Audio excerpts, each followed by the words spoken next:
Hello.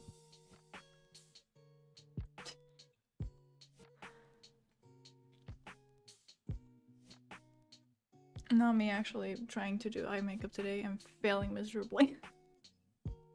Because my eyes are fucked. Or, well, I thought I turned down the volume, but apparently not. I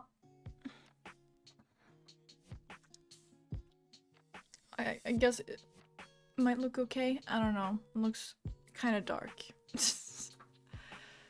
I literally only use eyeliner. Should have darkened my brows at least a little bit. Whatever. Don't care.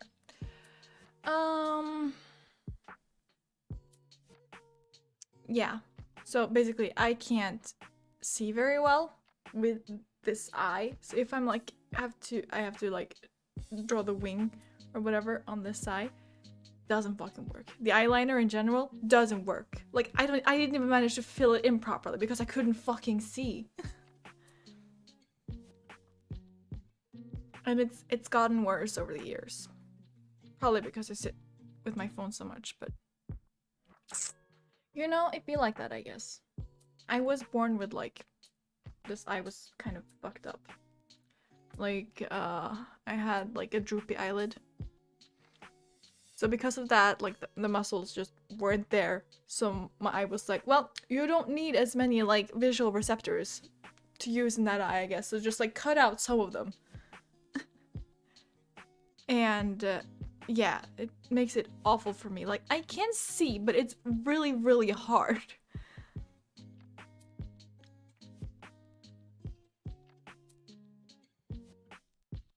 Boom, boom, boom, boom.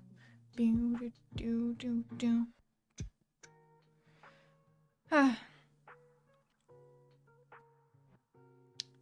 So yeah.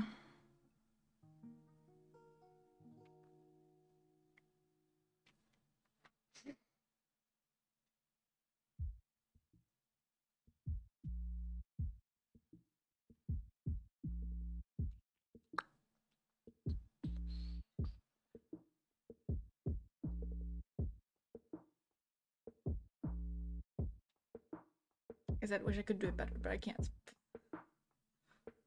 This is as good as it's gonna get, pretty much. Also, I don't know how to fucking do makeup in general, so this is as good as it's gonna get.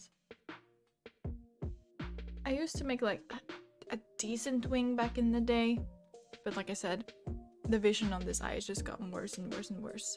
So I can't do that anymore. It's a pain. But it's just something I have to live with. I can't do anything about it. It's like maybe I can like get surgery for the droopy eyelid, but that's about it.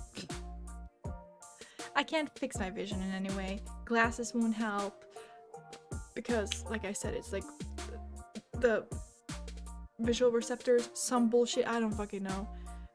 I don't know about the eye.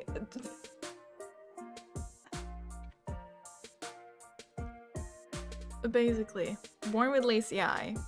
I decided I'm a peace out, or at least some part of my eye, I guess. And the rest is history, really. Hello, how are you? Welcome to me ranting about my eye.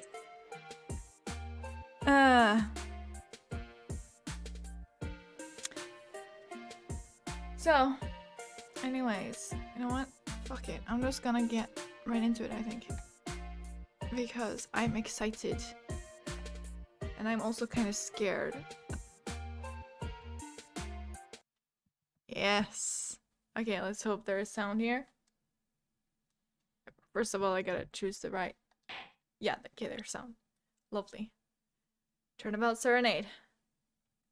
Let's go. Let's rock!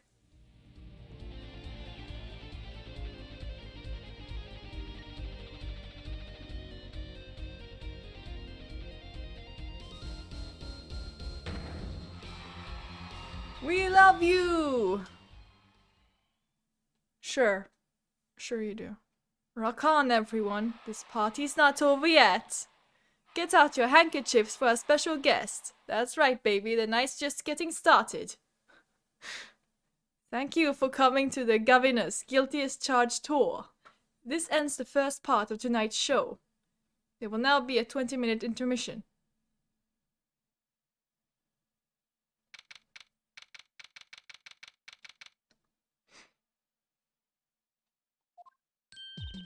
This is so cool! Us at a Governor's concert. Huh? Did you say something? My ears are still ringing. The Governor's putting the sick back in music. Well, I thought Mr. Gavin was really nice. Sending us those tickets at 20% off. They're hard to get a hold of, you know? When you invite people to a concert, it's usually free, okay, Karen? Let's head to this dressing room, Apollo. You know, like we're a couple of VIPs. I've always dreamed of being a VIP at a Governor show. Trucy? I didn't know who Prosecutor Gavin was before that case. What kind of fan doesn't know the lead vocalist's name? Oh, this guy! Well, he was more like a prince, really. He let us in. Clavier. What a lovely name. He's so dreamy. Yeah, but I'm a girl. I'm supposed to swoon over gods of rock. God awful, maybe. Got him! Apollo, you're such a dweeb, honestly. But I love you, it's fine. I bought all their stuff on the way home from the trial. I got 12 Governor's albums and 15 concert videos. That was quite a bit of impulse shopping.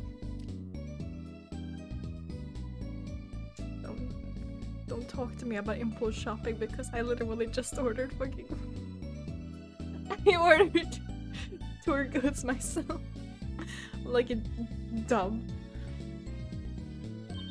I got an advance on my next 15 years worth of allowance. For Mr. Wright, that sounds like a real act of generosity. Who would have imagined me here at a Governor's concert watching Prosecutor Gavin rock? To be honest, it was kind of cool, and I'm kind of envious. It's called denial, my boy. It's okay. Not that I'd ever admit that to Trucy, of course not.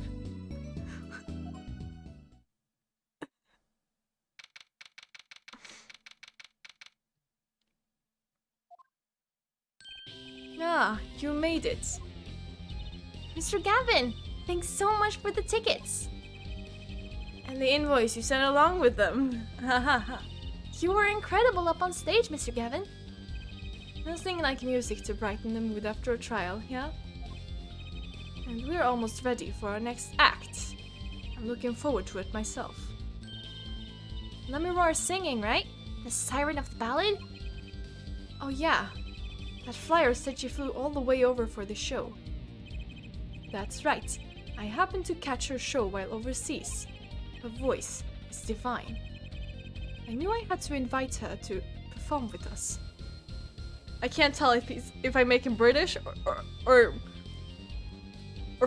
fake German. I can't tell.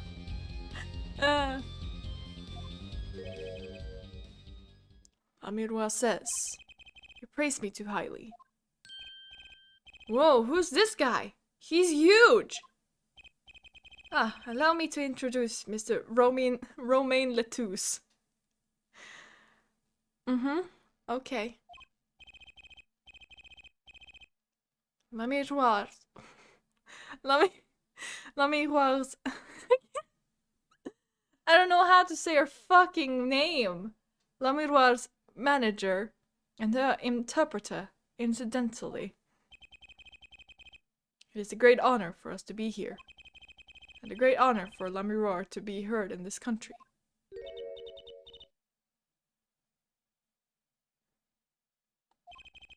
That voice. I wish I could understand it. It's beautiful. Let us really, yes. Let us. We love speaking in wingdings, like, yes! Hit that.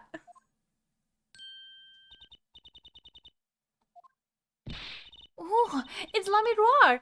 I'm actually meeting La Miroir! La Miroir. Mysterious songstress. Quiet, deep song glides through the air, lilting above a sparse but elegant piano accompaniment. Now this is music. She's a real artist. Apollo's like, man, I don't like the governors. So much noise. Man, I'm boomer. And he's like 21 or something. 22, I don't remember exactly. Lamiroa says, we have long looked forward to this joint performance.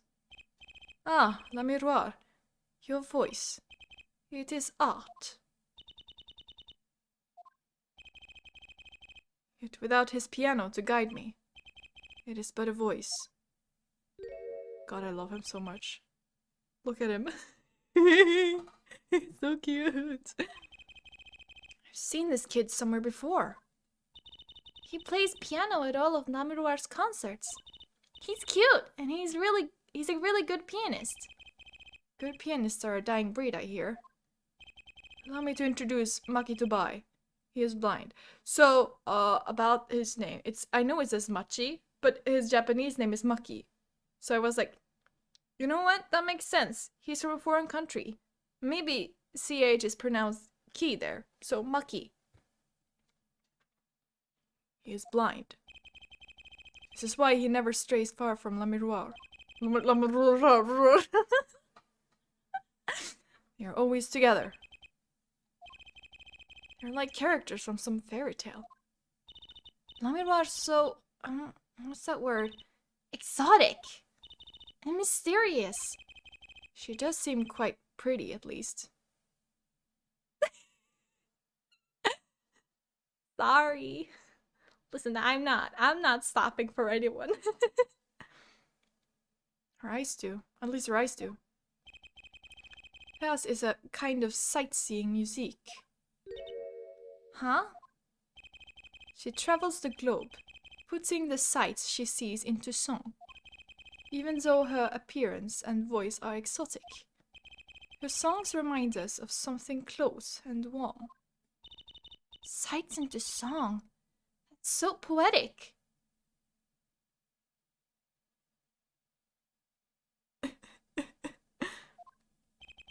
She was gracious enough to put music to my lyrics tonight. The Guitar Serenade. I hope you enjoy it. I can't wait! And now it is time. For the next part, we're giving the Gavinus hard rock a little rest. La Miroir, the stage is yours. Band members will not play during La Miroir's ballad. Only Maki's tender tones and La Miroir's dulcet voice. And my guitar, of course. Woohoo! Nights like this make it all worthwhile, you know?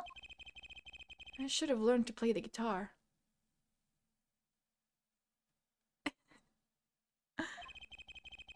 There's not much romance in Chords of Steel.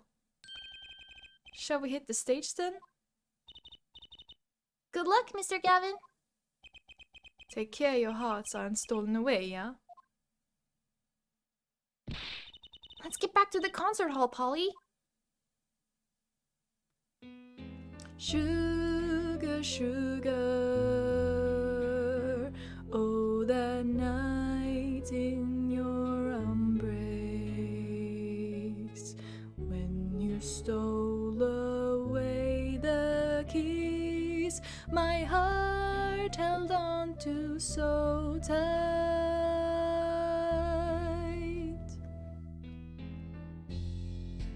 Pleasure, but a fleeting melody. It wraps itself around me, and now through the air I fly.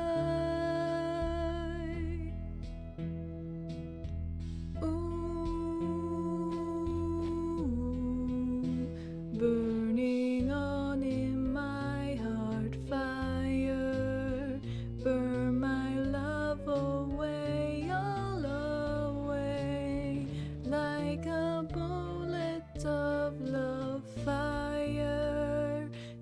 Take my life away, all away.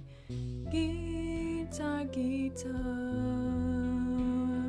up together to the sky.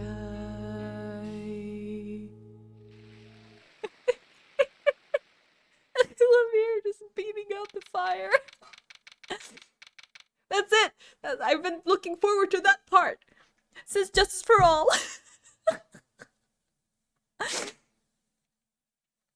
I've practiced. I know the song. Wow, wasn't Lamorar amazing? I even cried a little. I was surprised Prosecutor Gavin actually burned his guitar. Yeah, that even surprised me, and I'm a magician. What a production! What a destruction. I don't think Prosecutor Gavin was expecting it either, oddly. He looked as surprised as I was. Is that what they call risking life and limb for art? I think he's my new hero. I'm not sure I'd call that art. Apollo, please. Well, what are we doing here? Let's get going to Mr. Gavin's dressing room. There's 20 minutes till the last part of the show. How many breaks does this band need?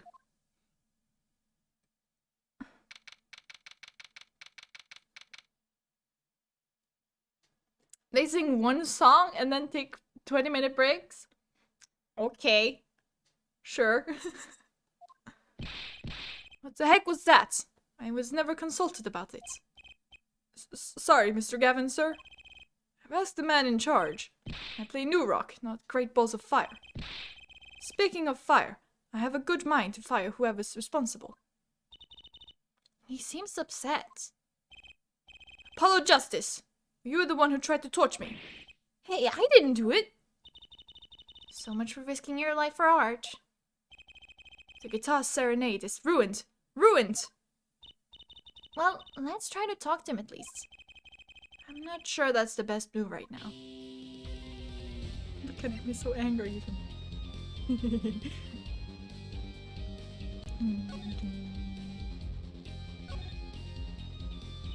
You mean the guitar? That wasn't part of the act? Part of the act? Who'd burn up a guitar on purpose? But it worked really well with the lyrics just then. Burning on in my heart, fire, burn my love away, all away. Wait, who think the audience thought it was? Sounds like he got lucky. They probably thought it was part of the act. At least I did. He got lucky, and he didn't realize it. Anyway, my guitar was the Ferrari of guitars. All the speed, all the sound, and all the price. If I burned one of those at every show, I'd go broke. Unusually frugal for a rock band.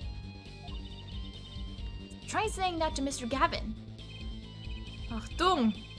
Today's been one disaster after another. My hug won't run. My guitar case is broken. Daddy told me there'd be days like these. Wasn't Lamorar's song incredible? You worked on it too, right, Mr. Gavin? Ah, yes, thanks. It was a collaboration. I wrote the lyrics and she wrote the melody. You know, I was surprised she could sing in English. I'm sure she practiced a long time for this day. Ah, here. You just missed my performance. What's this? A lyric sheet. It's yours. Signed by myself and Lamiroir. Yippee! Thanks so much! Will I ever get to sign our client defense agreements? Almost time for the third act of the night. Oh, there's more? Yes, Lamiroir's part is done. Now it's time for us to drop the groove again, yeah? Hope you're ready to catch it. Woohoo! Ready, Apollo? I think I'll pass. Eh? I like the bit with Lamiroir. But the rest could use a volume knob turned way down. That's why you get like those, what are they called, like earplugs. That's why you get those. Wait. Why is he complaining about the volume as if he doesn't just yell all the time? Apollo, you're getting old. Does 22 qualify as old to a 15-year-old? Holy shit, I'm older than Apollo. I mean, I'm even more older than Apollo, considering this is in like...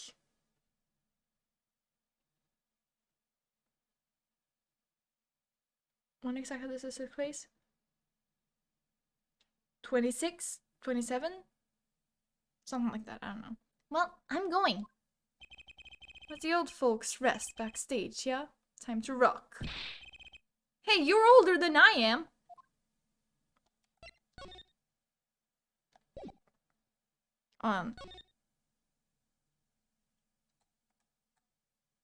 Sweet Jesus. A police uniform. Next to it is a policeman's hat and a pair of handcuffs. One of the band members must like the police. It must be Mr. Gavin's bad influence.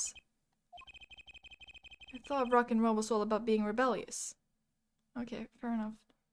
Look, it's the, what's his name again?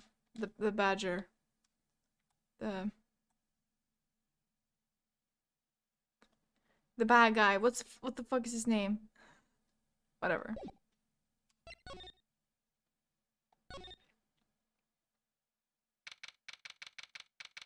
The bad badger. Was it that? Was it really that simple? Hey, it's you! That right kid. Detective Sky! I'll let that right kid business pass. Call me Emma. There's no need for titles. I thought that said titties.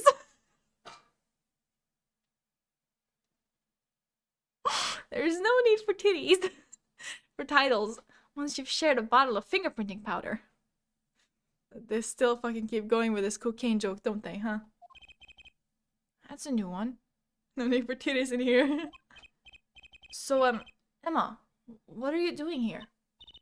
Isn't it obvious? I'm snacking. You think I want to be here? Me in charge of security in this pit? Security? Did something happen? There's no knowing with that glimmerous fop. Apparently, he's all upset because something was stolen. He wanted security back here during the concert. Where does he get off acting like he's some big rock star? He is a big rock star. Hey, you listening to me? So, where's this door here lead to? This one? That's Lumberar's dressing room.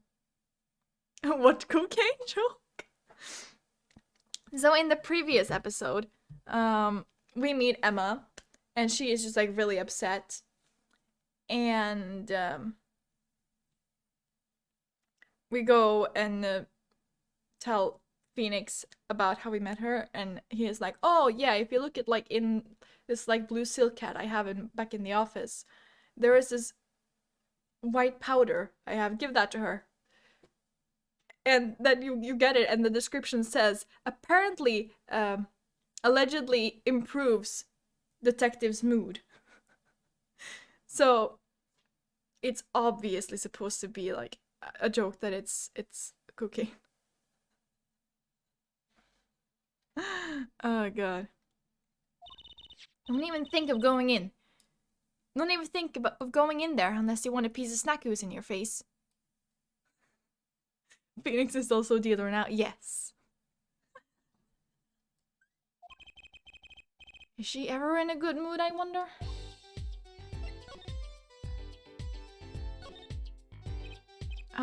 Emma? Never seen someone eat snacks with such vehemence. Better give her a wide berth. She snack-ooed me!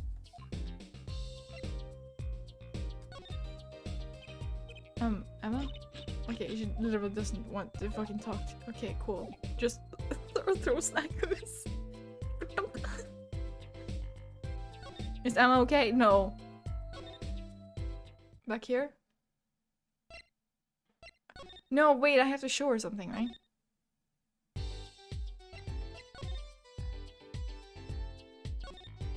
Yeah. Emma, could you take a look at this? Nope. What do you think? It must be a bottomless bag of snacks. Lyrics? Could you? Nope. Okay. I guess I just have to look around here a bit then. Maybe. It's a pretty sturdy looking box there. Also, you remember back in Investigations 1? When I said that, remember like the, I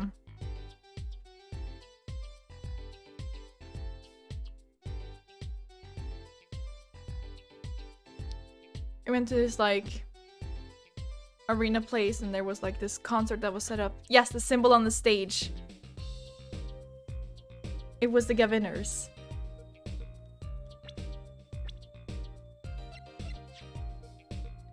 Clavier's band.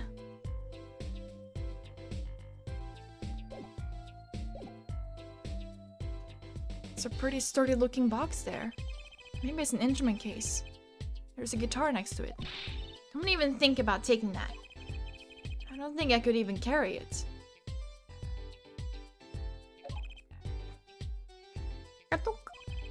She's not good me.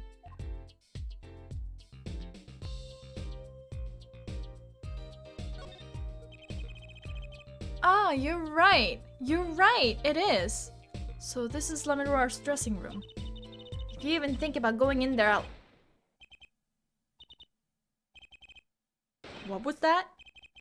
Was that a gunshot? Something's going on. You, out of my way. Emma! Lamiroir! Lamiroir!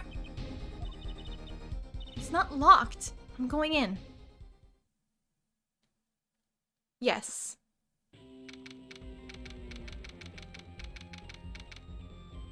Sorry, vibe into the Gaviners right now. Mm-hmm.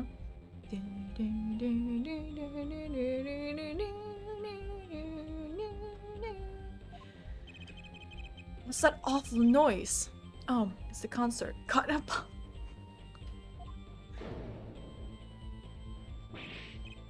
Ah, that's Lamiroir's manager, Mr. What's his name? Lettuce! Oh no! Hey, you! Me? Watch this room for me. I have to call for backup. Right, understood. You want me to make sure no one comes in, right? And don't touch anything. I'll be right back. Time to touch. Apollo must be a country fan. No, I just think he just hates Clavier and everything he does. Hence why he's like, I'll wrap that smile of your pretty face. And he's saying stuff like, oh, he's so cool. And he's like, I'd never tell anyone. Like, okay, we get it. Apollo in the show. Take me home, country Rose. Yes, but except he screams it, so you have to put it in all caps. Then it's accurate. Absolutely.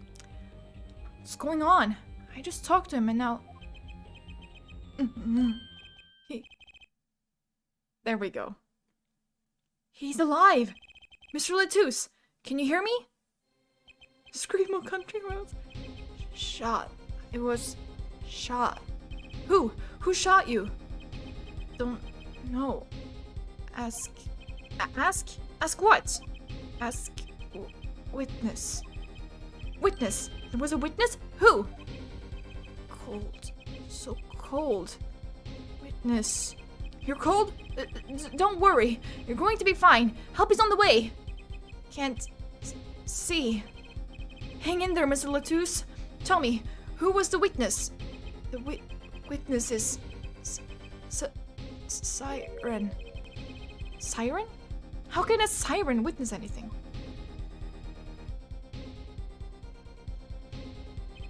Mr. Lettuce!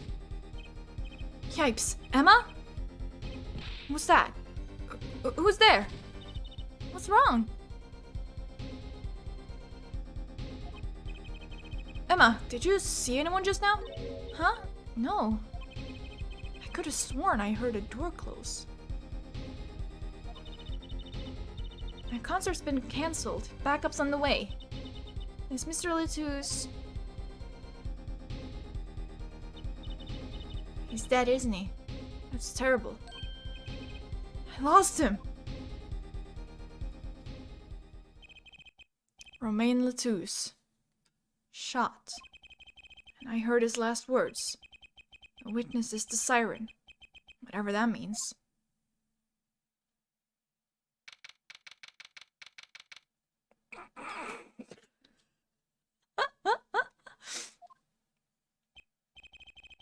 The venue is locked down. We took names and addresses before letting the crowd go.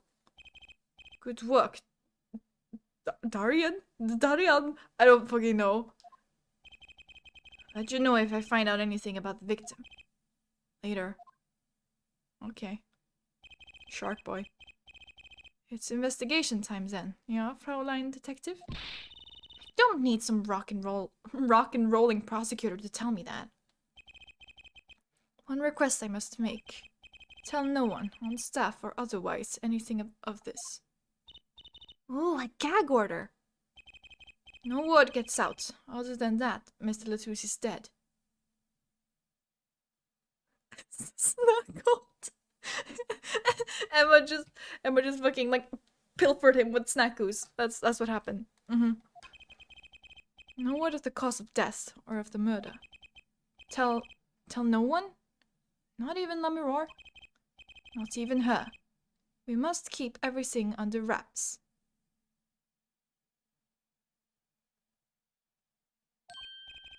One other thing. I need your signature on this here forehead. Yours too, Fraulein. On that? An investigation request. Why just us? You two are civilians. It's standard procedure. That should be okay to sign, I think. Oh, his hair looked like Fuji. I was like, who are you talking about? Oh, you're talking about Darian. Would you believe me if I said it gets worse? Right. Well, get started with the investigation. I'm on it already. Ah, and one tip for you. Huh? Me? Try not to get in the Fraulein Detective's way. She's in a foul mood today. Gee, I wonder why. We were all questioned as witnesses. I can read it. Sure. To ensure the efficiency and secrecy of our investigation, the bearer is hereby ordered to speak to no one outside the investigation concerning any details of the case. District Police Chief. I think he read it.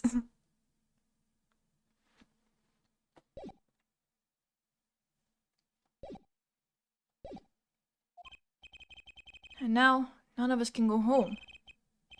We'll investigate, alright? Our way.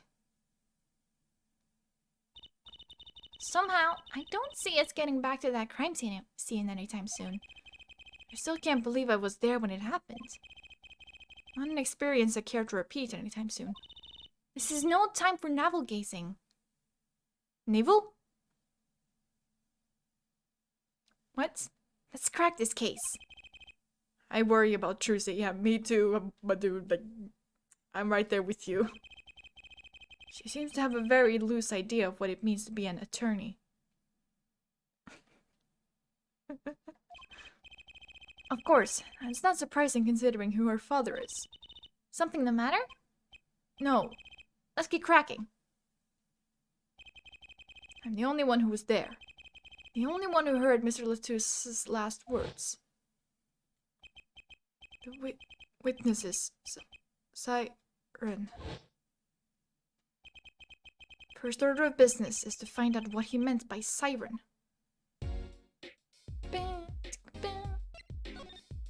With the deer?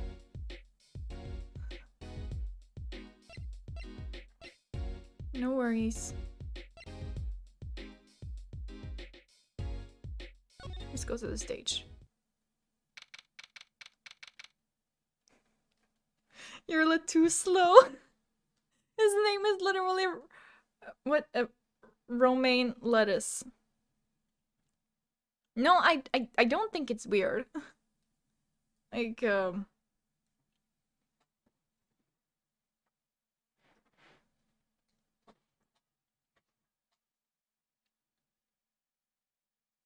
yeah, deer, sure. The stage looks empty. I was hoping to get a chance to talk to Prosecutor Gavin. Oh well, nothing to do but go to the crime scene, I guess. I guess. I guess. Okay.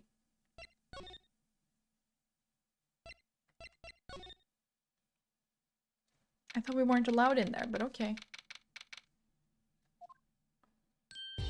Oh, it's you. I figured you'd come. You have to let us investigate the scene, please. You're attorneys, no? Shouldn't you wait until you have a client? The twos did tell me to ask the witness, the siren. With his dying breath, no less. Doesn't that count? Glare at me all you want. You'll get no snacks from me. Please. Think of poor Lemiror. Huh. Oh well, I suppose you did find the body with me. Great, let's get to it. Right. Just try not to touch anything. She's letting us look, and she's not munching her snacks. This bodes well. There are clues here. I can feel it. Leave no hanger unhung, no spot unspotted. Let me talk to her first. Mr. Romain Latouche, was it?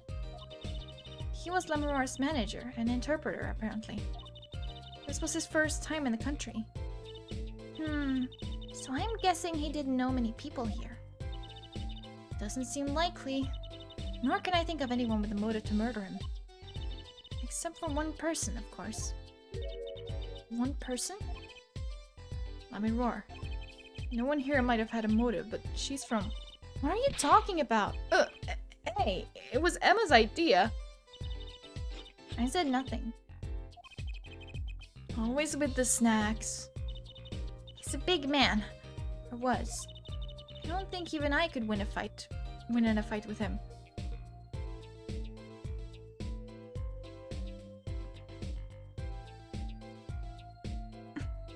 I won't rest until I suspected every suspicious-looking cranny. There's something incredibly funny about that line.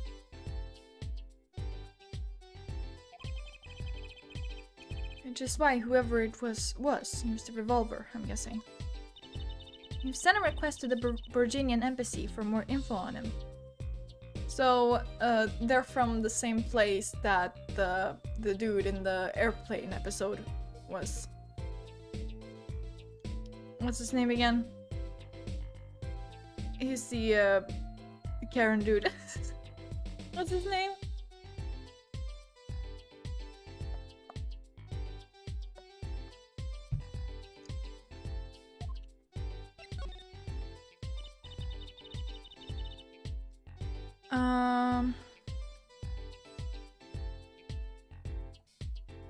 That's okay, I can figure it out.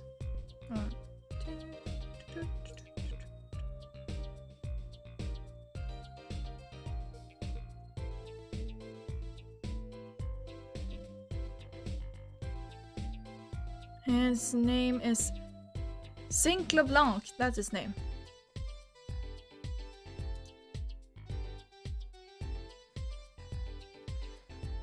Well, you and I know more about the crime than anyone.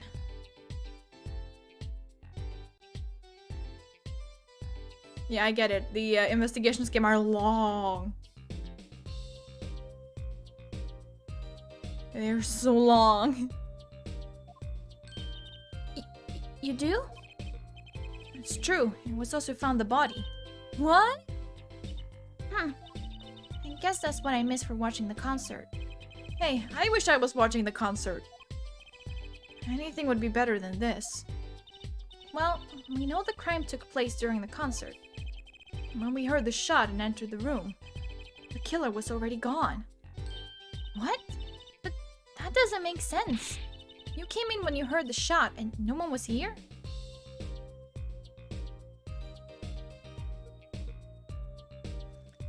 Yeah, it's kind of like strange. There's like a lot of things that you have to like do. But like they're also really long. I mean, you could always just like follow the guide. Though it's kind of awful because you have to like read through everything and be like, okay, there's this part. You use logic to... Okay.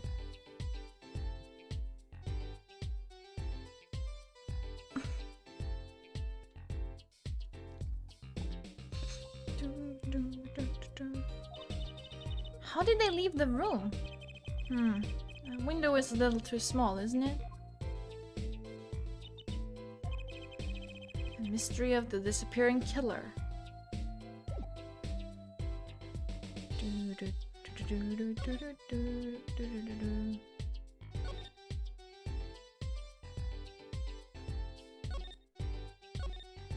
Okay, here we go. This is the murder weapon, isn't it? This revolver? That's right. A big 45 caliber revolver. Wow. I wonder who brought this in here. I thought only police were allowed to have one of these. Why are you giving me that look? I didn't do it. I didn't. Listen, I was out in the hall eating snackoos when it happened. I know. Bitch, I was there too. What the fuck? No one here thinks you did it, Emma. It's hard to tell with you sometimes, Apollo. Hey, what have I done? Wait, if the killer brought a revolver, it must mean they had planned this from the start. That's right?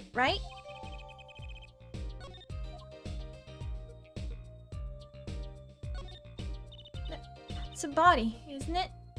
Oh, Trucy, poor Trucy. Sure is. The victim, no less. Let's take a closer look.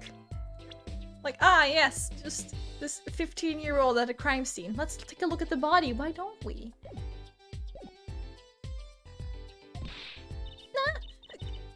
Go ahead, Apollo. You first.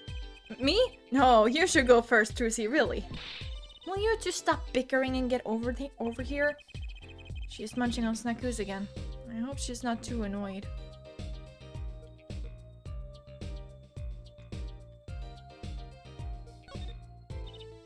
Apollo, look at his hand. He's holding something. Hey, no touching. You can throw all the snacks at me you'd like, Emma. But sooner or later, you're going to run out of them. You raise a good point. I'm a bit intrigued by this scene. Let's take a look. See there? He's holding something. What's this? A keyring? You think it might belong to the killer? Certainly a possibility. What an unusual keyring. And what unusual keys. This could be a vital clue.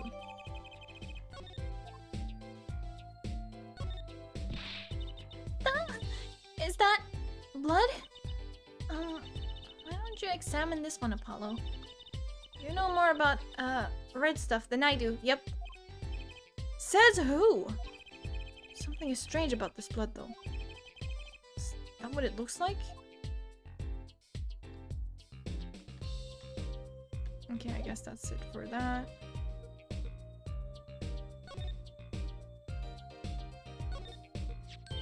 Ooh, what a pretty brooch. Oh, Emma? You're not going to say, "Can I have it, please," are you? Oh! Look, you may be a cute little girl of 15, but that doesn't get you any special treatment with me. Oh. It's not healthy to envy the young Emma. She's 25 in this. Oh my god. It's not about envy. It's about tampering with evidence. Note to self, Emma lacks a sense of humor. Use caution.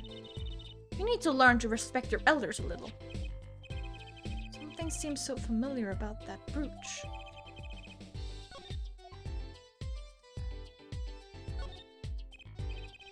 Another ladder. Actually, it's technically a stepladder. Well, hello, Miss Fancy Pants. Please forgive my lack of ladder discrimination. I'm less worried about the stepladder and more worried about why it's there. Why is the ladder there? Well, to climb, right? To reach something on the ceiling? I still say it's a stepladder. Okay. Are these bullet holes? Looks like it. There are 2 here on the wall. From the look of it, the victim was shot once in the shoulder. The first shot must have missed. But there are 2 holes. Wouldn't that mean 2 misses? The murder weapon is a .45 caliber revolver. It's very powerful. I believe what we're seeing here is the mark left by the second bullet after it passed through his shoulder. Ouch. Sounds painful. No kidding. I wonder about this murder weapon.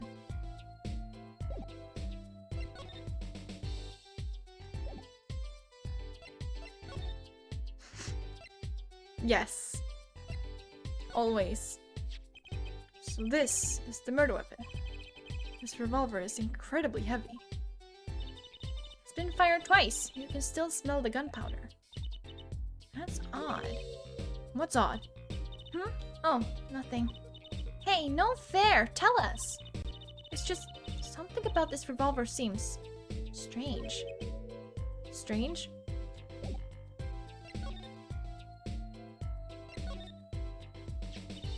Ow. What do you think about this revolver? Well, it's pretty big and heavy. That's right. It's a .45 caliber. That makes it one of the deadliest revolvers around. Even the police don't carry guns this big. Really? Yeah. It doesn't make sense. You don't need so much power to kill at such close range. It's overkill. I'm not sure I see the problem. I mean, whenever I go out to eat curry, I order it extra spicy just to be sure it's spicy. Of course, I can only ever eat 1 or 2 bites. And that's not a problem? There's another thing about a gun this big. It puts a lot of strain on the shooter. Strain? Yeah, say if you were to fire this revolver. The recoil would probably dislocate your shoulder. Ouch! It's like the shooter is a victim too. Yet, the killer used this revolver, and quite well. I'm guessing whoever did it was used to shooting. Used to shooting a high caliber weapon? Well, that's about it. I think we've looked at just about everything there is. I guess you're right. I know how you're feeling.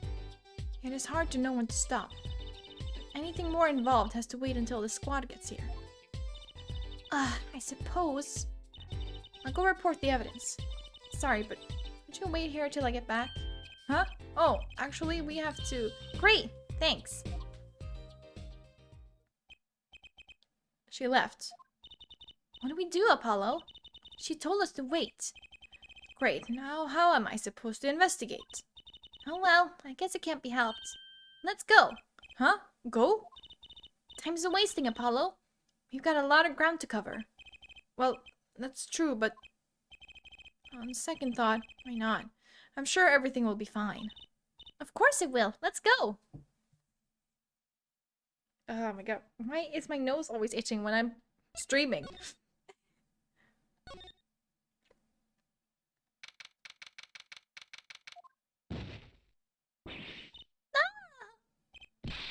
Who's there? Okay, bye. Wait, didn't just imagine that, did we? He was wearing a silk hat. Friend of yours? Hardly.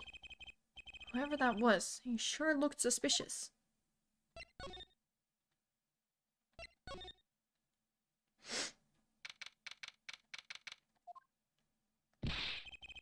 What is it with today? Problem after problem. Achtung! You ain't kidding. It's the 2 leading members of the Gaviners? Apollo. Clavier on vocals and Darian on guitar. They're so cool! I have a hard time thinking of Clavier as anything but a prosecutor, honestly. Huh? What are they arguing about? Probably the case, I'd bet. My hug won't start. My guitar case is busted. The governors? No, it's probably from Gewinners, which means the winners in German.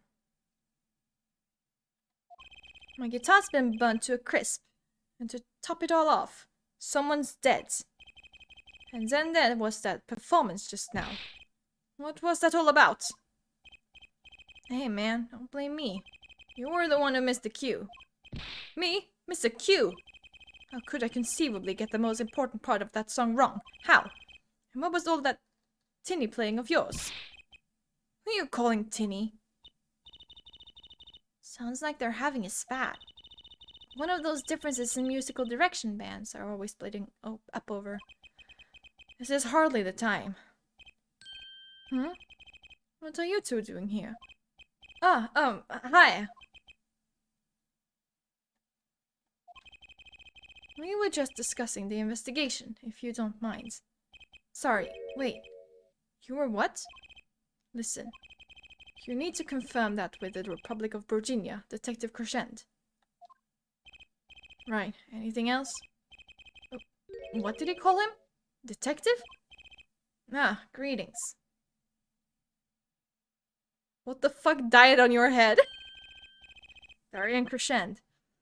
Criminal Affairs, Division 3. Hello. Criminal Affairs? Apollo, you really don't know anything about the Gaviners, do you? Something tells me that's about to be remedied.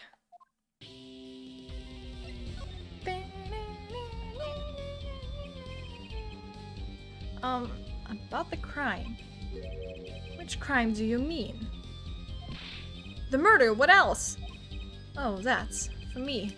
Today has been a hit parade of crimes, you see. Prosecutor Gavin was singing the blues earlier, wasn't he? He hits criminals with that hair. Something about his hog and his guitar case. Anyway, I'm afraid you know more about the killing of Mr. Latouche than I do. For now, at least. Huh? You were the one who found the body, yeah? Well, we were in the middle of a performance, no less. Aren't you going to examine the crime scene, Prosecutor Gavin? I'll leave that to Fraulein Detective. Wouldn't want to step on her toes. They're not exactly best buddies, are they? Emma and Prosecutor Gavin, I mean? Well, what to do next? We've already checked out the scene. Prosecutor Gavin may be right. He might be the most informed for once. Maybe Prosecutor Gavin can shed some light on the things we found. Sure. I don't believe you, Apollo. How can you come to this concert and not know about the Gaviners? It's not surprising. Why? Even our ancestors knew nothing of America's existence once. I know America exists. The Gaviners aren't just an average rock band, Apollo. Each member is connected to the police somehow. The police? The real police. By day they pack heat, but by night they heat up the stage.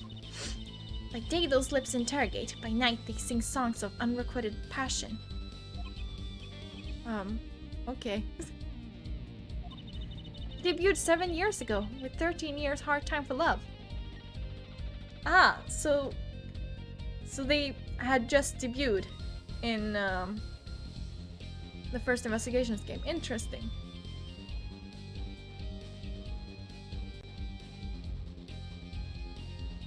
Yeah, because that's like the beginning of the year, right? Something like that. The two games just follow pretty right after one another, like 10 days between them. Then came Love with No Chance of Parole, and My Boyfriend is the prosecution's witness.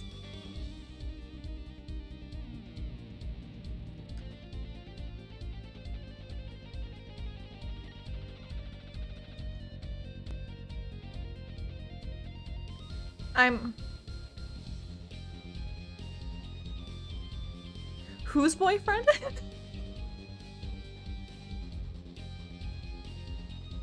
I mean, from the title alone, I assume it's like this like POV kind of song.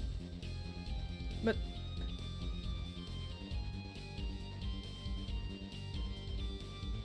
I don't know. Strange. The list of hits goes on and on. This he is my right-hand man, Darian Crescent. I make the melodies, and he attacks them with his guitar. He's a bit of a rogue, really. And this guy's a bit of a perfectionist. When a performance goes the least bit wrong, he goes into this funk, just like today. I hope murder would be a bit more off-putting than a ruined concert. The concert today? A disaster! I'll get to the bottom of this, and then we'll see who missed the cue. I missed the cue. And we're arguing about that before. Great, I love nothing more than questioning tormented artists. What's this missed cue you keep talking about? Aha! You heard it, didn't you, from the audience? Actually, I didn't notice anything. See? No amateur is going to pick up on that. And you guarantee an entire audience of amateurs? No. Now take a listen to this. What's that? A mixing board. We used it to record our concert tonight. Aren't we supposed to be investigating a murder? Well, we've come this far. Might as well go all the way. I've always wanted to learn about the recording industry.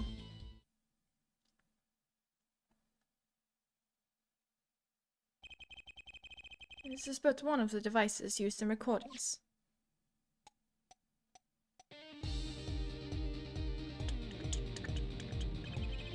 You're a 5-part band. This lets us record each member's performance separately. You use the sliders to adjust the volume for each part.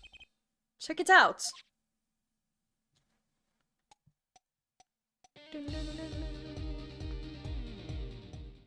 Uh-huh.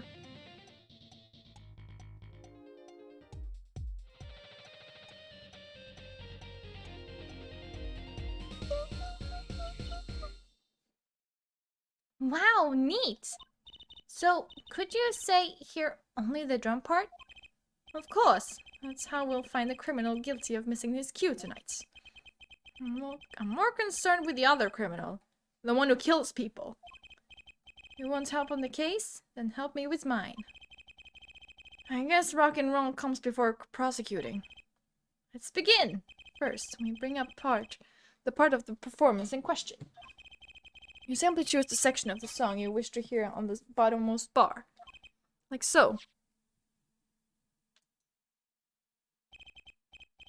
There it is. Now listen.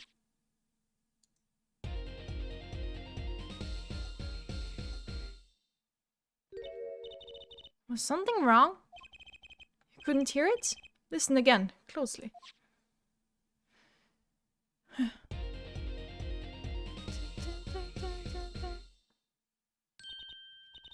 Ah, the timing's a little bit off, isn't it? You see? There, right at the most important part. And even an amateur can hear it. An amateur with a mixing board, maybe. You're missing the point. We'll never stamp out crime until we're perfect. Perfect! Here he goes again. Right. Here, amateur, you will prove my point. Huh? Me? You will find the missed cue. You will tell us which instrument, which part is the guilty party. But how? Did I not just explain it? Use these sliders to adjust the volume for each part. Then you will find the part that hopelessly bungles the cue. You'll find it with your untrained amateur ears. Nothing to do but try, Apollo. I guess. I'll admit, this looks kind of fun. First, a quick review. Use the sliders to adjust volumes. Yeah, I know how to do this. Press the section of the song you wish to hear at bottom bar. Sliders in the bar, got it. Once you found the guilty part, press the corresponding number. Time to rock. Sure. Let's just turn down everything and just...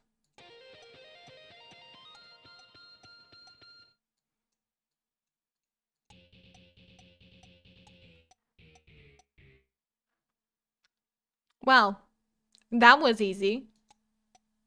One.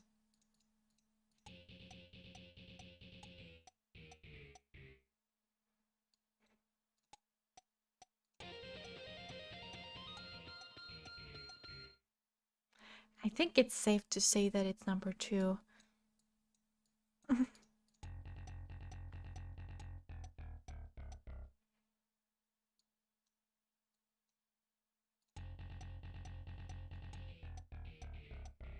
Mm-hmm.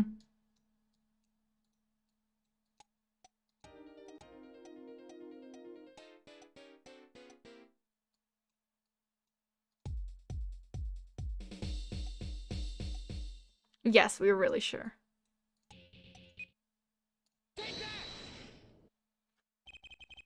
This party's off. Which is that? Second guitar. Huh? It was you, Darian. Ah, well, looks like the cat's out of the bag. Well, that's all you have to say. What kind of attitude lets killers walk free, Darian? Here they go again. Maybe it wasn't such a good idea to ask about the concert. It's starting to feel like we're just wasting time. This whole experience under our belts, that can't be bad.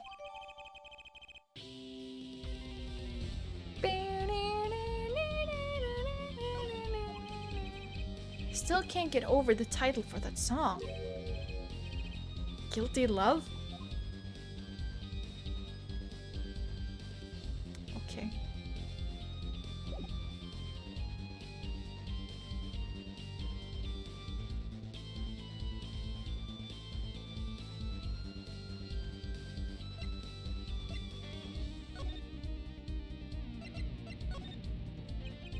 I was wondering if you knew anything about this. That. Does it look familiar? Familiar? It's mine. That's my keyring. I've been looking all over for it. What? This is yours, Mr. Gavin? I knew it. Apollo! How can you make that I knew it face? This is the keyring that was... Yeah, I know. Thanks. Anyway... So, where did you find it? Actually, the victim was holding it. Like, he was trying to keep it from the killer, even if it meant his life. What? The victim? You mean Mr. Latouche had my keys? Indeed. When will my trials be over? Speaking of trials, I've never heard Mr. Gavin whine in court like he has been today. Emma was right about the fop. I'll give her that. Hello! Mr. Gavin, maybe we can help. Tell us about your troubles today. I really don't think that's... Tell us! And we'll keep mum about the keyring for now. Are you blackmailing me, Fraulein?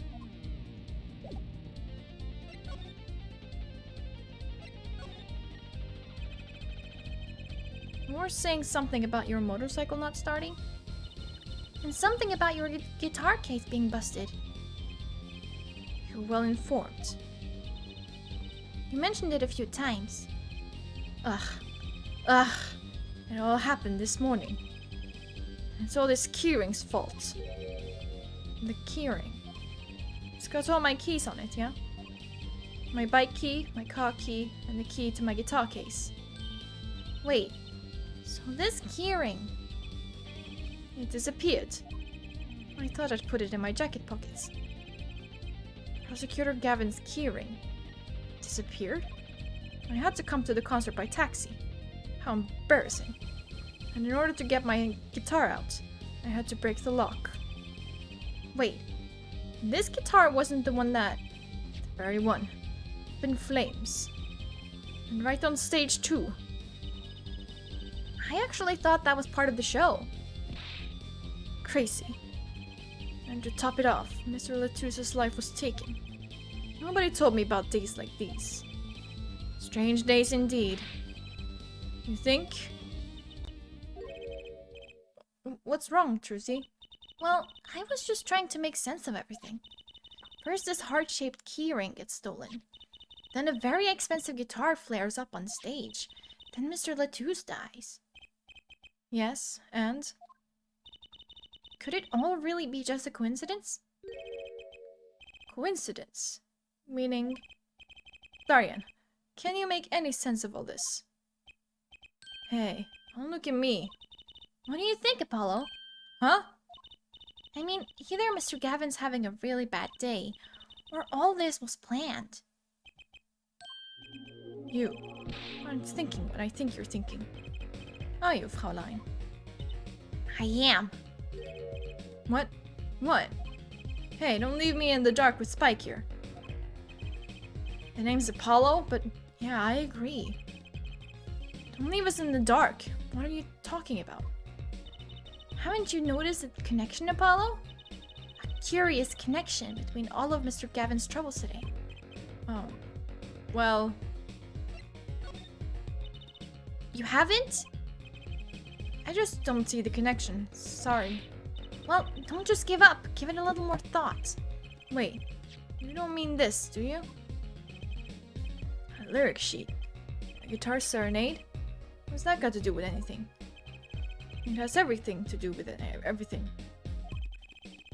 Though I wouldn't have believed it if the Fraulein hadn't pointed it out. What are you talking about, man? Enough with the riddles. Maybe it is a coincidence, or perhaps it means something. Don't you think, Fraulein?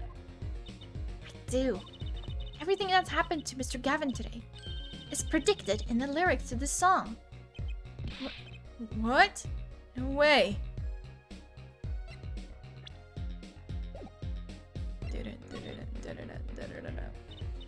Look, just think about everything that's happened to Mr. Gavin.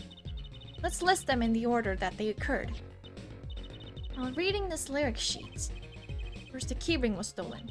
And not just any keyring, a heart-shaped keyring. It's right here! When you stole away the keys my heart held onto so tight. This is a heart holding keys. And next, his guitar burst into flame. Burning on in my heart fire, burn my love away.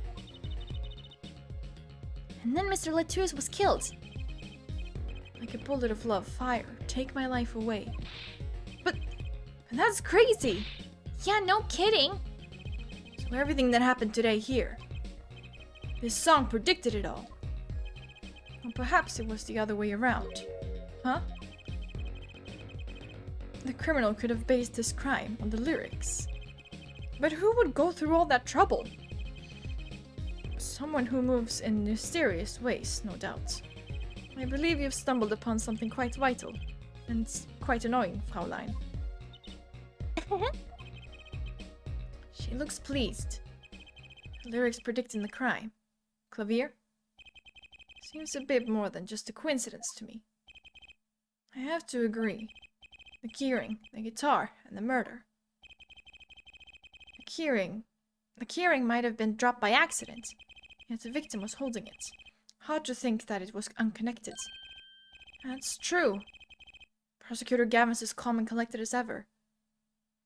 Okay, sure, stare at him more, why don't you? Like you fucking checked him out the first time you saw him. Oh god. So the criminal matched their actions to the lyrics. That sounds likely. Why would anyone do that? When we think about that, I'm gonna get cracking on the biggest crime here. I'm going to talk to the Virginian embassy about this. Mr. Latouche. Ah, right. Thanks, Darian. I'll leave the pondering of mysteries to you. I'm out of here. A foreign national... Mr. Latouche was killed. It seems like that would have to be the point in all of this. But they did more than that. They left us with not only a murder, but a mystery. Mr. Gavin sure is irritable today. Maybe this is the real Prosecutor Gavin we don't get to see in the courtroom. I've had enough, frankly. If you find any more mysteries, do me a favor and keep them to yourselves, yeah? Yeah? I guess this is all we're going to get from Prosecutor Gavin. I'll leave Slamirar to a question. Prosecutor Gavin, do you know where Lamorar is now? I had her go to my dressing room. With that pianist, Monkey Tobai, of course. She seemed rather shocked by Mr. Latouche's sudden passing. Gaviner's dressing room. Got it.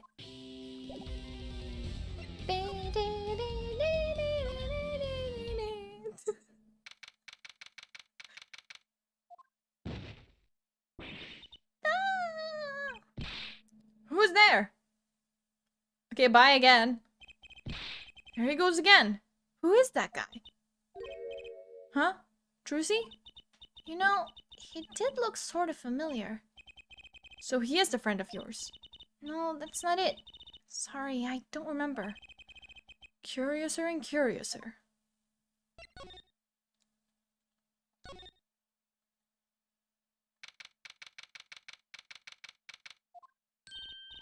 Ah! Let me roar! What has happened? I heard that Mr. Latouche has died. Let me roar. You speak? I mean, you speak English? Ah, yes. I was invited here from the Republic of Virginia, but I am not Virginian by birth. But wasn't Mr. Latouche your interpreter? Ah, that, yes. Well, it was Mr. Latouche's idea. He thought it would add to the mystery, you see. Then your penis is also. This fucking design is peak. Oh my god, it's amazing. I love it so much. It looks so funky. No, Makitabai is Virginian. He does not speak English. Now please tell me, what has happened to Mr. Latouche? Why did he... Actually, Mr. Latouche was... Trucy! Huh? Remember what Prosecutor Gavin said? Not a word. But Mr. Latouche is Lamarar's manager. That's not fair to her. I mean, isn't she a related party? Precisely who Prosecutor Gavin doesn't want to alert, I suspect. All we have been told is to wait here in this room. It is very unsettling. I'm sorry, we're trying to figure it out ourselves. Do you think I could ask you some questions? Of course. I am always willing to help. She's as calm as she looked on stage. I can't put my finger on why, but I like this Lemuror. What is it, Maki? What? But you'll be alone. What seems to be the problem? Maki, he's not good around strangers. He wishes to go out for a breath of fresh air. Would that be alright? Sure, of course. Weren't they supposed to stay here? Apollo, please, at least try.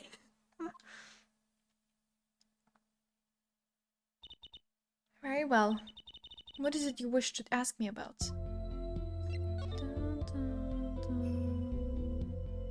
This is so calming.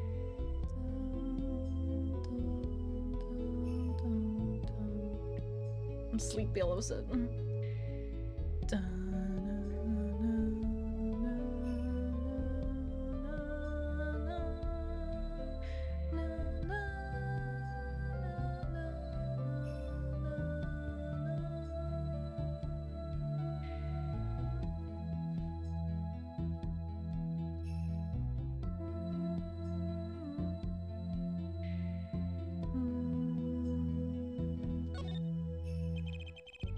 Republic of Virginia. That's in Northern Europe, right?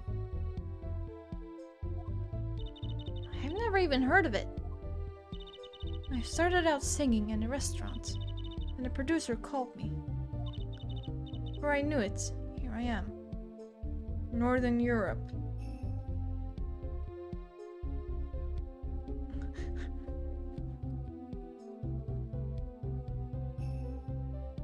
I don't actually know, like, what...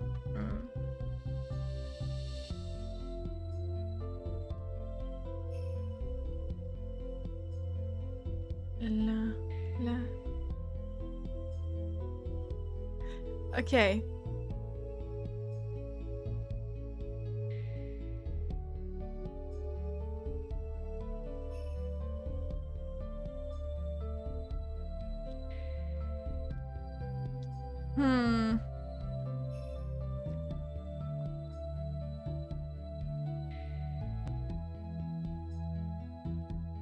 Interesting.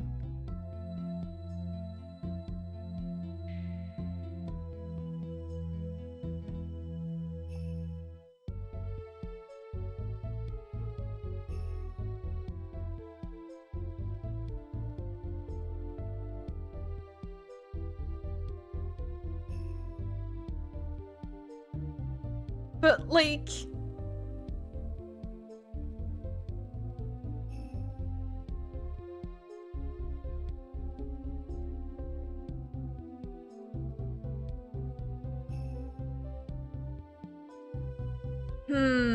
Interesting.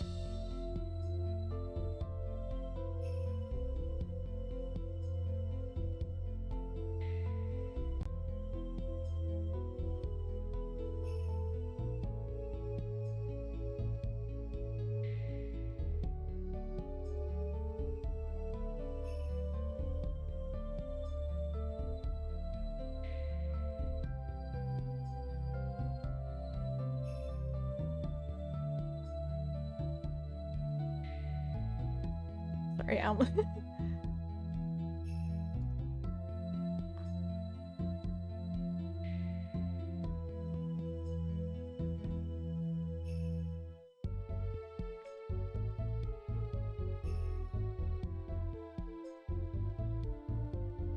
So, Northern Europe. Seems to be Norway, Sweden, Denmark, Finland, Iceland, Ireland? Okay. And the Baltics. What's the name of those? Like Estonia, Latvia, Lithuania.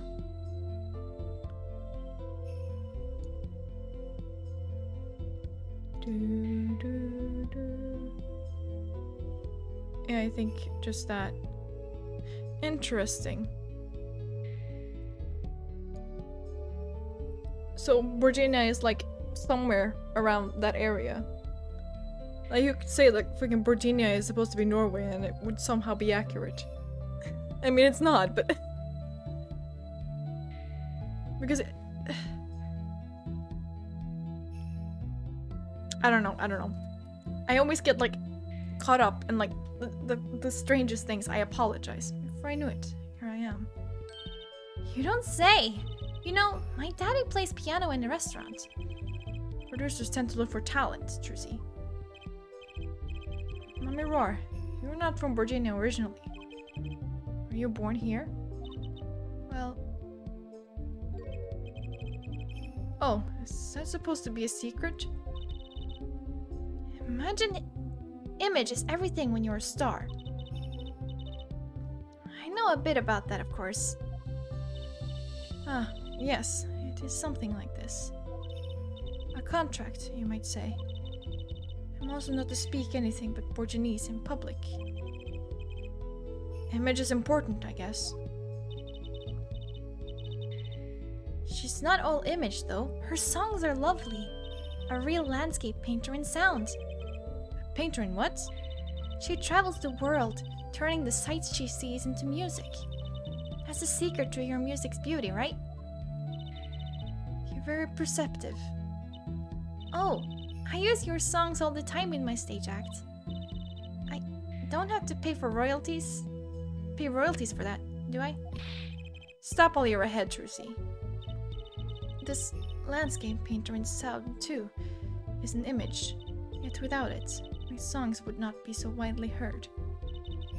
They even call you the siren of the ballad, right? Yes, in Portuguese, "Let me roar" means the siren. I fear that, perhaps already, I am not the siren I once was. Your pianist, Maki, was it? He's cute, like a porcelain doll.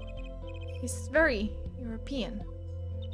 I met him while singing in the restaurants in Virginia. He is an orphan, yet his playing is exquisite. Soon he came to live with me. It's like a fairy tale, almost. I noticed he hardly leaves your side. Yes, well, he is blind. At first, I hesitated at dragging him across the world. He doesn't speak English either, does he? He had never left Virginia before we met. I made his presence part of my contract. Maki and I together are La Miroir. Together, always. Mr. Latouche was my new manager. New? Yes, from 3 months ago. Around when I received Mr. Gavin's invitation to come. I met Mr. Latouche at my office. He was to be my manager and bodyguard.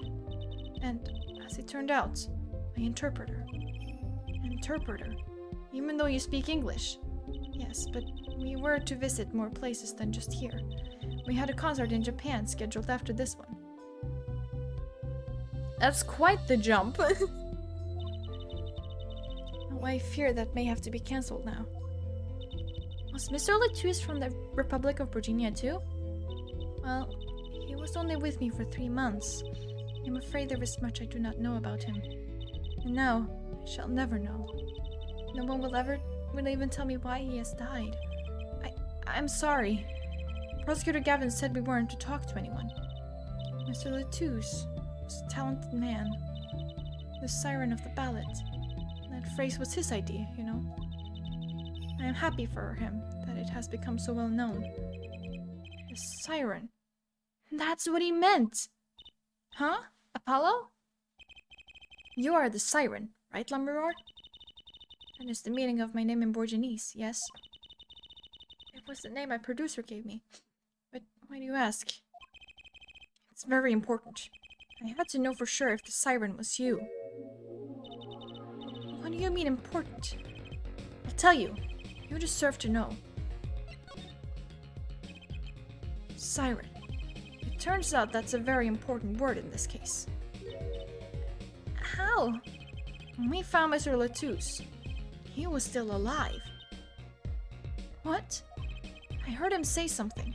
His last words. Mr. Latouche, can you hear me?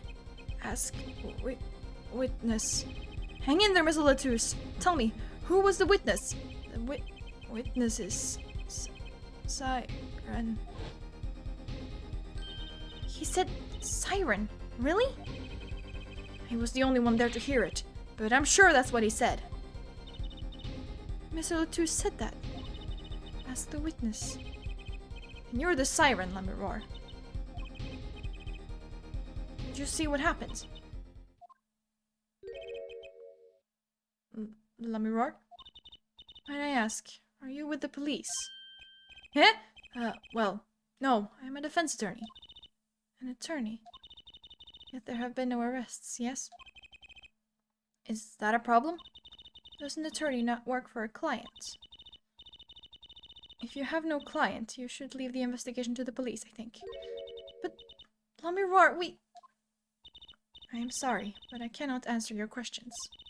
I'm afraid you lack the authority to ask them. Ugh, why? If she witnessed the crime, why won't you tell us? I believe we are through here.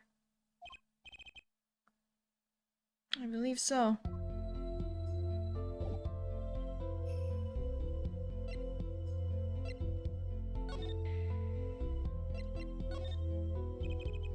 It reminds me. Does this brooch look familiar to you? My brooch? Yes. Well, it may be mine. Yours, Lammeror? I was wearing a brooch earlier, you see. I must have lost it. Well, that explains the brooch we found. It was Lammeror's. Thank you. I was wondering where I dropped it. So this brooch belongs to her. That begs the question. Is something wrong, Apollo? What was this brooch doing at the crime scene?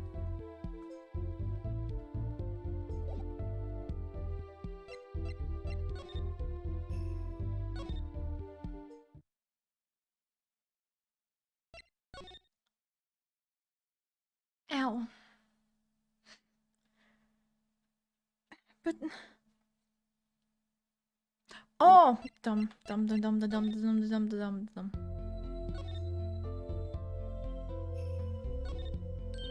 Look, it's a postcard of Lammeror. What are these letters at the bottom? I've never seen these before. It must be her native tongue, Borginese. Landscape painter and sound. This is how it would translate, roughly. Please, take one. A landscape painter and sound. That's a nice image.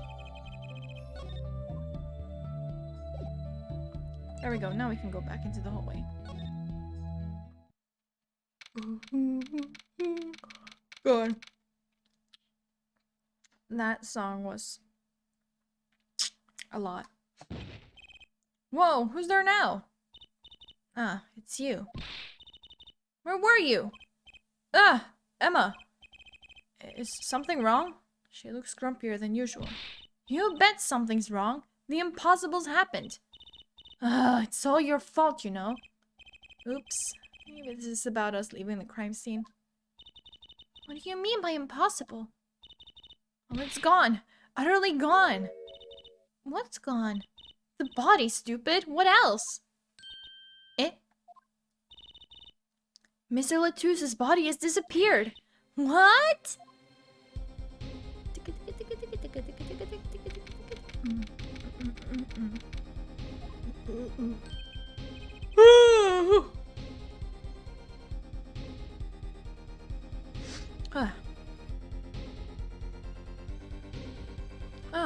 Prosecutor Gavin. From your vacant stare, I gather you've heard the news. I heard Mr. Latouse's body has gone missing. Look for yourself. Quite the pickle. Quite the pickle. How can you just stand there? We have to start the There's no need for alarm, Fraulein Detective. All entrances and exits have been sealed. The body will not leave the building. So I suggest we go find ourselves a cadaver. There will be plenty of time to ponder the whys later. Well, you seem pretty sure of yourself, Mr. Gavin. Oh, we'll find him. I'm rather enjoying this. How could Mr. Latouse's body just disappear? Well, you heard the man. Let's get searching. Hey, I don't know if this is exactly the right time, but... Yes, Darian? See, Geeter's gone missing. It wasn't the... Geeter? The Geeter? The Geeter? Geeter's gone missing. It wasn't the dressing room. Geeter? Who's Geeter? That's what I call my guitar. You like, man? Your guitar was stolen. This hasn't been a good day for guitars or Geeters. Okay, body first, then guitar. And if someone finds the guitar, please bring it to our dressing room. Geeter's like a missing person, not lost and found, man.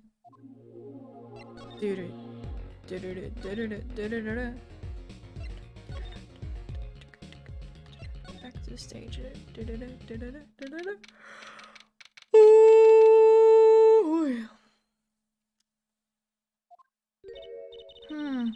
Does something seem different to you, Apollo? Something is definitely different here. Let's check it out. Okay, but this is the ladder. I'm not sure that's all that important right now. Let's check out that thing in the middle of the stage. Okay, fine. I get it. That stage there must have been lowered before. That's the tower that Lamirar and Prosecutor Gavin were singing on. Someone must have raised it. I don't see a way to control it from here. Apollo, what about that ladder there against the wall? We could use that to take a look up top. Maybe we should get Emma. What are you talking about? We have to see this sort of thing for ourselves. I'm not so good with heights. Stop whining and start climbing. It didn't look that high from below, really. When we got to the top, I felt every one of those 20 feet down. Of course, I wasn't thinking about the height anymore. Not after what we found up there. We found two things we were looking for. And one thing we never expected to find.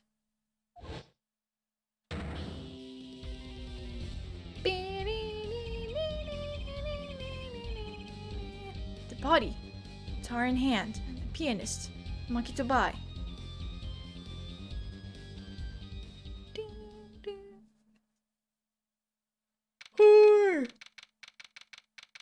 Oh my god, why am I so tired? I don't get it. Well, actually, I do get it. Because I couldn't sleep tonight. Wow, that concert last night sure went south in a hurry. No kidding. Why did they arrest Maki? Why? Don't look at me like it's my fault. Maki Tabai, the blind pianist. Arrested on suspicion of murdering Romain Latouche. I can't believe such a cute little boy could do something so horrible. I guess they had proof of some kind. What proof could possibly prove that? Morning. Prosecutor Gavin! What a night, huh? I apologize for being so upset. Mr. Gavin, do you know what's going on? Why did they arrest Mucky? Why? Don't look at him like it's his fault either. It was tough for me too. We performed together that night after all, Yet? The powers that be say that given the circumstances, it could only have been him. What do you mean by the circumstances? Amirov was invited from Virginia as an ambassador of goodwill. It is vital that this case be wrapped up swiftly. That's all that powers that be want, really. Well, those are circumstances, alright. But what makes Mucky the only possible suspect? He have 4 heads. You seem to have forgotten that you're talking to the prosecution, the enemy. Ah, right. I think I like this side of Prosecutor Gavin better, actually. Really now. I'm not at liberty to discuss the particulars of this case. Especially not to the defense attorney. What? Did you just say me? The defense attorney? That's what I came to tell you. He's down at the detention center. He wants to request your services. You mean Mucky? Mucky wants me? This is what we've been waiting for, Apollo. Let's get going. Right. Good luck. I'm off to question Lamiror. Right. Later. I hope I'm up to this. I'm not, apparently.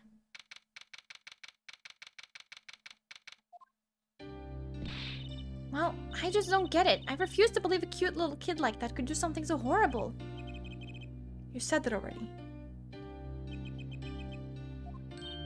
Mucky, everything's going to be okay. We're here for you. Hi. Maybe you can tell me about last night? Huh?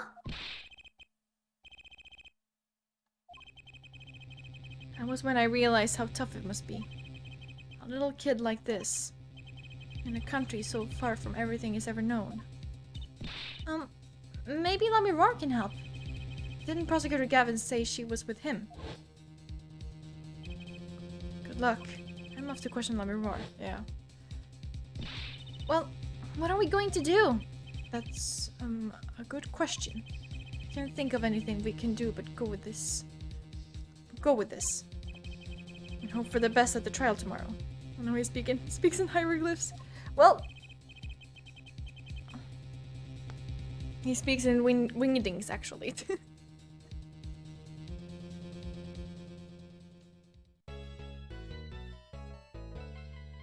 I'm like thinking of like what like country Virginia is like supposed to be. Kind of, he is. They have a different alphabet. That's for sure.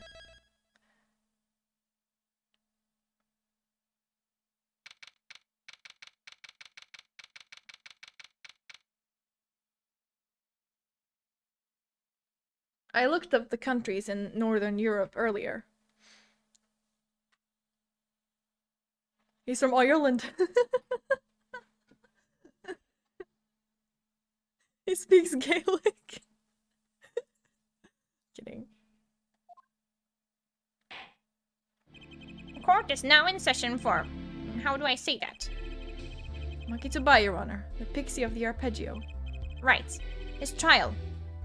Court is in session. Defense is ready, Your Honor. The prosecution is A-OK here, Judge. Very well, Prosecutor Gavin. Ah, my opening statement, yeah? I think I'm gonna make him more American. And, switch over to, like, German for, like, certain phrases, I guess. I don't know. I was just, like, not happy with the way I did his voice, so... No, actually, there was something else I wanted to ask you about. Yes? Say, you're going to visit someone in a hospital with an incurable disease. What do you say to them? Eh? I mean, you wouldn't say get well soon, right? You'd only be kicking them when they're down. What are you talking about? Actually, I'm going to visit someone who is terminally ill. right after this trial. The Chief Justice's son. The Chief Justice? His son is afflicted with the most terrible disease. He doesn't have long, it seems. Ah. So I thought I'd go pay him a visit. I thought saying something moving might be the order of the day. Why don't grown-ups ever just say what's on their mind instead of pretending? She's looking at me with something like disgust. Hey, what are you looking at me like that? Me like that for? In any case, I'm a bit busy today, so let's wrap this up quickly. Prosecutor Gavin, your opening statement, briefly. Quickly, you know, this is a long trial. Well, kind of, I guess, a bit. Dun, dun. You're in luck here, Judge. I believe you'll be going on your hospital visit sooner than you think. First, to review the victim in this case, Romain Latouche, age 35, global manager for Diva Songstress, La Miroir. The cause of death, blood loss due to being shot by a large caliber gun revolver. This report has all the details. The court accepts this into evidence. 45 caliber, that's quite large, isn't it? A direct hit from that could knock a man off his feet. However, the bullet struck him in the shoulder. The damage to the body was slight, death was not immediate. Sadly, his blood loss was such that he could not be saved. I suppose the victim's condition could have been much worse, considering. Ow. 2 shots were fired. 1 shot missed, the other penetrated and passed through the victim's shoulder. Both bullets were found in the wall at the scene. Observe the diagram. This is where the bullets hit. I see. The court accepts this evidence. If we're talking about the 45 caliber revolver, we must assume that the killer was adept at the weapon's use. Really? Yeah, apparently weapons that size have a powerful kickback. If, say, the judge tried to fire one, it'll break every bone in his body. The defense will take more care in choosing examples. As I was saying, the victim was shot backstage in the dressing room. This dressing room has only one entrance, this door. And that does seem to be the case, yes. However, there were witnesses who heard the gunshots. He's talking about you and Emma, huh? Yet, when the witnesses entered the room, it was empty. Save for the victim's body, of course.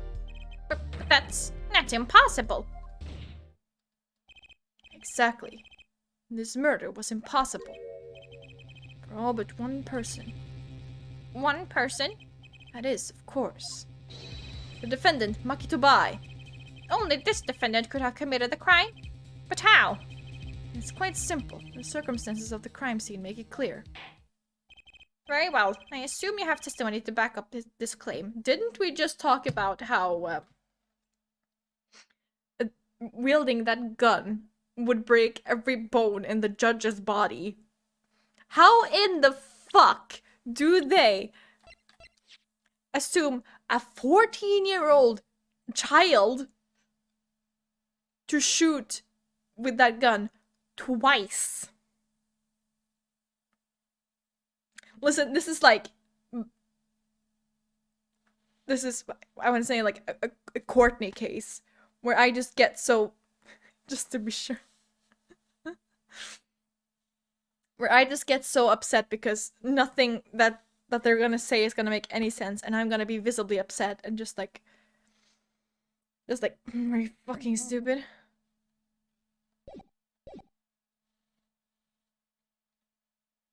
I assume you have testimony to back up this claim. Let the witness please take the stand.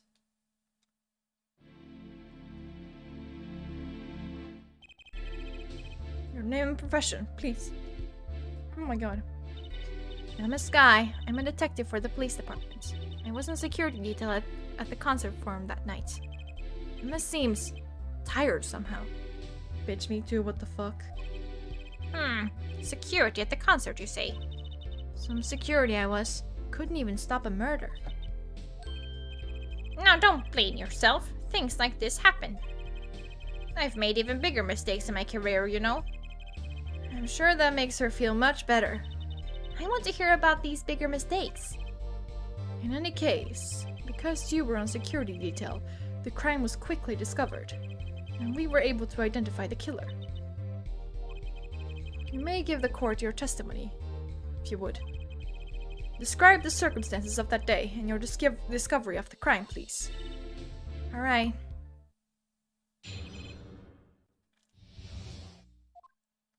The night of the murder, I was on security backstage at Prosecutor Gavin's request. Only people involved with the concert in some way were allowed backstage. At the beginning of the third set, I heard shots. I went into the room filled with blaring rock music and found the body. I examined the scene and determined that only the defendant could have done it. It was lucky that the detective was the first on the scene. But that door was the only way out of the room, right? Yeah, pretty much. And I don't get it. How can they say that Maki did it? Looks like we need a bit more information. Very well. The defense may begin the cross-examination.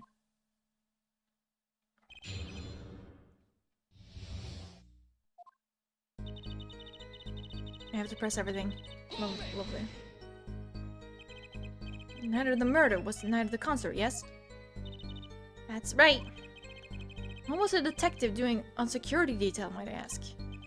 If it was only a concert. My thoughts exactly.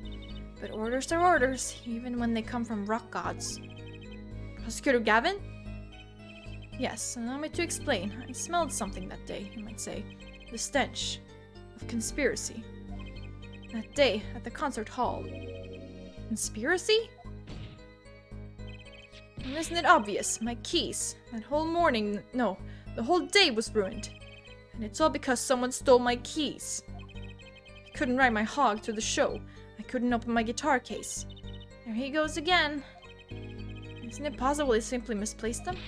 Misplaced them? Misplaced items don't just wander into a murder victim's hand on their own. What's this? Prosecutor Gavin, if your keys were in the victim's hand, that makes you a prime suspect.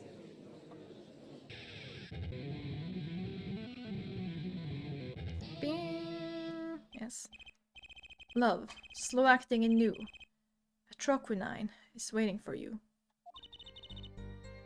He's saying something. Does everything with this guy have to be so over the top? Yes. The killing happened in the middle of my concert. I was, like a sailor, adrift on a sea of sound. Anyway, I didn't want anything else stolen, so I put the detective with the most time on their hands on the task. I see. I can accept that. Well, I can't. What do you mean, most time on your hands? Please, the testimony.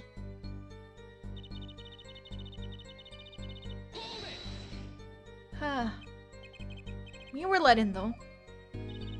I didn't know about that. I certainly didn't invite you. I gave the Fraulein special permission to be there. I wanted to see her again. Oh boy, did you hear that? We're officially involved now. Gee, great. Some other hangers-on tried to get backstage, but I drove them off. So no other outsiders were there then. And then...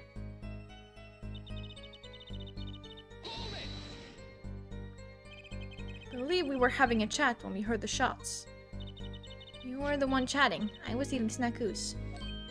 Ah, hey, no snacking in court. You're sure the shots came from Lamirore's room? Yes, absolutely. Hey, I'm the one being cross-examined here. Here, this'll keep you quiet. Huh, thanks. So...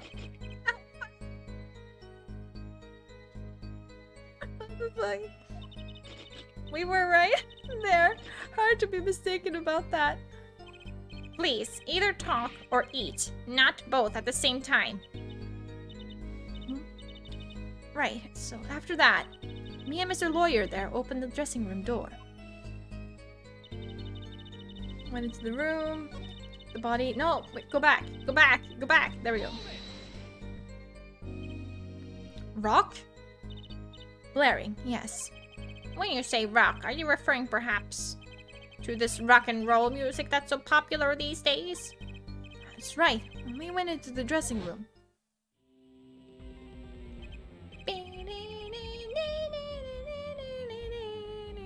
Music was blaring over the speaker on the wall. They pipe sound from the stage into the backstage through speakers. That way people in the back can hear when they're supposed to be on stage. Did it have to be so loud? You don't listen to the governors with your ears. You feel it with your entire body and soul. I always have the backstage monitors at full volume. When we walked in the room, the band was playing Guilty Love, I believe, making it easy to determine the time of the crime. If you could hear that music playing. And everyone on stage for that song has an alibi, including myself. Anyway, I closed off the scene and started my investigation.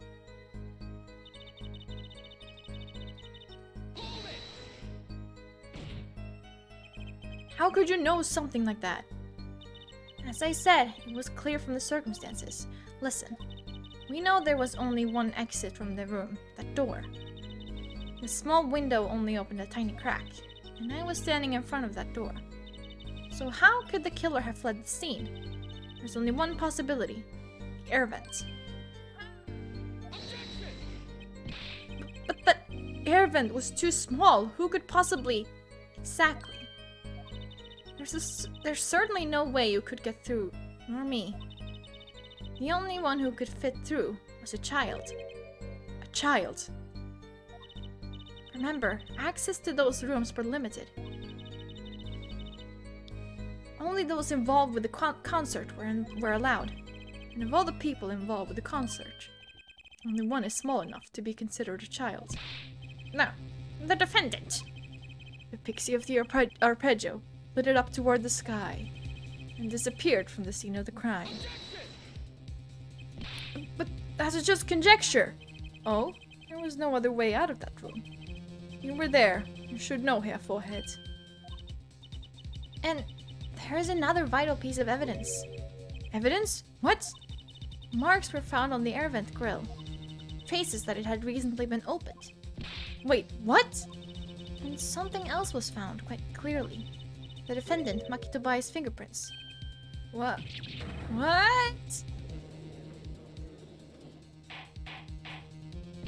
Order! Order! Order! That air vent was the only way out of the room. The defendant's fingerprints were found on the grill. Well, Herr Forehead, what fairy tale does this suggest to you? Only one could pass through that vent, that doorway to heaven. And that one is our pixie. Why are you looking at me, Apollo? Hey, I was out whooping it up in the audience. God, I can't read. So if this was his decisive evidence... Quite decisive indeed. I believe that's enough for that. The prosecution has a rather convincing case. The only way in and out of the crime scene was watched, making the defendant the only one who could possibly leave the scene. Simple and decisive. I believe we've heard enough to determine our verdict, even if I wasn't in a hurry to make a hospital visit. I'm sure the Chief Justice will appreciate the gesture. Unfortunately, we have no direct witnesses.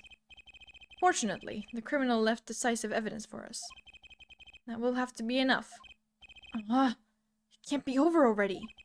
Very well. I believe this trial is finished. If the defense has no contradicting evidence... The prosecution has presented our proof, clear and plain. If you have contradicting evidence, it better be clear and plain. Apollo! They've got us on the ropes already. We'd better come up with something quick. I know. Think what can get us out of this.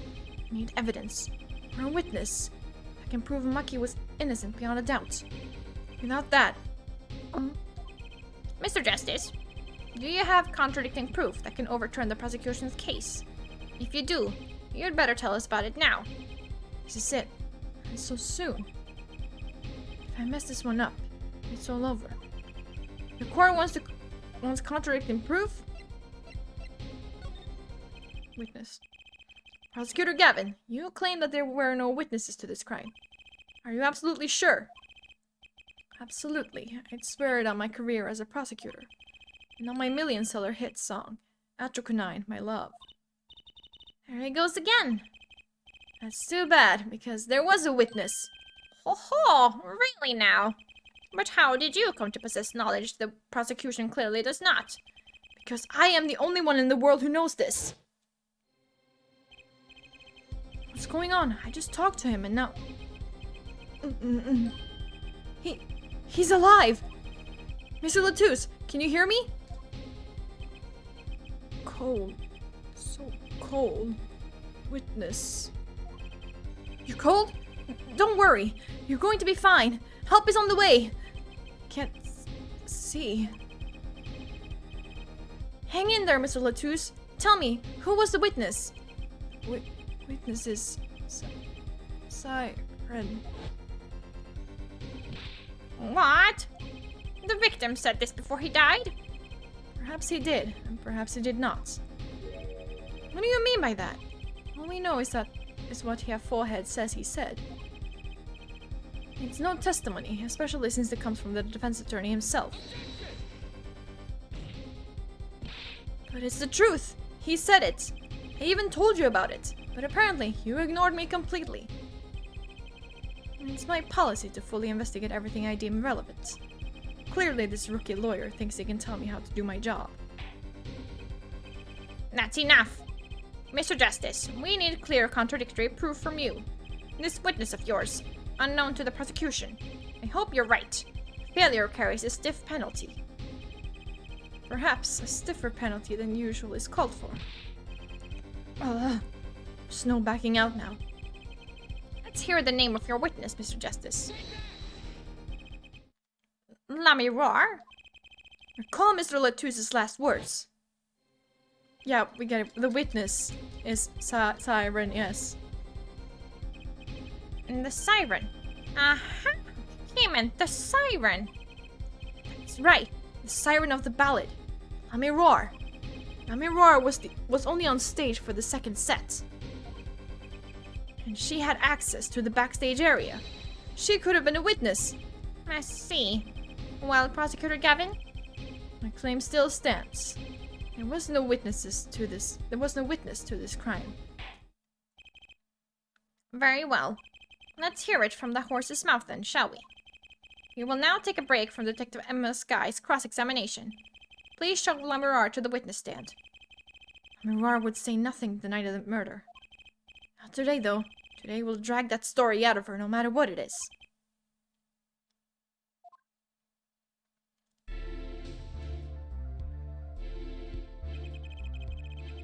It is my distinct honor to welcome the siren of the ballad to our courtroom. You are too kind. Ah, you can speak English? Yes, I can. I am not very good. There is much I do not know. You speak so well. Have you spent time here before? Actually, I do not know how I came by my knowledge of your language, nor where I studied it. What does she mean? She doesn't know. I too thought to call her as a witness, but I did not. I had a reason, of course. What's that? Lamiroir suffers from amnesia. Amnesia? Lamiroir is not my true name, yet I remember nothing of the time before I was given it. Nothing of the time before I started singing on stage. Oh, she's even more mysterious than I thought. As lauded singer Lamiroir, she lives a good life, but clearly, other than it being for like old memories, her new memories doesn't seem affected by it. So that's bullshit.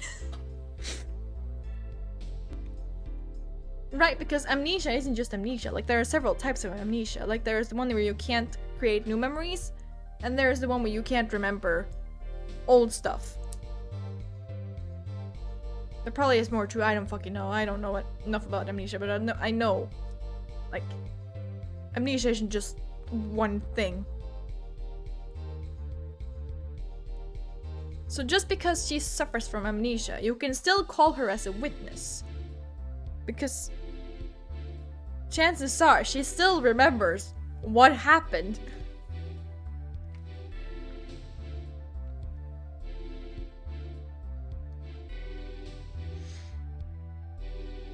A slotted singer, Lamirar, she lives a good life. There are little difficulties for her thanks to her success. Yet, I did not wish to subject her to unnecessary stress. I see. I care surprisingly little about people's pasts. You have nothing to fear in this court, Lamirar. Thank you. Yet, there is something I do not understand. I am being called as a witness? What might I say? No one will tell me anything of what happened. Mirar, let me be frank. I did not want to ask you up here to testify. Yet that young gentleman with the white forehead over there was adamant that you stand. Oh my. Congratulations, Apollo. You're the bad guy. Well, now that you're here, please give us your testimony. If nothing else, the sound of your voice is welcome. Tell us what you saw the night of the crime.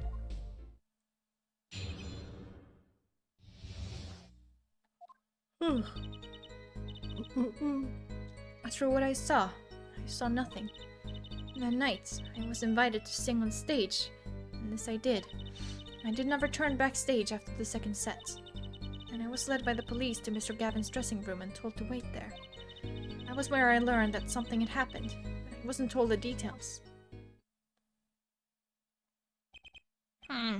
I must say, you sound wonderful just testifying. I hope he was too distracted to hear what she was actually saying. There you have it. She saw nothing that night. Now we can only pray that the defense has the sense to admit defeat, and refrain from detaining her here longer than need be. Wow, you just got better, Apollo. Way to go. Very well, Mr. Justice. Keep it short and sweet. Mirar wouldn't talk to me the night of the crime. She must know something, and I've got to find out what.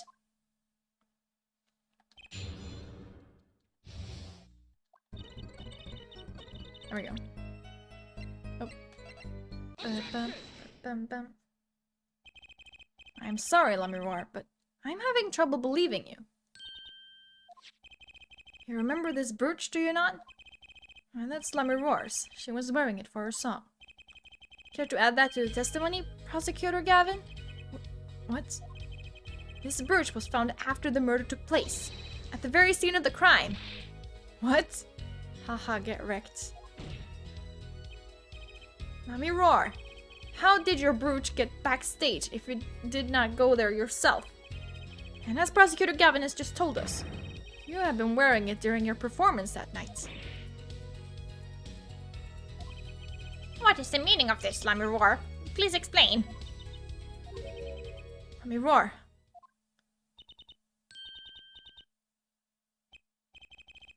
She says English is quite difficult.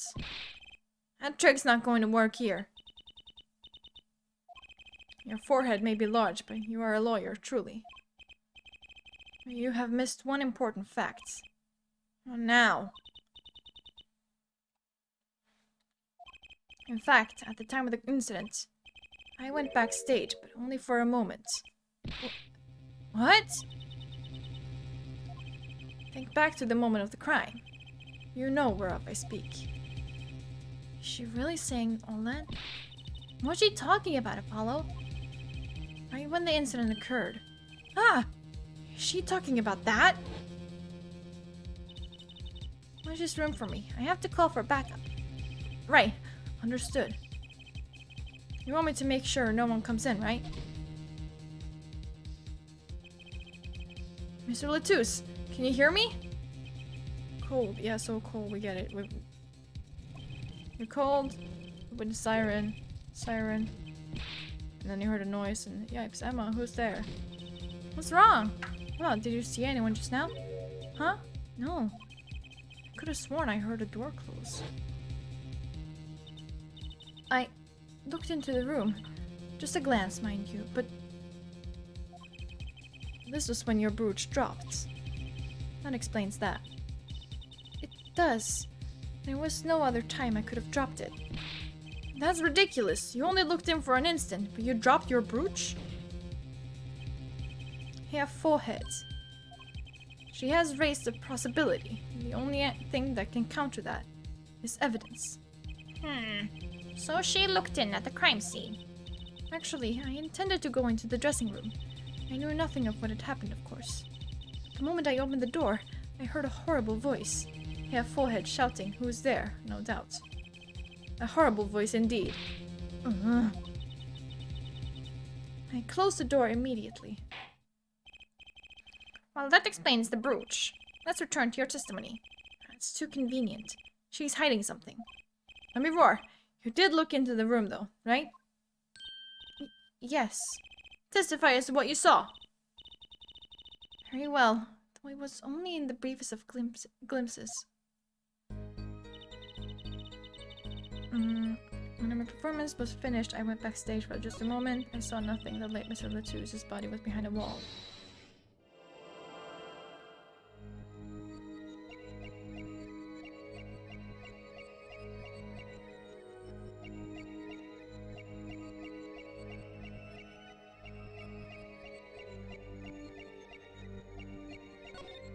Oh, interesting. Gotcha. The late Mr. Latouche's body, you say? Yes? You know something more about Mr. Latouche's death than you are saying. Listen, I'm looking for a tell, alright? For law. What? I could see you trying not to remember. But the effort made you swallow. You can't fool my eyes. It is true. It was so terrible after all. Staring at your boobs for justice. I mean, his name is Justice, so... That's true either way you think of it. Really? It was so terrible after all. Why did Mr. Latouche have to be shot?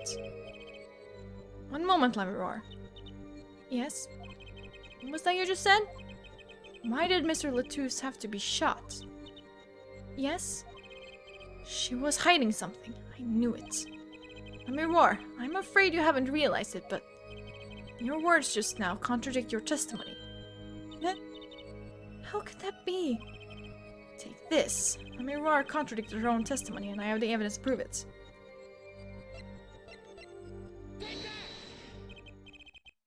Tell me, Lamiroar. How did you know he had been shot? Well, immediately following the incident, a gag order was placed on the scene. This is the document proving that. In your testimony, you told the court. No one told me anything about the incident. Furthermore, you testified that you had seen nothing. Yeah, you knew that Mr. Latouche had been shot. How could you have known?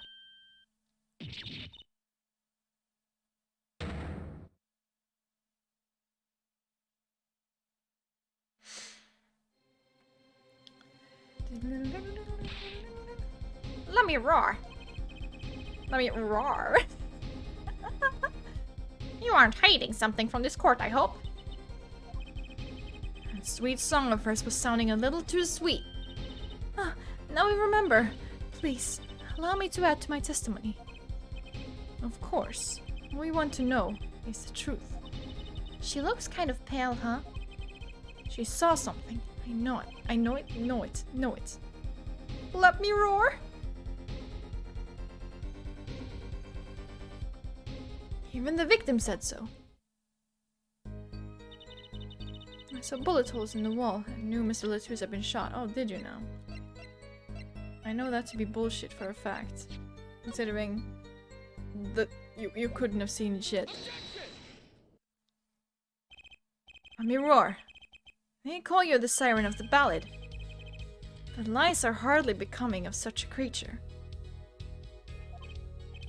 Now put down worthy of our prosecutor, Mr. Justice. Such put-downs are hardly becoming of you, Apollo. Stop polishing your forehead and start polishing your character, yeah? Come on, can't I be cool for once?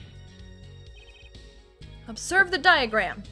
Let me roar. You looked in from the door for just a moment, correct?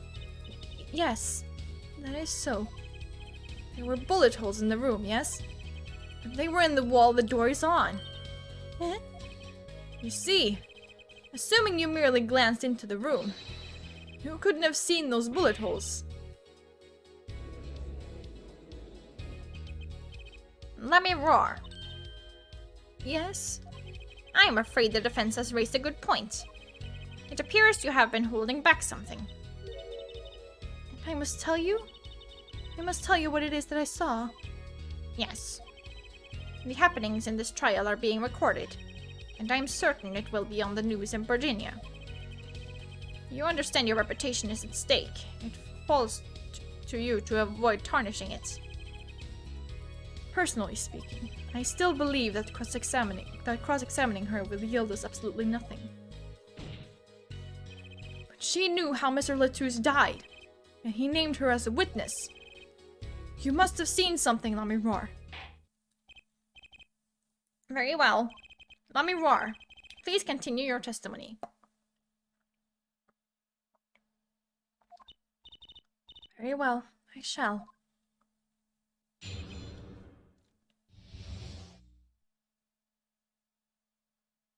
I don't think it means that they're televised, but just that they're like recorded.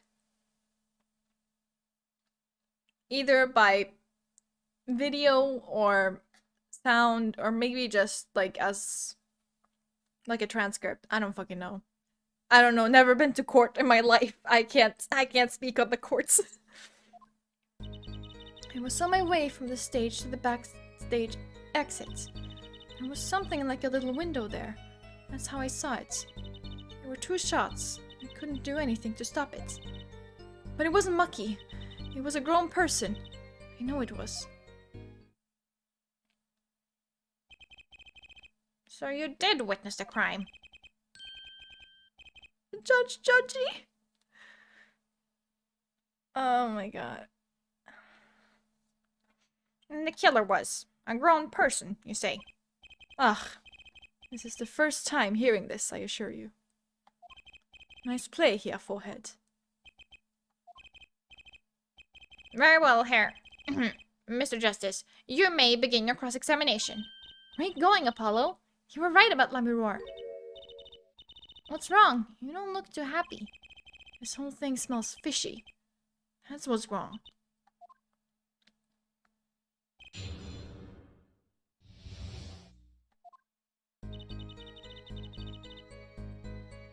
I gotta get to the 5th argument. It was a grown person. There we go.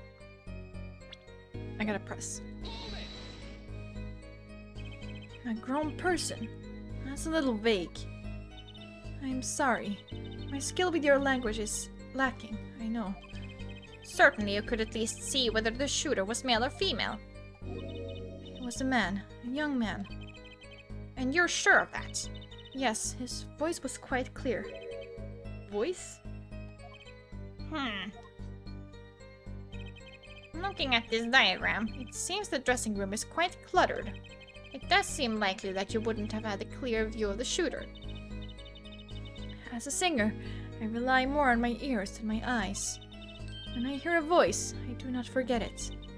That voice was the voice of a man. So you heard a voice, but wait. Couldn't that have been the victim, Mr. Latouche? Absolutely not. I not just say that I do not forget a voice. If it was Mr. Latouche who spoke, I would have known. Indeed. So you were at the window and you heard the shooter's voice, the voice of a young man? Apollo, this is a good testimony. That proves it wasn't Mucky.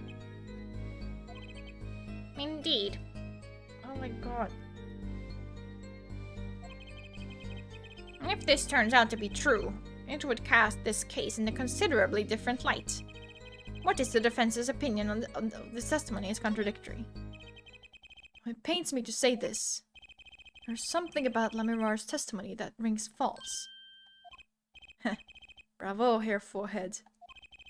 You're cooler than I thought.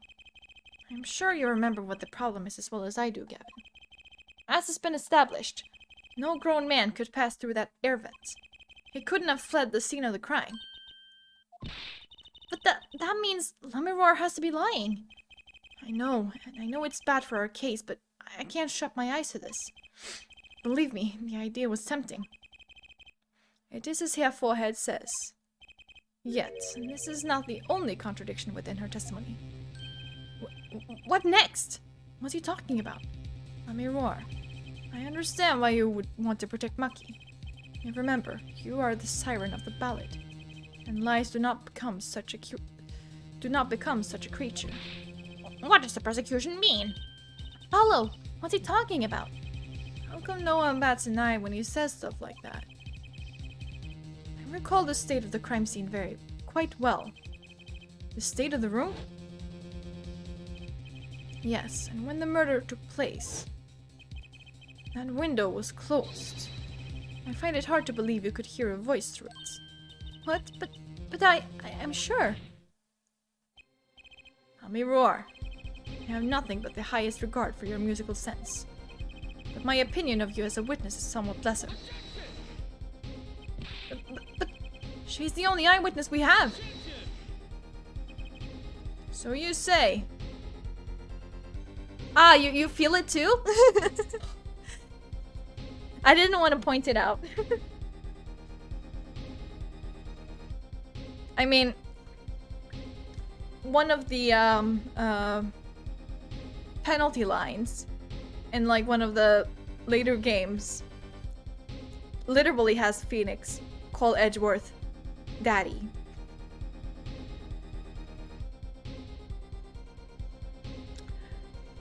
I think I knew that beforehand, but I searched it up today and I was like, oh my god. Wait.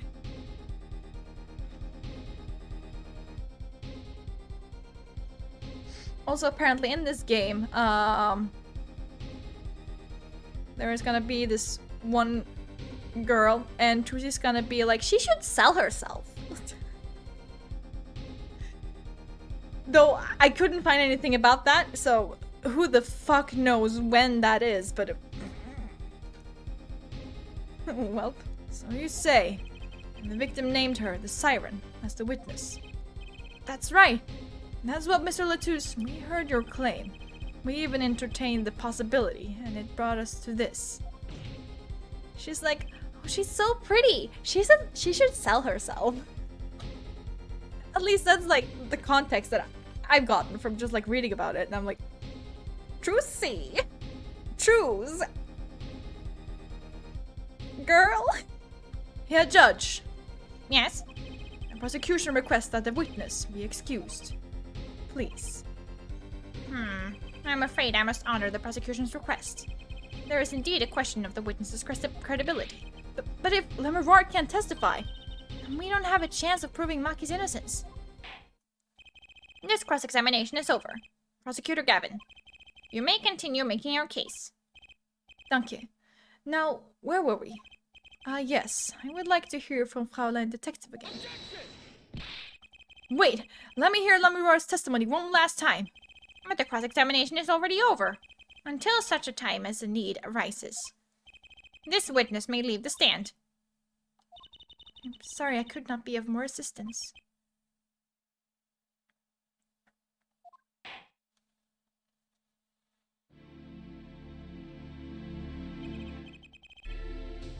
At last, back to the real trial. Ready, Herr Forehead? I hope I didn't just miss my only chance. Fraulein Detective, how far had we gotten until we were so rudely interrupted? Don't ask me. I dislike saying the same thing twice, and I never repeat a song for an encore. If you would, Miss Guy. I believe I was saying that the only way Mr. Latouche's killer could have escaped was through that air vent on the ceiling. Ah, yes, there was only one door in the room. And a witness. You was standing in front of it. That air vent isn't very big, see? Kind of limits the people who could possibly get through. I certainly would have a difficult time. Sorry, I'm just imagining the judge with legs again. And I'm really distracted. You sure would. Not that you would have been there in the first place, though. Remember, the whole backstage area was off limits to people not involved with the concert. The only one who meets the conditions for our killer is the defendant. A virtuoso performance. I couldn't have put it better myself. She does state a clear case. Though, reading the report, something caught my eye. Oh? What's that? The circumstances of the defendant's arrest. The circumstances? Again? Hey, that's right, Apollo. Remember when you found Maki? That was bizarre. She's right. Yeah, that's also something. They really think this little fucking kid, first of all, shot the gun twice. And he isn't in the hospital, considering it's a .45 caliber gun. And also carried a whole grown-ass body and the guitar. He is so tiny. He's 14. Small son. Oh my god, I have so many children. Why did Mr. Latouse's body disappear from the room and end up on top of that stage tower? He is the same height as that dude's leg. Oh my god, you're not wrong. I'm only getting a guitar, no less. A perceptive observation, Herr Judge. Thanks. It was kind of an accident, really. But you work in this job long enough. You get a nose for things. The judge sure seems pleased with himself. Very good, Fraulein Detective. Perhaps you can tie it all together for us. Why was the body moved? And how does that lead us to the killer?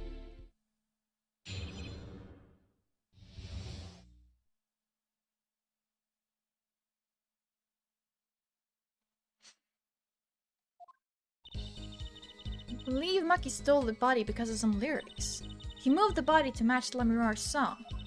No one in this country had a motive to kill the victim. And Maki practically left his signature at the scene. All of this evidence clearly points to the defendant. Can't we just like show the gun and be like, hey, reminder, can we have him just like fire this gun?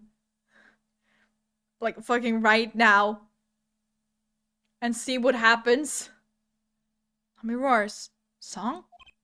Yes, the guitar serenade. You notice it's code too, did you not? It's code. Apollo, we've been through this! God, he's fucking worse than me! The events that day followed the lyrics to our song. Yeah, exactly! He's so tiny! Sugar, sugar. First the keys my heart just held onto so tightly were stolen. Then Prosecutor Gavin's guitar burst into flames on stage. Mr. Latouse's life was taken by a bullet. The rest hardly needs explanation. Guitar, guitar, up together to the sky. That's mad. It's like a story out of some fairy tale.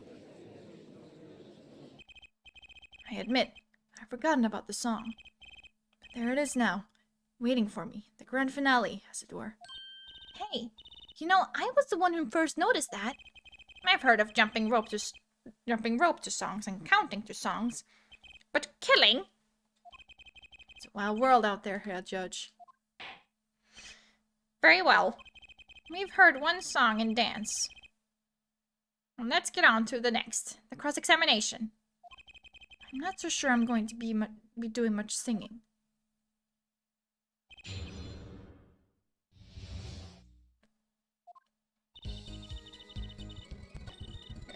And Maki, there we go. Press.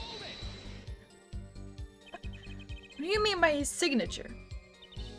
Bullet holes in the wall, of course. Bullet holes? The revolver was fired twice. One shot missed and left a hole in the wall. And that means what exactly? The dressing room isn't exactly spacious. Picture the shooter facing off with the victim in there. They can't have been more than 5 feet apart. It would be difficult, almost impossible to miss at that range.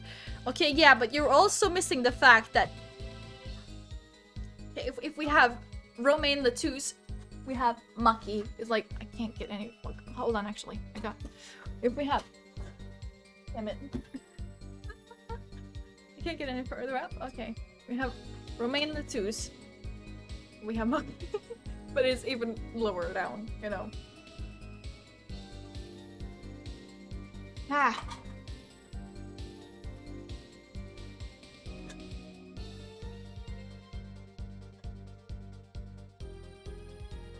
Well, yeah, you get the point anyways. Maki is short as fuck.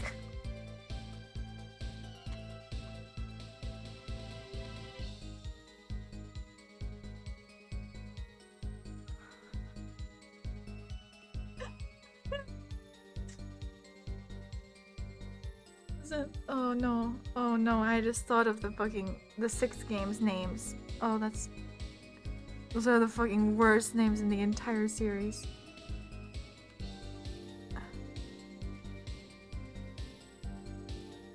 Sorry, I got distracted. But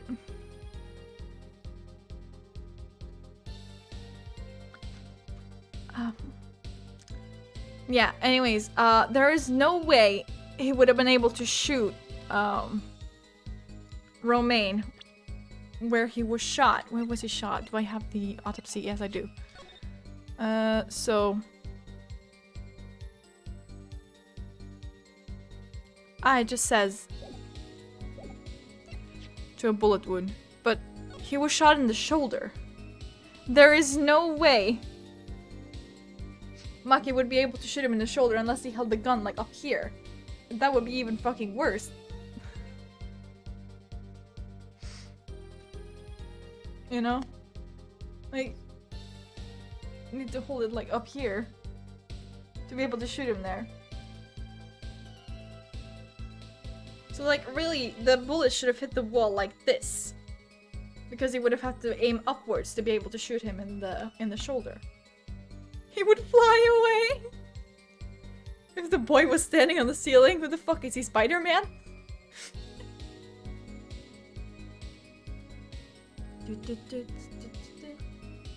Okay, anyways. But difficult, almost impossible to miss at that range. Difficult to miss, you say? Very. Assuming the shooter could properly aim. No. You can't be serious. Maki! He can't see! He is also 14 and a child! That's... I've even forgotten about that. Piano man, piano. He can't see! That's also a thing. How in the fuck? That's why he missed! It's the only explanation that makes sense. Piano man, just whatever. Piano man can.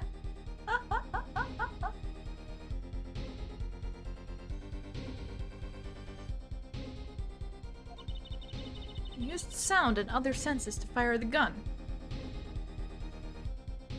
It sounds like he was fucking echo localizing? I thought he was doing that, just like sending out this signal being like, ah, okay, the man is there. Oh god, this is just like Courtney all over again. Remember that? Remember when we hated Courtney and then we loved her? Remember when we loved Emma and now we hate her? I'm kidding.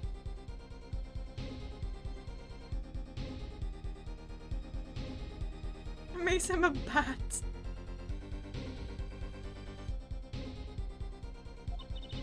Poorly. It reminds me, the monitor in that room was blaring at the time, yeah? Hardly ideal conditions for tracking my sound. A blind shooter. No wonder he missed. I knew those bullet holes would come back to haunt me. Think, Justice. What do I do now? Raise an objection. Sure, there were bullet holes left in the wall. But that doesn't prove the shooter couldn't see. Oh? How so? Well, there could have been a struggle with the victim. That's certainly possible.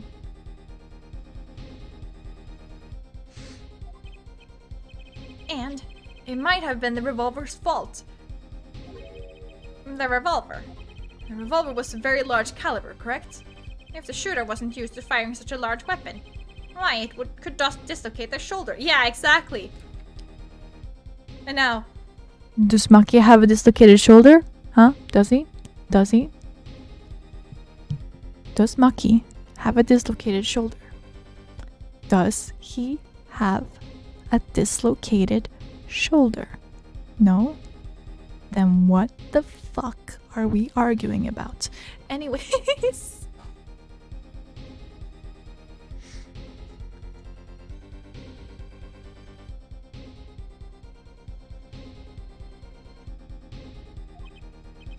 Exactly. The defendant, Maki Tobai, is, as you can see, tiny. It's not so hard to picture him firing the gun and missing entirely. Missing entirely? I think he would fucking break his arms. I think missing would be the least of his problems. Welcome to Angry and ASMR.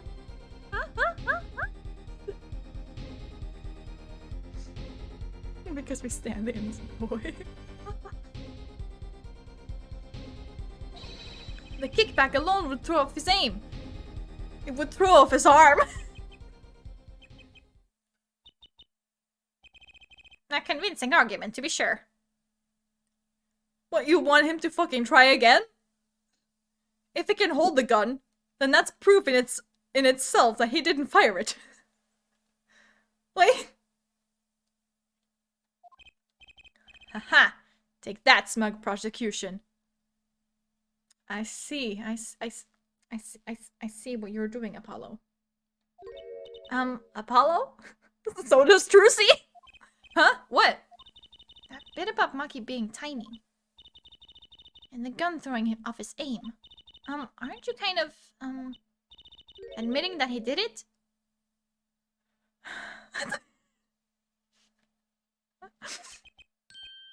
Oh.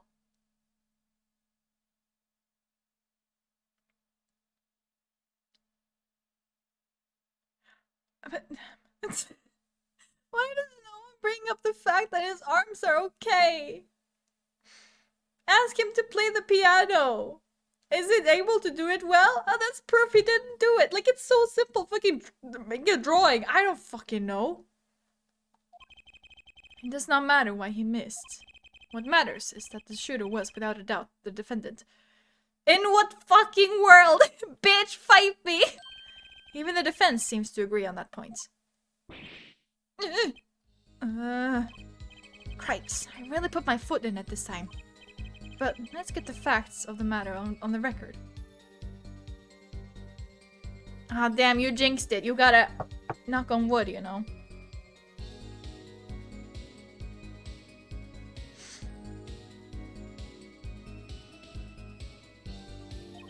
If you would, Fraulein Detective. Very well. The witness will add this to her testimony. Right. From the state of the crime scene, I conclude that the shooter was blind.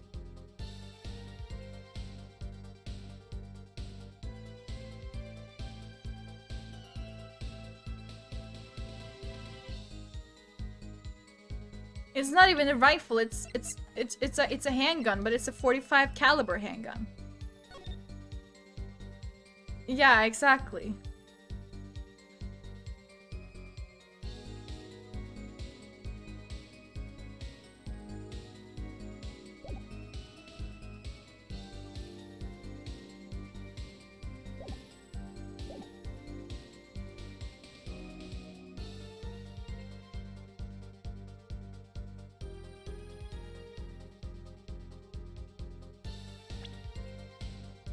Oh.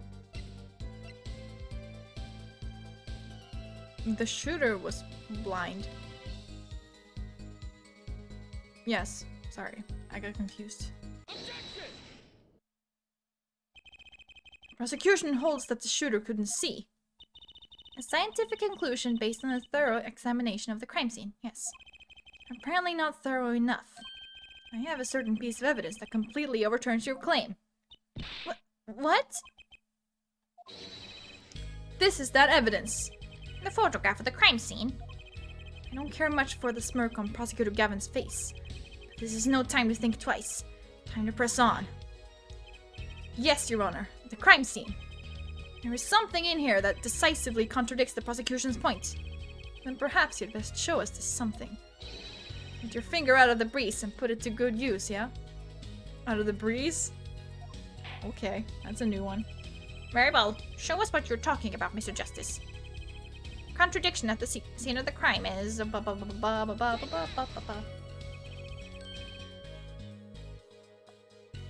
Contradiction is right here. The smeared bloodstains. I thought it was just my blurry vision. But it really was blurry. The way the victim's hand is raised above his head. Much like a gesture I have seen many times in this court. It's almost as if he wrote something. I get it. At least I think I get it. Get what, Fraulein? When Mr. Latuus was shot, he tried to write something. And what would he write but the shooter's name? And what would he write it in but his own blood? Pretty good, huh? Yeah, because we know how often that happens. That the dead body leaves behind a message that's actually intended to lead you to the killer. Thanks for making my point for me. Yes, in fact, that's what I think happened here. That does seem to be a distinct possibility. The victim wrote the killer's name. It's certainly a logical conclusion. Drat, I just wish it wasn't all rubbed out like that. Of course it's rubbed out. Why, if I were a killer, I certainly wouldn't want to leave my own name behind.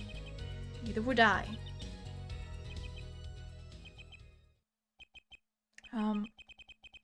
No one has anything else to say? About what? So the prosecution accepts this. You agree this was the victim making an attempt to record the name of the killer. And that the killer tried to rub the name out. What's your point? What's my point? Let me ask you this. How did the killer know the victim was writing their name? Well, Mr. Latuus was writing something in blood once the killer saw what it was. Wait. Once he saw what it was. And what did you just testify about the shooter? I said they were blind. Huh? Yet the crime scene itself contradicts that. The killer had to have been able to see. Why would they rub out the name in blood otherwise? May I remind the court that the defendant, Makitubai, is blind. He couldn't have been the shooter. Impossible! Order! Order! Order! Prosecutor Gavin, please explain to me what all this means. I mean, looking at this photo, it seems quite clear that the shooter could see. Yet up until now... It seems I owe the court an apology. The Gaviners are a band with law enforcement ties, yet a murder occurred. During our concert, apparently this caused some confusion over jurisdiction. As a result, some reports were not filed in an entirely timely manner. I'm not sure I like the vibe I'm getting here. Updated autopsy report! Yay! Not quite, but... Hey, Apollo, look at him. Why is Prosecutor Gavin all relaxed and smiling like that? Like he knows something we don't. And he's about to tell us. I've got an idea. Let's rock! With these documents. But before that, I have a question for the Fraulein detective. If I may? What? Tell me, why do you think that Makitubai is blind? Huh? What did he say? What are you saying? Of course he's blind. Of course? He's the blind pianist, right? So he's... Doesn't Lemirar lead him around by the hand all the time? No way. I have a report here on the defendant Makitubai. According to this, Makitubai can see perfectly well. What? His blindness was merely a publicity ploy by those clever Virginians. He can see quite well. You said... What did I say exactly? Yeah, forehead. Not once in the course of this trial have I claimed the defendant was blind. The only one who did was Fraulein Detective. But that's a significant fact, yes. Consider, Makitobai sees. And he was the only one who could have fled through the air vent. I see no problems with this. But what about the bullet holes in the wall? Yes, the bullet holes. I believe Herr Forehead neatly explained those for us. He didn't miss because he couldn't see. He was the kickback from the 45 caliber revolver. Check his arms! Get a fucking X-ray! Something! I don't fucking know! God, they're so smart, but so fucking stupid at the same time, and my chair is too low. There we go. That's better. There we go. Perfect. A simple accident, in other words. How's that? I'm afraid your objection has just flown off for brighter skies. This is where the real fun begins, Herr Forehead. Yes.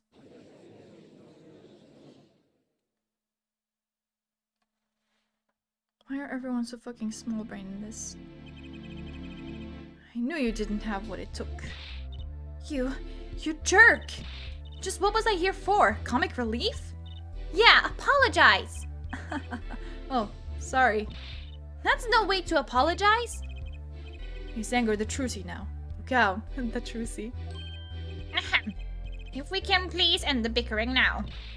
Whatever, I'm not leaving. I can't leave like this. I'll come up with some clue to solving this case if it kills me. But your testimony has already given us enough to convict the defendant. Ugh, don't say that. Aha! Aha, what? This bloodstain. The criminal tried to wipe it off, right? That seems to be what happened, yes. We might be able to find out what was really written here. Really? You can do that? Because she wanted to study forensics, but she came back and was like, but she failed. She went to Europe, she failed. Came back and they were like, hi, detective. And she's like, can't fucking guess. That's why she's sour. Really. She's just petty. That's right, but this. It's called luminol. Maybe you know of it. It's a chemical that reacts to blood. Ah, yes. Have we done those tests yet? Ha! As if I'm going to tell you. The bloodstains covered a section of the carpet. In order to perform blood tests, that section was removed and submitted. Perhaps we should request it here in court now. Right. Go for it, Apollo. Huh? I have to do the test? You just have to spray the luminol on it. Simple. A chemical that reacts to blood. I've heard of this somewhere.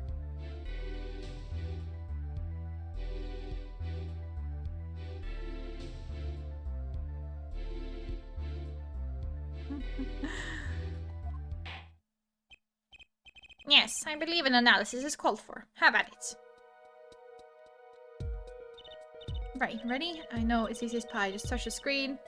Binary, give it a try, whatever. Hand is shaking. Okay, whatever. Let's do this. Okay, actually have to click.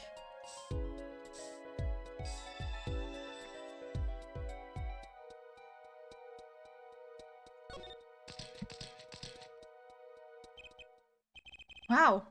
It really works. This must be the power of science.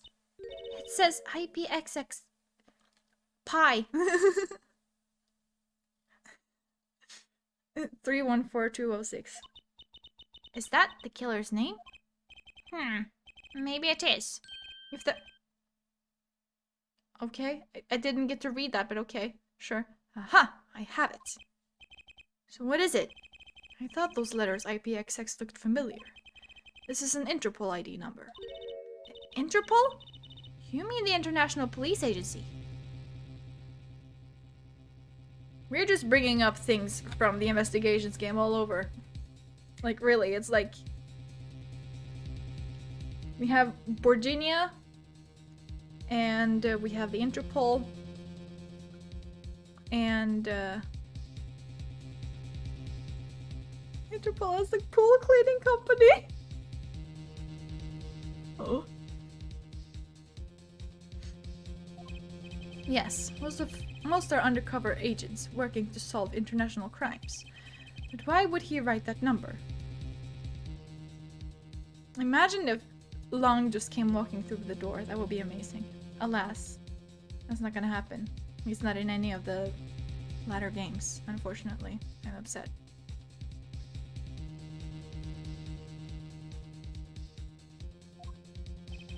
Why would Mr. Latouche even know a number like that? Stan Lang, oh, we sure fucking do. That you, me, and Wright video, it just lives rent-free in my head.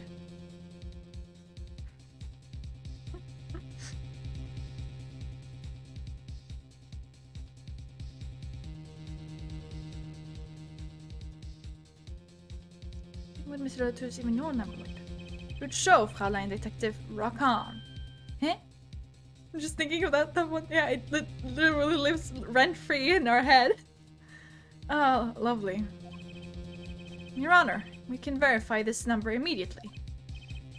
Dorian, are you there? Come up to the witness stand.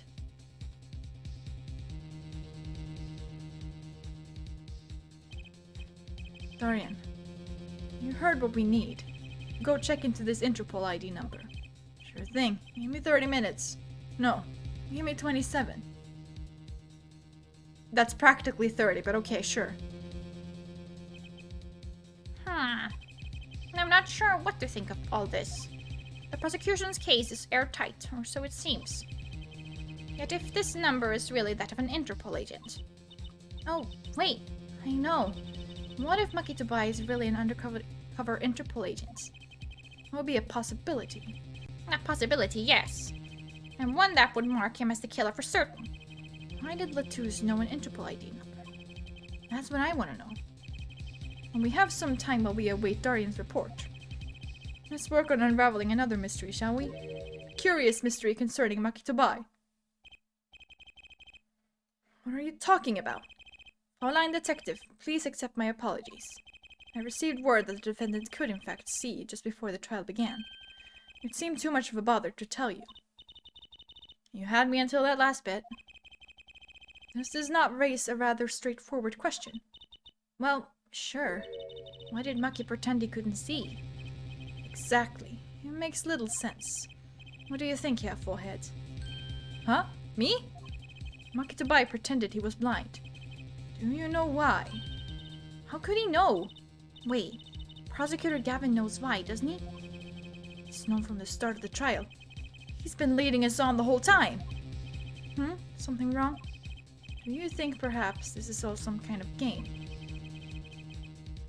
Why, in fact, it is a game, but... Know that the moment I heard that report, I knew why. I suppose people who have sold over 1 million records really are something else. What does that have to do with anything? There was a reason why Maki Tobai pretended to be blind. But it wasn't for his own sake. Getting the picture now? It wasn't for himself? Well, Mr. Justice, can you present evidence that shows us why the defendant had to feign blindness?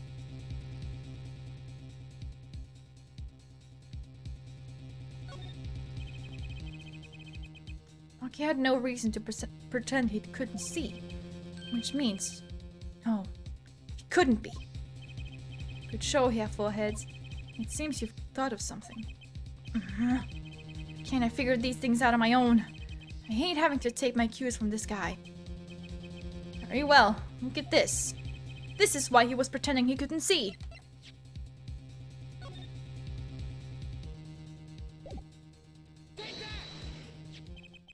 That is...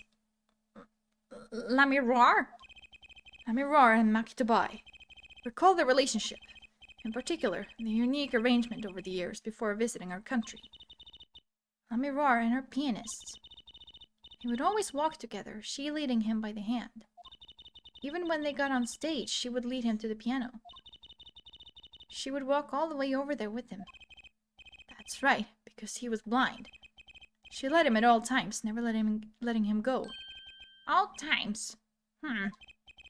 Yet we have just learned something that makes their arrangement peculiar indeed. Maki could see. Why did they have to keep up this act the whole time? Well, wasn't it part of their, performance? I think there's a simpler explanation. Maki did not need to be led by the hand at all. I can only mean one thing. Really? Really? It was all the other way around. The one who needed to be led by the hand was Let Me Roar, but that's also something that doesn't make sense to me. Because, like, if Let Me Roar had to, like, lead Maki to the piano, how the fuck would she know her fucking mark? Like, how would she know where she had to go? Once she lets go of his hand, she's like, where the fuck am I? I know I'm by the piano, but like... And I know the general direction I'm supposed to go, but... I don't know where my fucking mark is. Magic. What's this? So you mean to say that Let Me Roar is... She's... Yes, Your Honor. Let Me Roar is blind. What? What?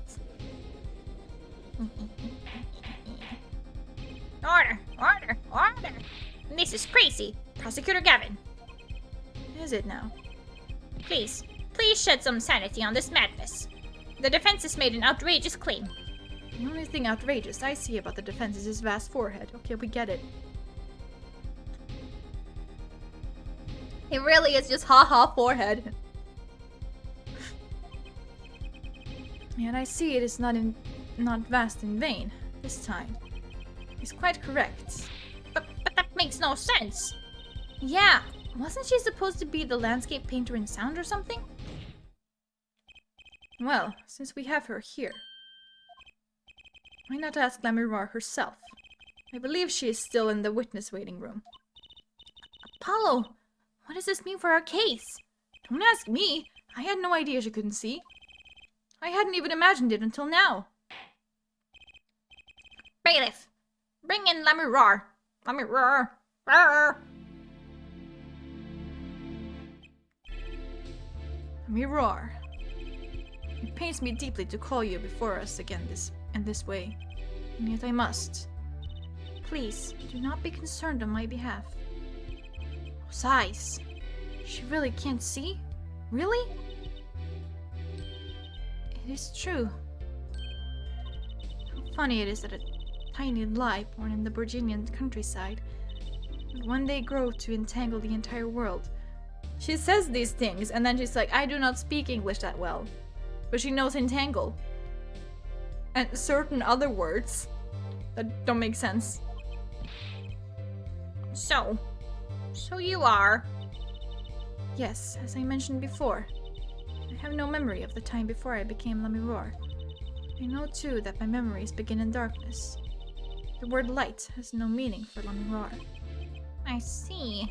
You may recall me saying something toward the beginning of this trial, Fullhead.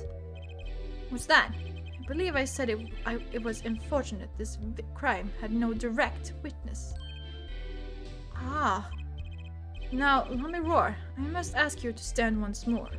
Will you testify to the court about your eyes? Of course. It was never my intent to deceive any of you. May I begin, Your Honor? Yes. Yes, of course. Though I admit I am a little lost here. I think we're all a bit lost here, Your Honor.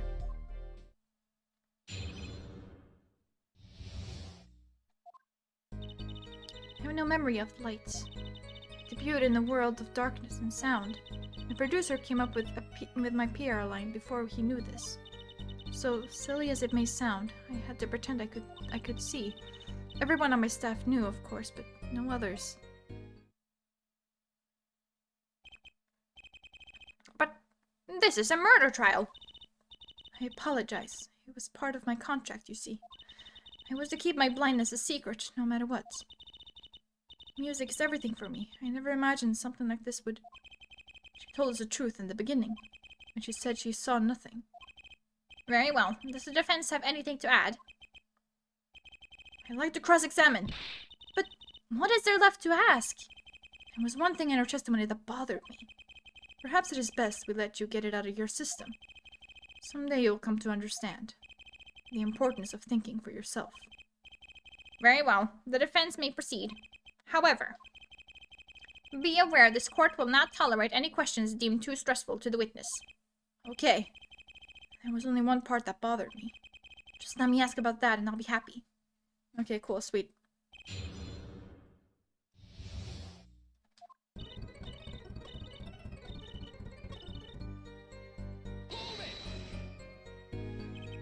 When you say your staff, do you include Mr. Latouche?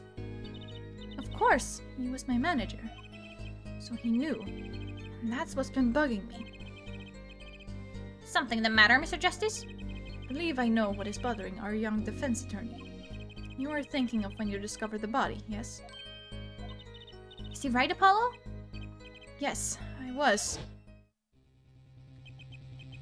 Yeah, we get it. He's alive. Can you hear me? Cold's a cold witness.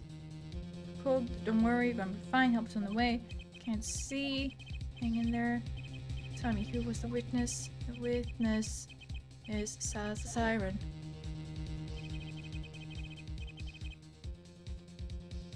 Mr. Latouche told me to ask the witness, and he named you. Why would he do that? He knew you were blind. I don't know. What did I just say? Oh, he's snapping his fingers.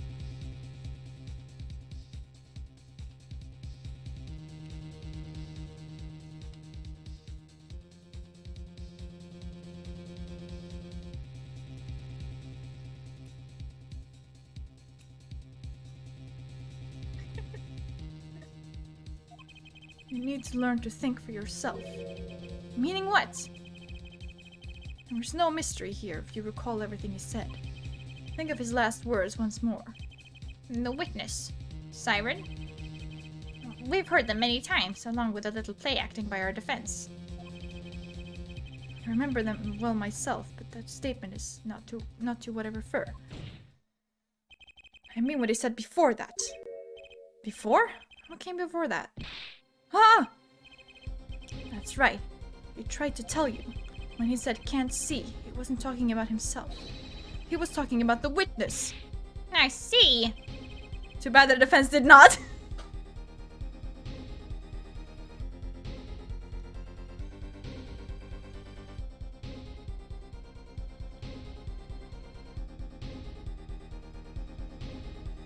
So, there is this, like, or there was this Norwegian comedy trio, I guess.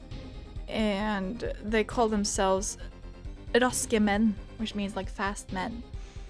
And they had this one skit. I don't exactly remember what it was. But one of them, like, pretended to be blind. And then one of the others was, like, talking to him, and he was like, I can't see, I'm blind! But in, like, a kind of funny Norwegian accent. Jeg kan ikke se, for jeg er blind! It's literally only funny to me.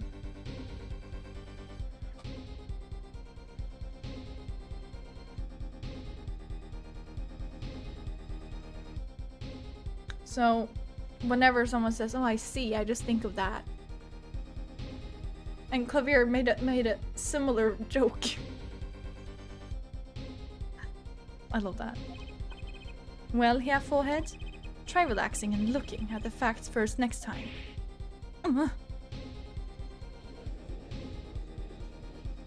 He looks like a tiny boy. Order! Order! Call Lamoureux's earlier testimony. I was on my way from the stage to the backstage exit. There were 2 shots. I couldn't do anything to stop it. But she couldn't have heard those gunshots. I thought we proved that. But it's not the most important point here. Hmm? The moment he was shot, Mr. Latouche witnessed her through that window. Why else would he have named her as the witness? Ha! But I really did hear them. 2 gunshots, and the man's voice. Unfortunately, such a thing was impossible. The window was closed. We have already run a simulation, of course. But it was so clear. If I heard that voice again, I would know it in an instant. Your Honor, What is it, bailiff? Can't you see we're in session here? we have the results back from the investigation. The investigation? Ah, the Interpol number that Mr. Latouche left us. Well, let's hear it. We will continue this cross-examination afterward. Detective Crescend, your report, please.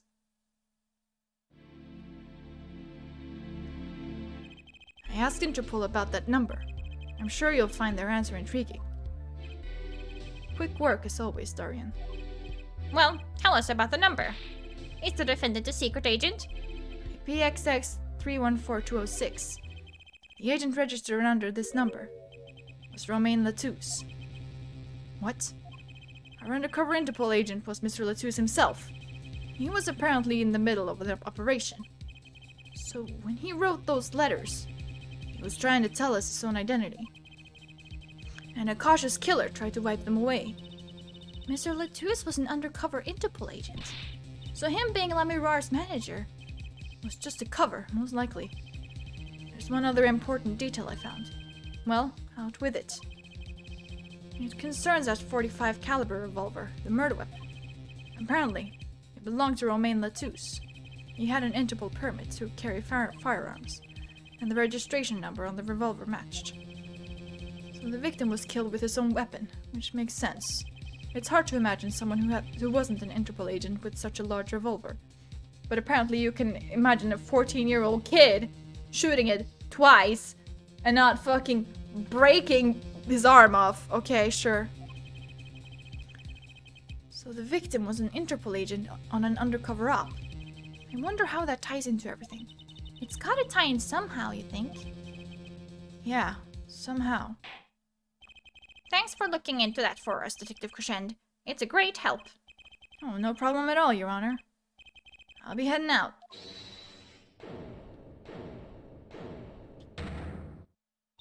Wait! Let me roar. Is something the matter? That voice just now. Darian? Mr. Darian, is it? It was him. I am sure of it. It was him. You aren't saying. That voice I heard, talking to Mr. Latouche, when I heard the gunshots fired.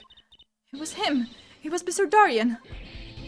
Is this some kind of a joke? What? No way.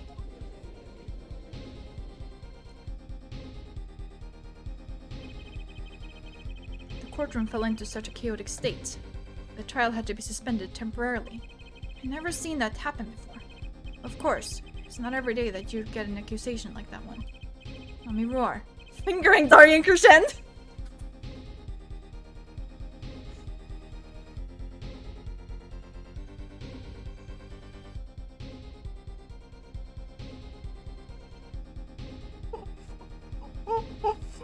Oh my god.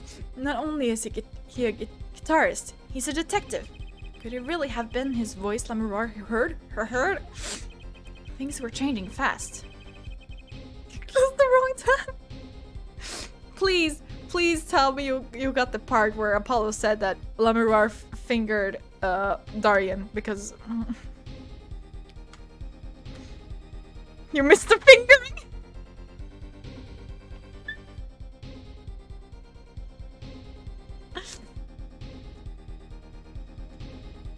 Frankly, I wasn't just saw it. Okay, go. I wasn't sure I could keep up with it. Hey, no wimping out now, Apollo. Sweet. 2 chapters? Meh. That's decent, I guess. 3 chapters left? I believe there were only 5 chapters to this. Let me just double check.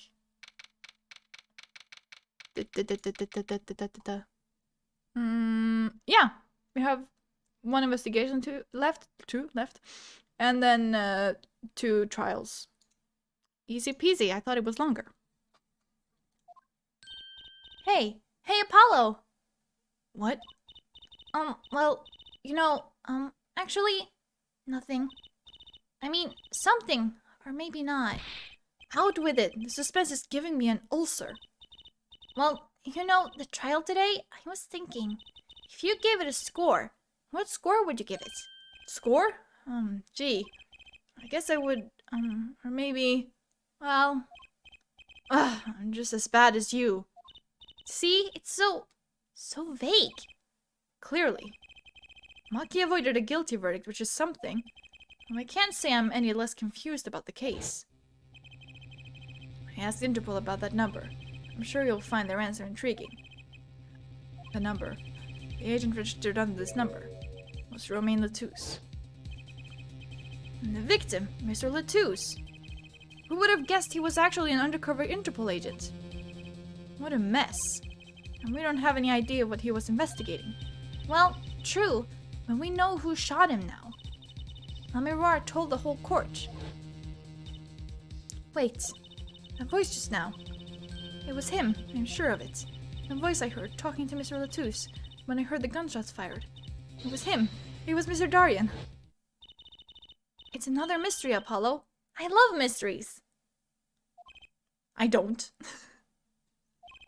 Speaking of mysteries, what's Mr. Wright up to? I wouldn't mind asking his opinion. Now that you mention it, I haven't seen Daddy around. What? Is he some kind of stray that just wanders in and out at will?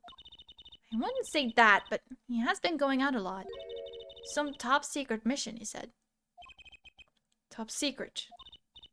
Anyway, you can't just rely on him to save the day. And you've got me to help you. We'll be fine. Fine. Right. Well, time's a-wasting, as they say. Let's investigate. And that's the spirit. By the way, Fleur, did you finish watching last night's episode? Because if you did, I have certain things I have to send you after this stream. Ugh. I feel like my back wants to crack. Okay.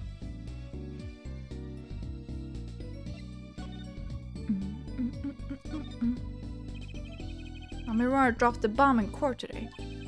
It was Darien. Lamiroir said she's never forgotten the voice, right? That's so cool.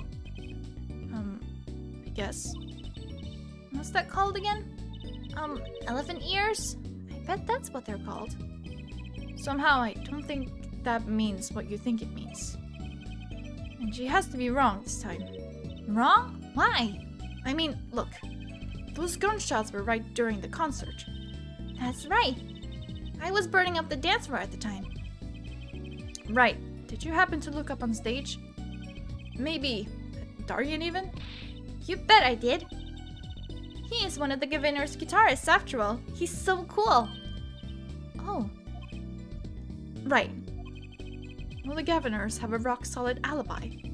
They couldn't have shot Mr. Latouche backstage. But Lamiroir heard him, didn't she? She heard Darien backstage, right? Somebody's either wrong or lying very badly here.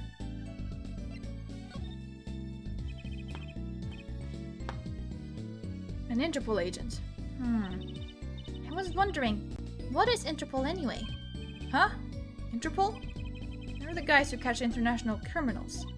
Why can't they just call them international police instead of making up some silly name?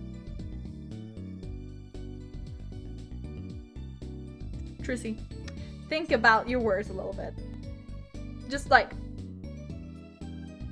think.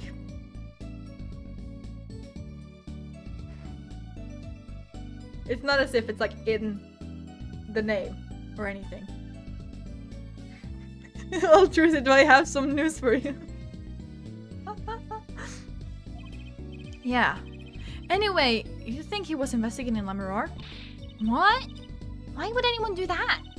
She's not a criminal. She couldn't be. Don't be fooled by appearances is all I'm saying.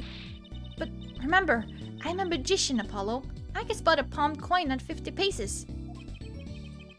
If only it were that easy. In any case, we know he was working on something. I wonder if it has something that if it was something that has something to do with something. Okay, it was actually what you said. I was really confused. That something being our case. The last something, I mean.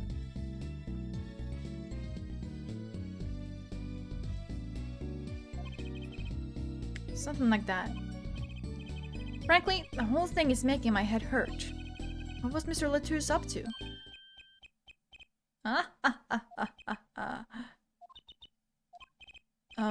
Trucy? Was that another one of your tricks? It wasn't me! I can't even make Mr. Hat laugh like that. Wherever the mundane gives way to miracles, a word is whispered. Gramarye. Hey! The other day! Who's there? We didn't just imagine that, did we? Who's wearing a silk hat? Friend of yours? Hardly. We meet again. Nice to meet you. Who are you? And could you please stop smirking like that?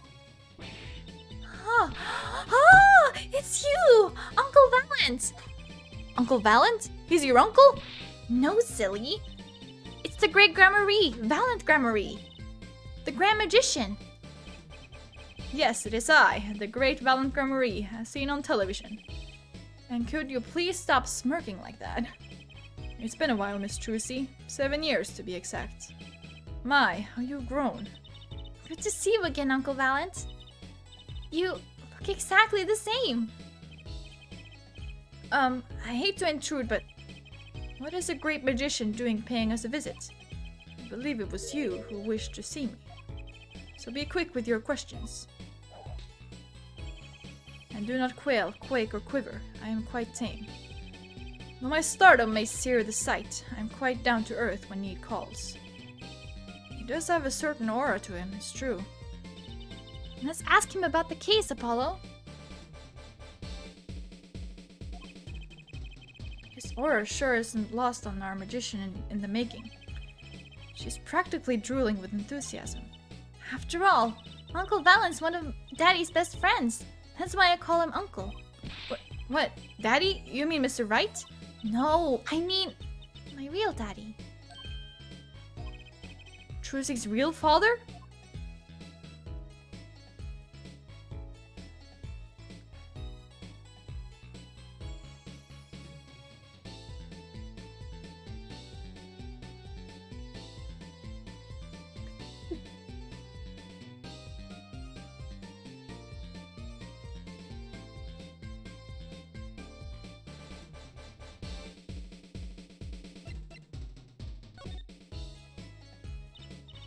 Wait, Apollo!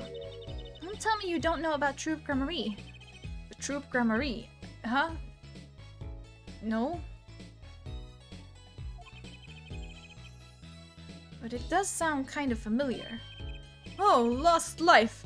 Lamentably listless lad! Do not know of the greatest troop of magicians on the planet. Valent Gramarye. The name began to surface in my mind. It was a name I'd heard on television as a child. You bet you've heard the name. He made a cruise ship disappear and blew up an amusement park. He did a what? That sounds like terrorism, especially the last one. Oh, and he made all his gold disappear from a safe, and then escaped from a high security prison. You said he is a magician? He opened the locks to hearts chained by mediocrity. This is the true miracle of Troop Gramarye. Wait. What, Apollo? I do remember seeing you on television a long time ago. Weren't you with someone else, like a duo? A duo? You're talking about crimes. Yeah, you had a partner. Something Gramarye. Yes, Zack Gramarye. A masterful maker of magic. A capable crafter of shining showmanship. Why is everyone so quiet? Daddy. Daddy? Huh? Oh, no way! Once upon a time, the Troop Gramarye included 2 grand magicians. Myself, Valent Gremory, and my partner, Zach Gremory. And this Zach was... He was my real daddy. Trucy's father, a magician. I guess it makes sense. I had no idea. There wasn't much point in talking about it. Not now that he's gone. Oh, I'm sorry. No, it's okay. I'm not lonely. I've got my daddy after all. And you make me laugh, Apollo. Glad that I'm good for comic relief at least. Not that I see daddy around much these days. Ugh, I've been remiss in remembering my reasons for my visits. Reasons? Two, in fact. The first being, of course, to see you, Miss Trucy. You don't know how happy I am to see you again, Uncle Valent. I'm sure you are. Not one for modesty, are you? When I encountered you at the Colosseum the first time in 7 years, I could fain contain my emotions. You wept oceans. And to learn you now defend that poor pianist, that blinded boy. It was a hot topic of talk amongst the staff, you know. And defend him you did. Well, it wasn't all my doing. I'm his defense attorney, actually. My other reason for coming here today was this. That's a videotape. Quite so. A recording of the concert, no less. I've brought it for you, Trucy, on behalf of Truth Grammary. Will you watch it? Sugar, sugar, oh, that night in your embrace, when you stole away the keys, my heart held on to so tight.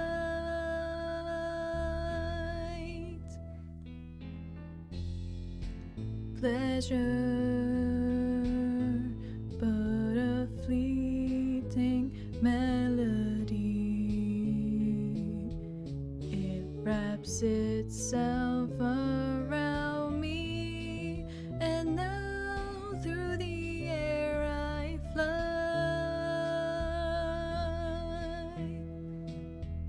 Ooh, burning on in my heart fire, burn my love away, all away, like a bullet of love fire. Take my life away, all away. Guitar, guitar, up together to the sky. Clavier in the background.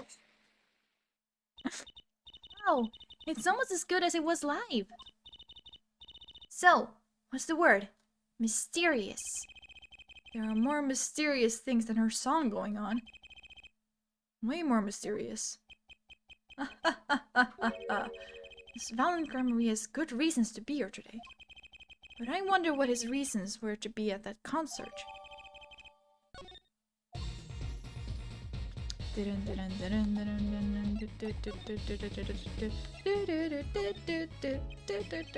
So, I was wondering, that stunt in the middle of the song there. I didn't see a stunt. What about Lamirar's vanishing and reappearing? Oh, that. I guess I'm so used to seeing that happen. I didn't even notice. Okay. Weird flex, but okay. So young to be so jaded. A simple sleight of hand, a petite prestidigitation. A modicum of magic from me to you. So that's why you were at the concert. Yes. I was there to watch my trick take to the air. So you're the one who knows how it was all done. Of course, I am like a deity, with the stage as my domain. I suffer no mystery upon those floodlit boards not grasped tightly twixt my fingers. I don't even understand what I'm saying. It is a potent, primeval power I possess. Well, do you think you could tell me how it was done? Hey now. Trucy? That's like totally against the rules, Apollo. Not during a murder investigation, it's not. Mine own, for my illusions are mine alone, monsieur. Also what? Recall that the terrible occurrence happened later. Well, after my illusion entranced the audience. Oh. Don't even ask. I won't answer. Too bad for you, Apollo. Whose side are you on? I, Valentin Marie, now make my leave, Miss Trucy. There's no need to rush, Uncle Valent. You should stay a while. I am afraid I cannot. I may not. I shall not. I have been asked to assist with an analysis, and so I shall slink back to the scene. So, you'll be at the concert venue today? Correct. If you would call on me, come to the Coliseum. See you later, crocodile. With a whirl of his cloak and a wink of his eye, he turned and walked out through the door. Normally. Well, there you go, Apollo. Let's get cracking. Right, Valentin Marie. I've got a few more things to ask him. Foremost among them, that bit of magic that made Lamoureux disappear. And how he knows Trucy and her real father.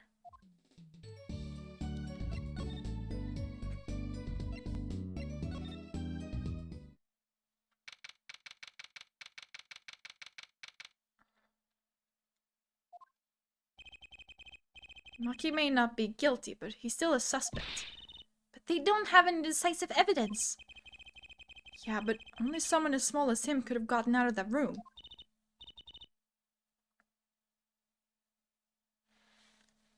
Right, the air vents.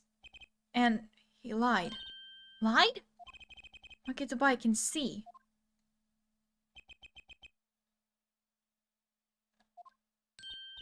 Huh, Maki!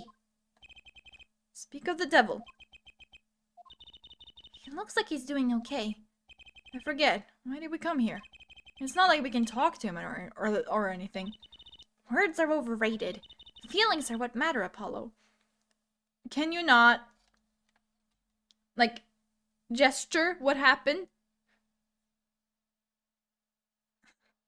Like, something. Get him a pen and paper, make him draw something. Like, there are so many ways to go around this instead of just being like, guess we can't talk to you. Bye.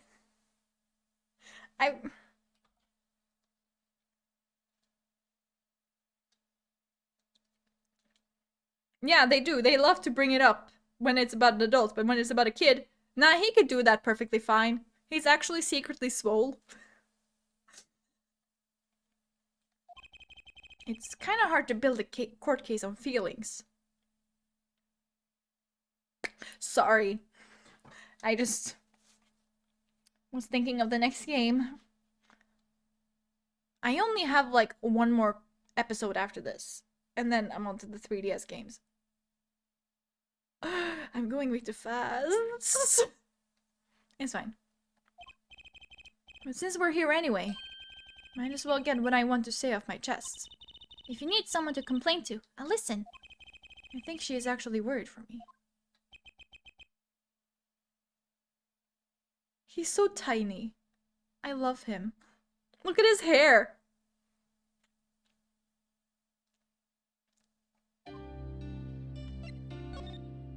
Okay. So, what did you think of the trial today? I'm glad he doesn't understand English after all. If he did, he would have been scared out of his mind by that trial. Hey, as well as that ends well. You have to be more goal-oriented if he's not guilty. No, blah. You have to be more goal-oriented. If he's not guilty, we win. No, if he's innocent, we win. Maki might not understand English, but I bet he gets that better than you do. Huh?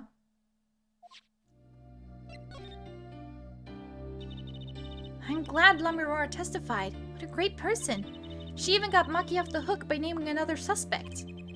Dorian of the Governors. The detective. I wonder if Maki knows what happened. I mean, if he could follow how the trial went at all. No one told him there's a new suspect. How would he know? His hair looks like half a Lisa cut.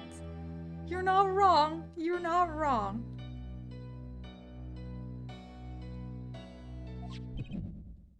Hey, what is it, Apollo? No, it's nothing. I must be imagining it. Imagining what, Apollo? It's just, I couldn't help but feel that, I don't know, mucky. He doesn't understand what we're saying, right? How could he? He's a young Virginian. He doesn't speak English. Yeah, but my bracelet is reacting to him. Huh? Maybe it's malfunctioning.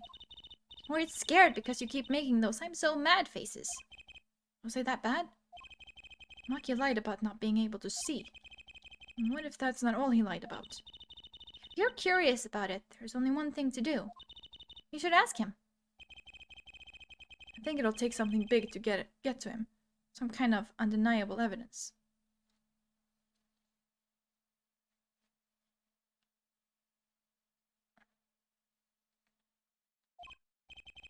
We'll be back, Maki.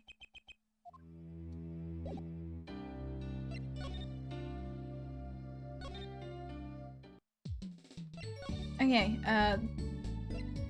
you might recognize this place.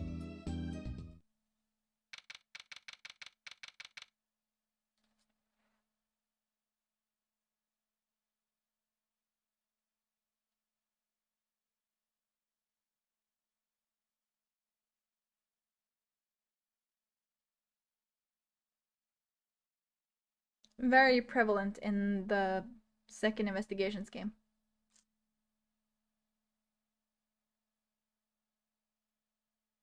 I didn't even see the badger!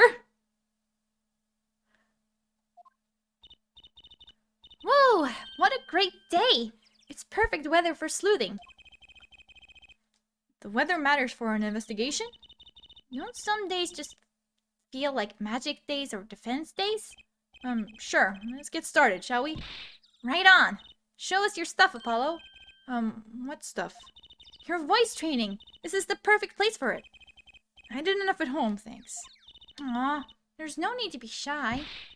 Keep that up and you'll never make it on the big stage. I'm happy in the courtroom, thank you. I am a lawyer. You're in luck, because it's lawyer weather today. Don't you just want to face the blue sky and shout, "Objection!" Look, the weather has nothing to do with lawyers. Let's get going already.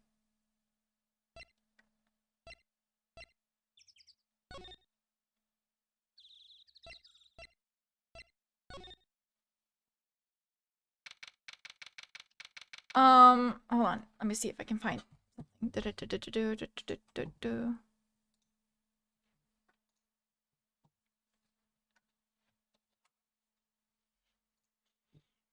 Hmm.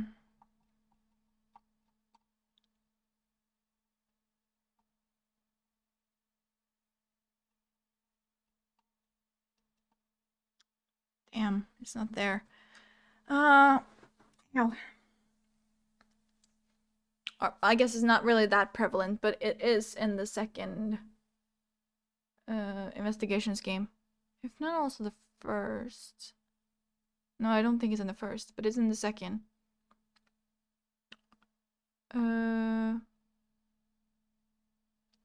It's how we were able to find John Marsh. Because there was like a festival going on outside of the Sunshine Coliseum.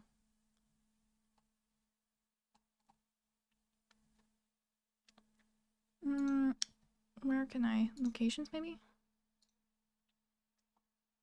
That's just the first one.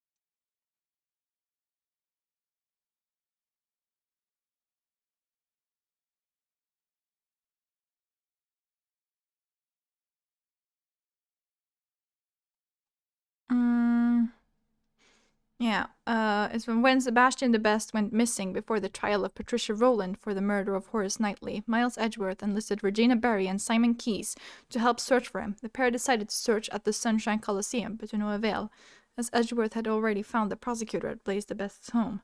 However, the fact that fireworks were being set off at the Sunshine Coliseum allowed Edgeworth to deduce that John Marsh, who had been kidnapped, was being held in the vicinity of the concert hall. Oh, lovely. I found the greatest fucking picture.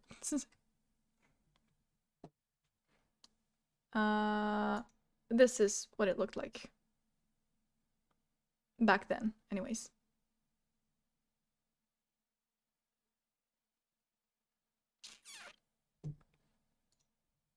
And, here is what it looks like now.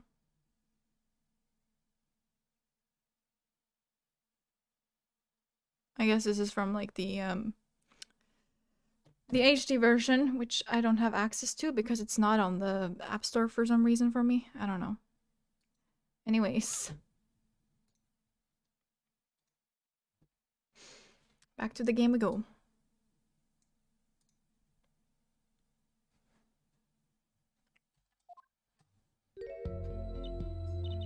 Ah, Mr. Attorney. Let me roar! I'm sorry about today. There is nothing you need to apologize for. You were merely defending Mucky. Are you okay? Alone, I mean? Humans are blessed with 5 senses. Even robbed of one, we get by. Though it does make being a witness rather difficult. Speaking of seeing, you knew who we were before we spotted you just now. And we weren't even talking. I heard your footsteps several times the day before. Oh! You must have great ears. I can recognize my mother's footsteps. Ears that heard the crime taking place. Or so she claimed yesterday. But how?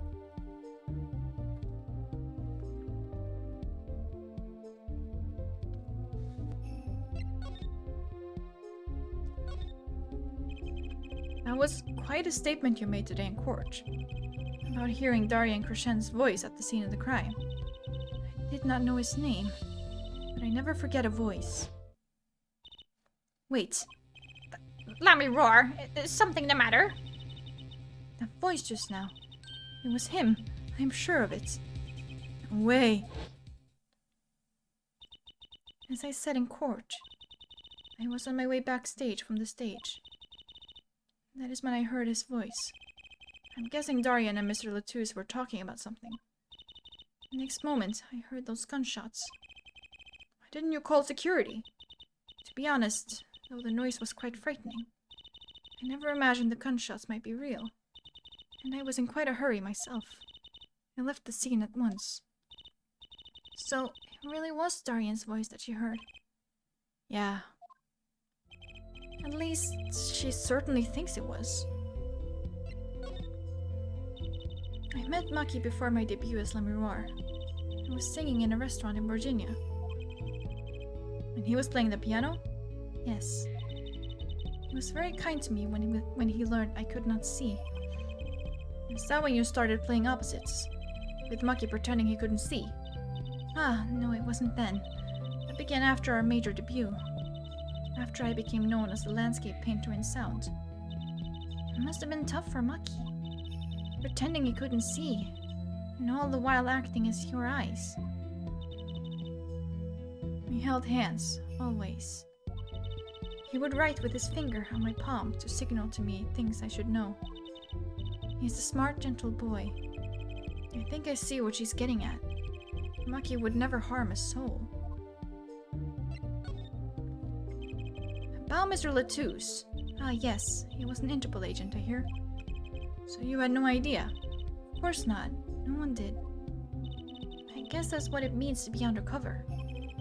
But someone was after him. They had to know who he really was. Why did he pose as my manager? I do not understand. You have no idea? I can only assume that he was investigating me. But why? What makes you think that? Perhaps that is not so, but I cannot deny the possibility. Because of my condition, as my present is veiled in darkness, so too is my past clouded from memory. Clouded, right.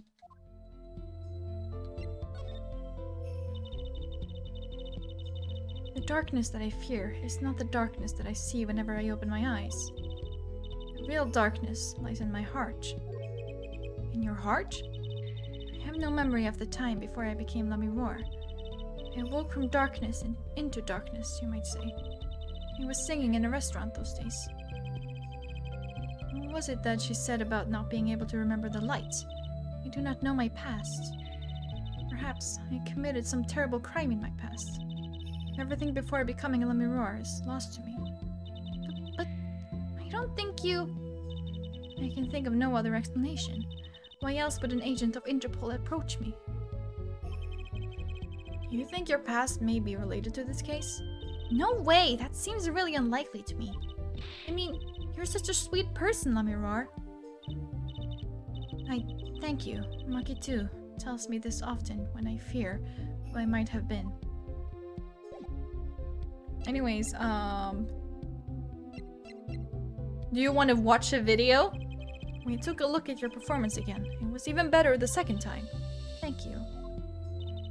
That reminds me. That was an incredible illusion you pulled off. Illusion? When you teleported from one stage to the other, remember? Ah, yes. Apparently, they hired a professional magician. Montgomery. I was wondering, do you think you could tell us how it was done? I'm afraid I cannot. Mr. Gregory made me swear to never tell a soul. I was afraid of that. Hard to be a magician if you can't keep a secret, you know? God, I'm so hungry. Why am I hungry? I ate before this. I've only been live for 4 hours. I don't eat that much. Ah, I am reminded that I wish to speak to you about something. Yes? When I was walking this hallway before, I stumbled upon a small device of some kind. It was lying on the floor. Device? Maybe you mean this. It has been lying there since the day before yesterday. Might I touch it? I thought as much. What? What did you think? This is one of our headsets. Everyone on staff wears one during a concert. I wonder whose this is. The only thing I really dislike about Ace Attorney is that I have to do the speaking. So I can't just like take a little break and just let the game go on. You know, I can't do that. I have to do the speaking. So it's like I have to sit here and eat and then I can speak. I hate that. Hold on, I gotta go. I have get something fast. I guess cold hot dogs it is. BRB.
Okay, I'm back. I got some cold hot dog. Oh, I wasn't able to get the actual sausage very warm, so whatever.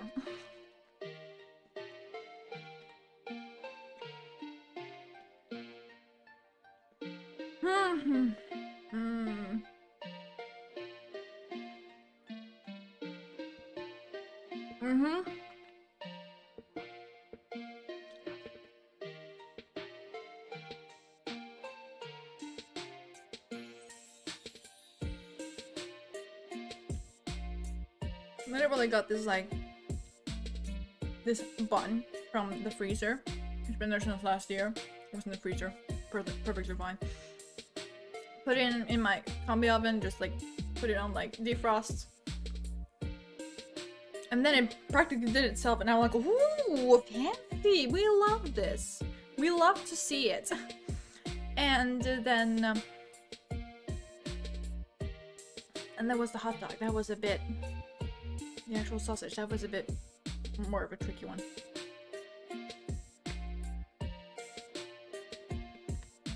Try putting the entire thing in and putting on the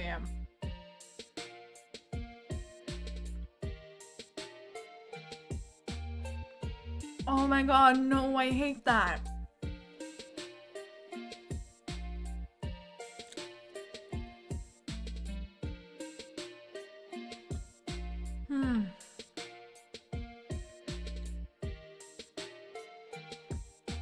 That's awful.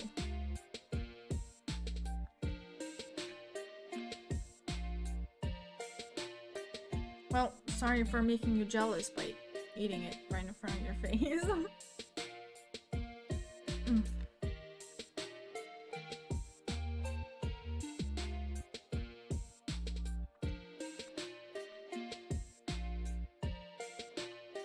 At least I now know how easy this was to make. I mean, not that it's very difficult to boil it, but it just takes so long because first you have to boil the water, wait for it to boil, and then you have to put the sausages in, and then you also have to heat the buns. No, thank you.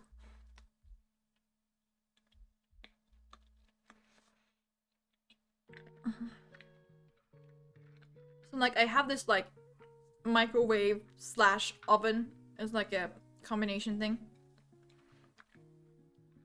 And my mom told me to, but I'm like, but the microwave is gonna make it soggy, so I can use the grill function I have. And then it started like smoking, and I was like, oh no, what's happening? It's fine though.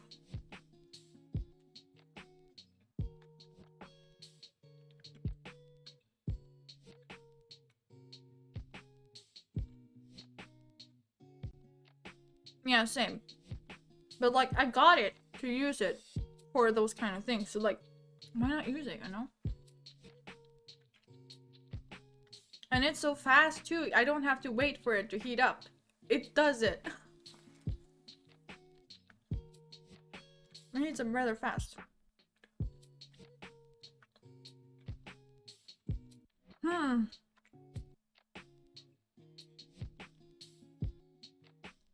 It's fine, I'll get used to it one of these days.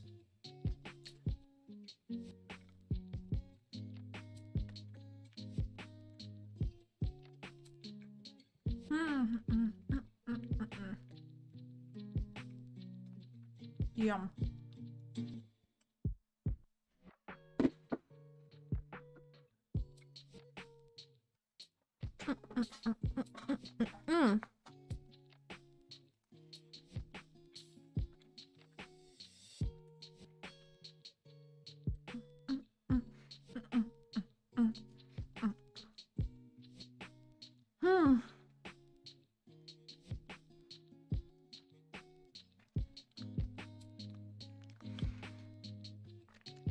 But yeah, what did you think of my little performance?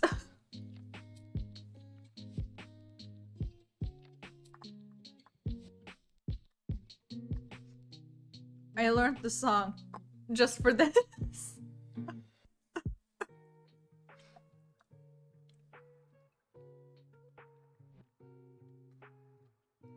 Oh, so I want to check my phone.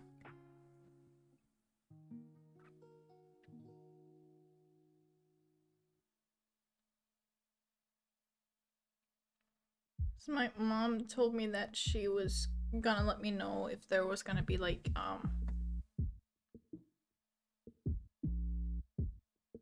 oh no.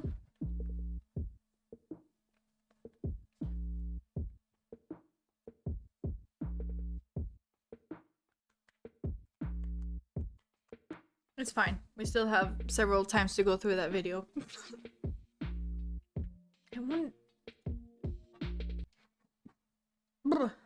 I wonder whose this is. We use it for communication. It would be quite inconvenient should it go missing.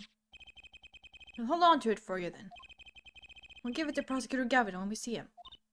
Yes, that's best. Thank you. So, can I put it on? Attached to Trucy. Attached? I'm not some kind of robot, Apollo. Everyone on staff was wearing one of these headsets. I love how he's just like really mad at him and he's like, okay, moving on. Thank you.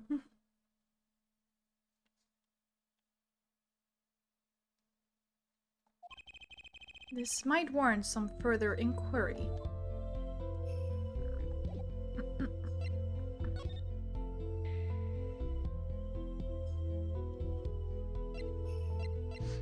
Stage.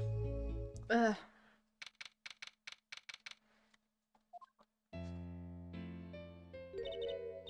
song. Isn't that the one Lamiror was singing?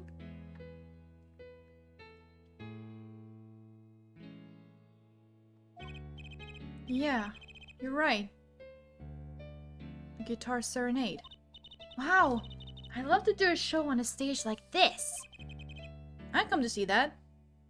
Apollo being a supportive brother. They're practically siblings already. But yeah, do you now get why I was like, oh, the adoption, the orphanage. Why I was so hung up on the orphanage idea. It's because, literally, Phoenix adopts a daughter.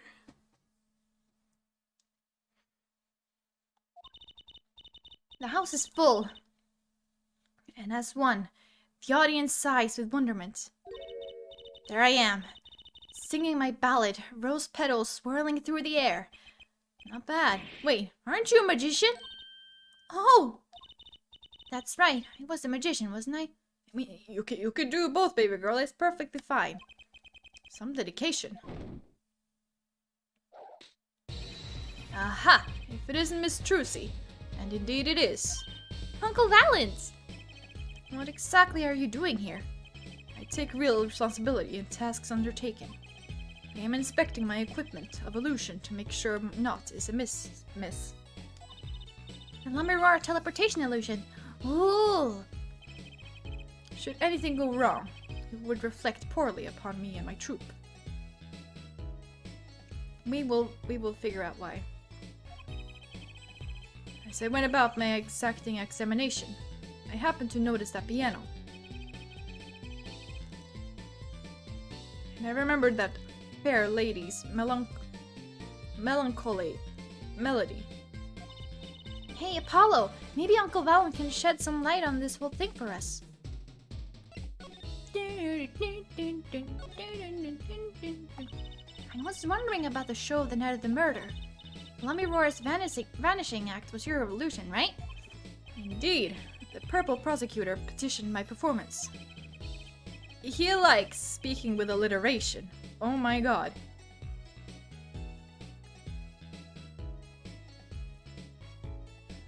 You don't like his yellow?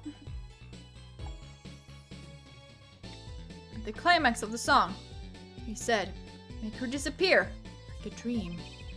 Like a dream. Yet, what can I work with on the stage meant for musical endeavors? There are none of the conveniences of a stage built for sorcerous acts. It was a challenging task, and so I accepted. She disappeared from the top of the tower. But In order to move, you would have had to use some sort of secret tunnel. People come to me because I am a professional among professionals. My illusions are custom made for a time and a place. Now, because of the murder, all the eyes of the nation are on this concert. Well, yes, you're a magician, but the ones who made these are game developers, so they could literally just like, boop, remove you at that time. And boop, put you over there at that time. Because I know the trick, and I'm like, but that still doesn't make sense. Not a bad thing, as far as the fortune of Troop Gramarye are concerned.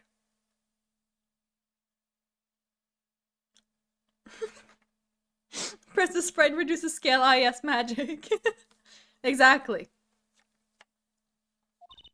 So, you were here checking up on your trick to make sure it went well. Although actually that part is animation, so it's not just a sprite, it's like the actual model, right? But same thing still applies. Yes, magic. And went well it did. Now speaking of pianos. That piano over there troubles me. It troubles you? Why? Why? Why do you ask? Why? I think it's probably quicker if I just go check it out myself, thanks. Okay, but talk to me at Troop Gramarye first. God, the songs are such bops, honestly.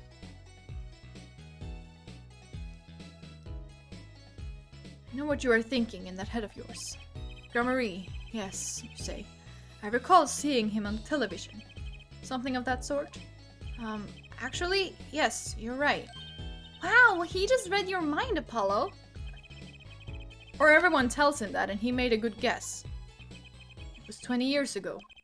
A young magician, a genius of his time, came down among us. His name was Magnifi Gramarye.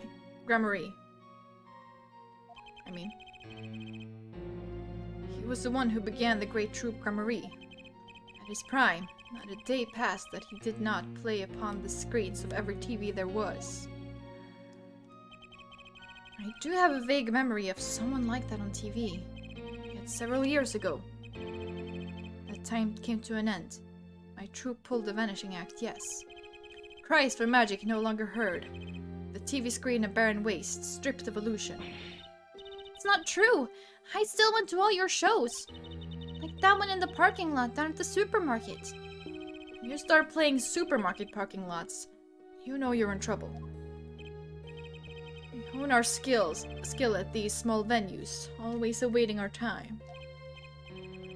Yes, one day we will rise up from obscurity onto fame's shining stage once more. I do this not only for the magic that is Gramarye, but for my partner. Your partner? You mean... Yes, Zach Gramarye. Trucy's father. Before he disappeared 7 years ago. Interesting. There was no name higher than Gramarye in show business circles. None. I will see us return to glory. I, Valiant Gramarye. Our founder, Magnifi Gramarye, was truly a genius, a worker of miracles. I'll never forget the one I saw when I was little. How he made that whole jumbo jet go. What happened to the jet again? Apparently someone doesn't remember it as well as they thought. Of all the would-be magicians who came to this door, only Zack and I had the talent.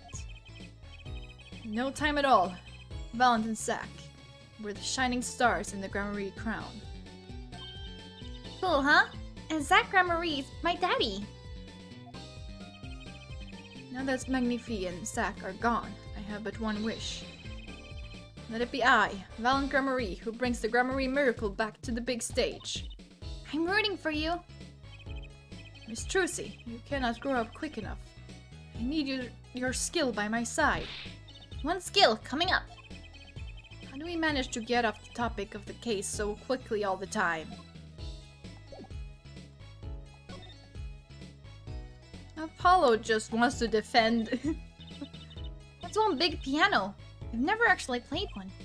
I should get Mr. Wright to teach you sometime. No good, he can't play either. I kind of feel bad for the guy now. Maybe now's my big chance. Stand back. This could be the debut of a prodigy. Ew. Did you make that noise just now? Let me try it again. You know, I think something's stuck in the piano. Time to take a look under the hood. Huh? Look!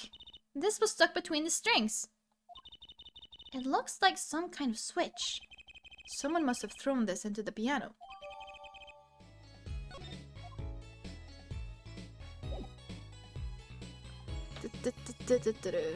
Okay, move. Back to La Mirage Racing. Where we go? Do I want to know how you know what a detonator looks like?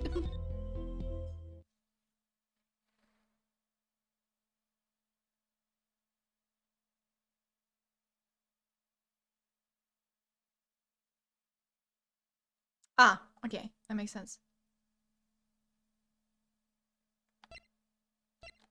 But... Huh? Okay, there is something I'm missing.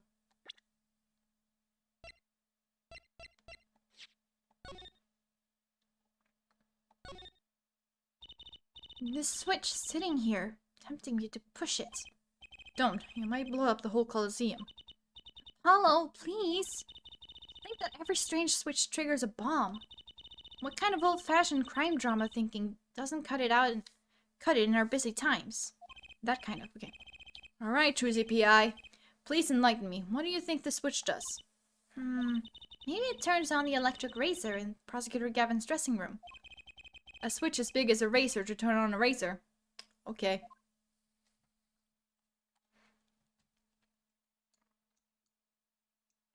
There's nothing else on it. Cool.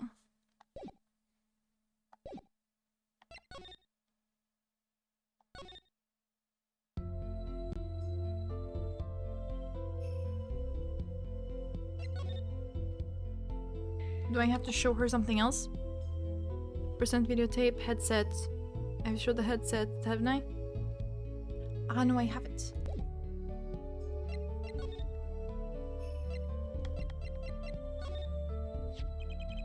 Can I ask you about this headset, Lamiroar?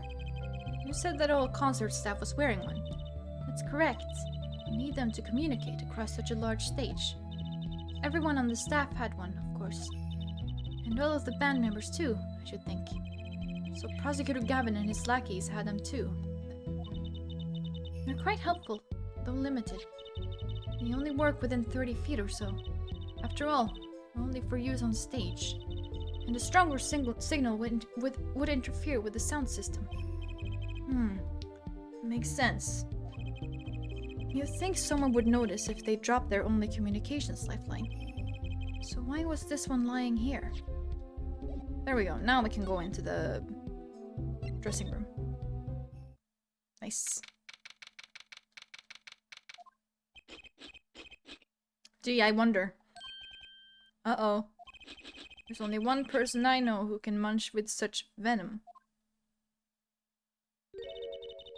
What are you doing here? Hello, Emma. You're looking as grumpy as ever. Oh, am I supposed to be happy? You gave me the second degree in court, and Prosecutor Gavin makes me look like a fool. We're talking about the bloodstain Mr. Latouche left. My department chief had a field day with that one. Even a blind person could see the shooter wasn't blind. Funny guy, huh? But that bloodstain helped uncover the biggest mystery of all. Now we know that Mr. Latouche was really with Interpol.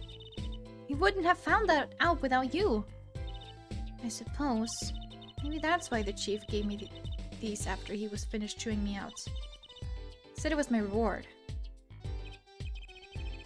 What happened, Emma? Yes, life. Are chocolate snackers popular down at the precinct or something? Okay.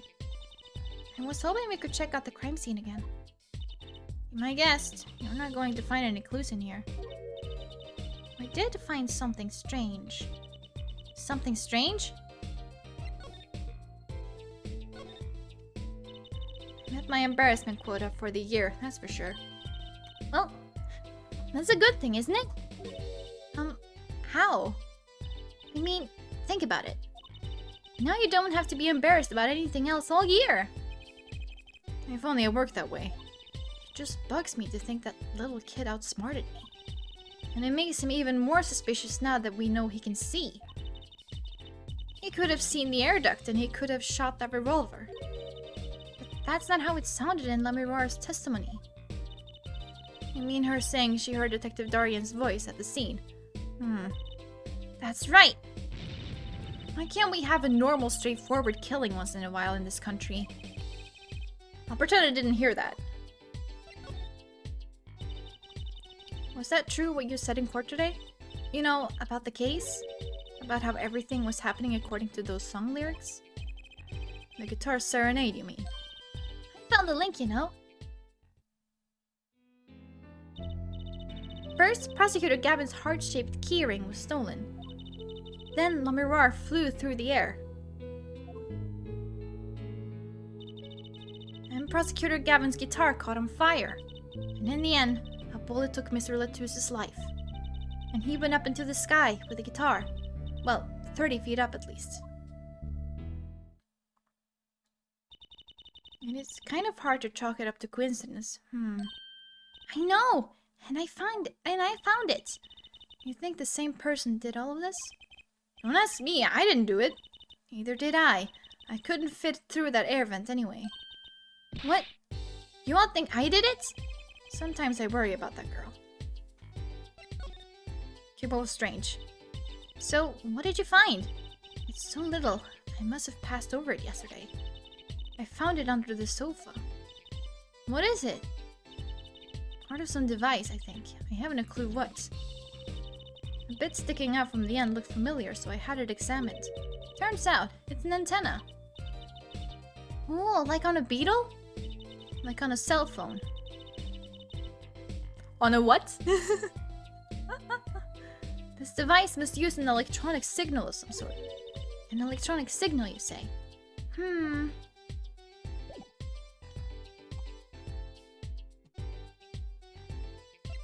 Nope.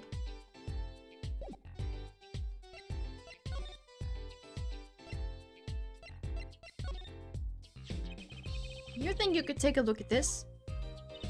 A small device. Looks like a transmitter. A transmitter? You press the switch here and it sends out a signal. No idea what it's for though. A signal? You mean an electronic signal? What is it, Apollo? Say, Emma, you know that strange object you said you found? Oh, this? Let me try pressing this switch. Ouch! It's on fire! Emma's device is on fire! What's the big idea? Well, now that we know what this is. Now we know what this is. An igniter. This part here must work like a lighter. It nearly lit me up, that's for sure. Hey, don't look at me like that. I didn't do it on purpose. I suppose. At least we're getting somewhere with this case. Hey, Apollo! Let's ask Emma more about the switch. Now that she has some first-hand experience.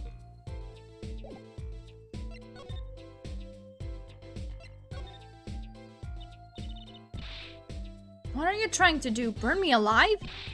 Come on, it was just a few sparks. It says you! You weren't the one holding it! There's enough sparks flying around here just with you two talking.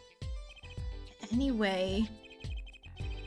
Sorry, that was Apollo. Anyway, now that we know this is a remote for an igniter, let me see that for a second.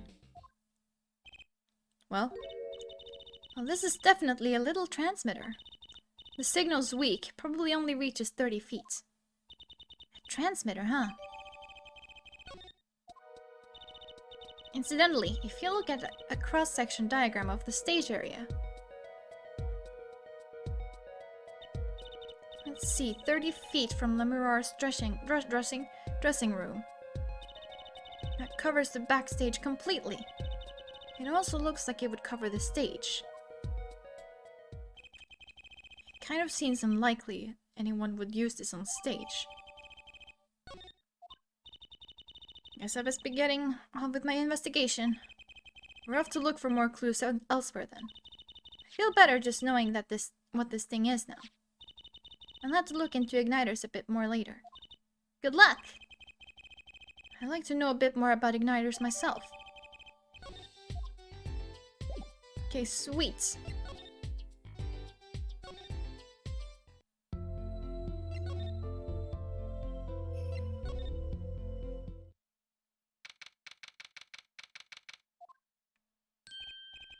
What? Come to laugh at the murderer? Dorian! That old bag opens her pie hole, and wham bam, my life goes down the chute. Thanks. He won't let me work while I'm a suspect. Dorian isn't in the best of moods, is he? How many people are these days, it seems?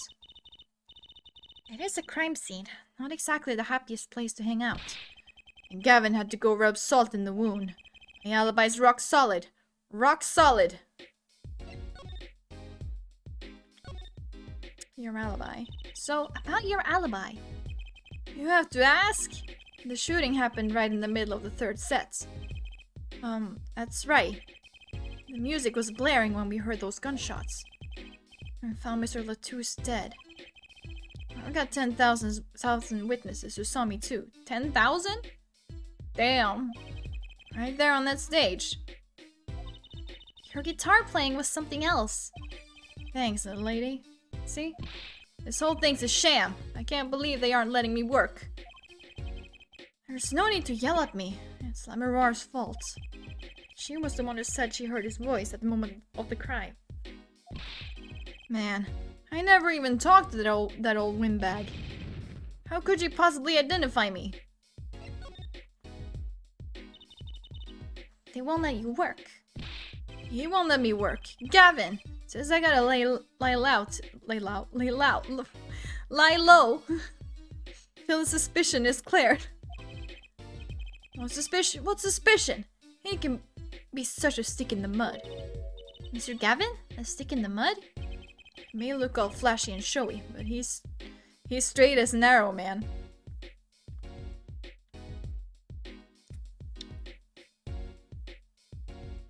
Okay, you're European. Except when he's depressed. You hear him whining the other day. Oh, you mean the thing with the mixing board? There was a performance just now. What was that all about? This part is off. Which is that? Second guitar. It was you, Dorian. He's just a perfectionist, is all. Not a bad guy, really. Well, I think the Governors are the best. I have all your albums.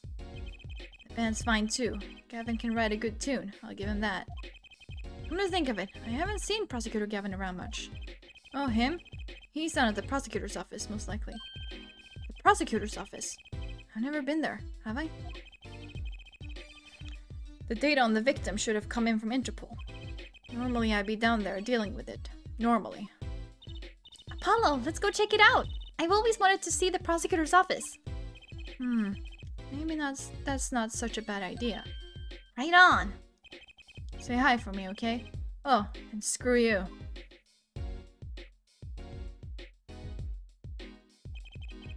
And tell him I want into that crime scene. I'll be going now. Hey, wait. Yes?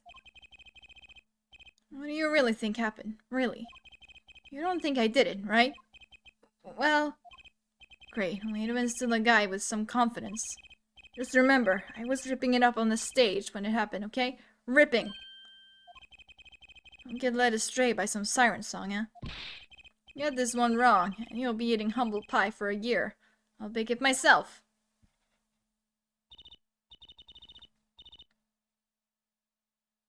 Let's not talk to him anymore, alright? Detective Darian Crescent. He's one stone I'd leave unturned if I had the choice.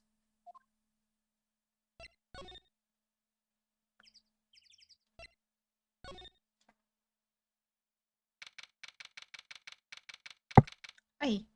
Ooh. Turn it down. So, this is it. The governor's head office. It's not the band's office. It's the prosecutor's office. Yeah, so that's why I'm asking. What is this creepy thing? Object? Whatever. Looks like Prosecutor Gavin is on the phone. Oh well, guess we'll have to come back. Or we can hide behind that bookshelf real quiet-like. That's eavesdropping. Why? We'd just be waiting quietly so he didn't notice. What if we heard something scandalous about the band? She'd make a good reporter. For a gossip mag. What? A replica? So why was he after it in the first place? Yeah, Latouche. Latouche? Look, don't talk to me about those Borginians, okay? Just get me that report. Chop chop. And stop leaving mysterious objects in my office, okay? It's times like this when I start to miss Darian. Huh? Hi! Just thought we'd drop in. Hope you're not mad. How could I be? There's not enough tea in the world in any case. Have a seat. Prosecutor Gavin, the philanthropist. Watch and learn, Apollo. So who have you come to see? Huh? Clavier, lead vocalist for the Gaviners? Or Prosecutor Gavin, scourge of the courtroom? What do you think he means, Apollo? I think he's giving us a choice. We can either ask him about the concert or the case. Which way to go?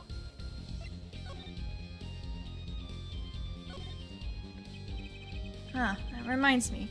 Did you see the paper today? Yes. I always read the TV section. Good girl. How about you, Herr Forehead? I read the funnies. And you will not have seen this. Concert of Tragedy, the prosecutor's deadly song. Whoa, is that a new show? I haven't heard about that one. It's not a show, it's an article. News, you know. Oh, does this have anything to do with the case? Since getting back from the trial, my phone's been ringing off the hook. How does it feel to take a man's life with a song? Have you ever hummed a man all the way to death row? Do you think you could sing for me over the phone? It is endless. Endless! Thanks to the case. You made today, of course. Oh. That was all Apollo's idea. Hey. Is that a newspaper over there too? Yes. The Virginian Daily Bugle. Go ahead, take a look. Thanks, but I can't read Virginian. Well, that's right. Suffice it to say, this is big news over there as well. But they didn't go so far as to mention the lyrics to my song. Probably no one in Virginia could believe it. It's probably seen as just a theory at this point. Just a theory! A game theory!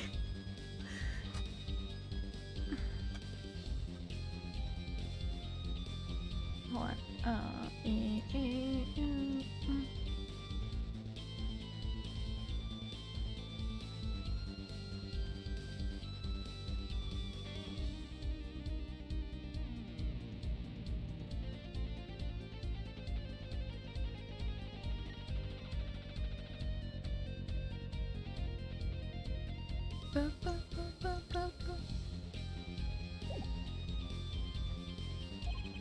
Our journalist didn't see the need to mention it.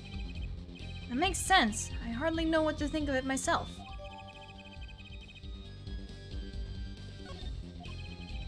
Mirar's testimony will probably be in the evening edition, I'd imagine. Which is why I've had Darian step down from the investigation for now. Yeah, we ran into him moping in front of the Coliseum. Mirar was my invited guest, so it is a rather delicate situation. You understand how much I want to solve this case. Quickly, if possible.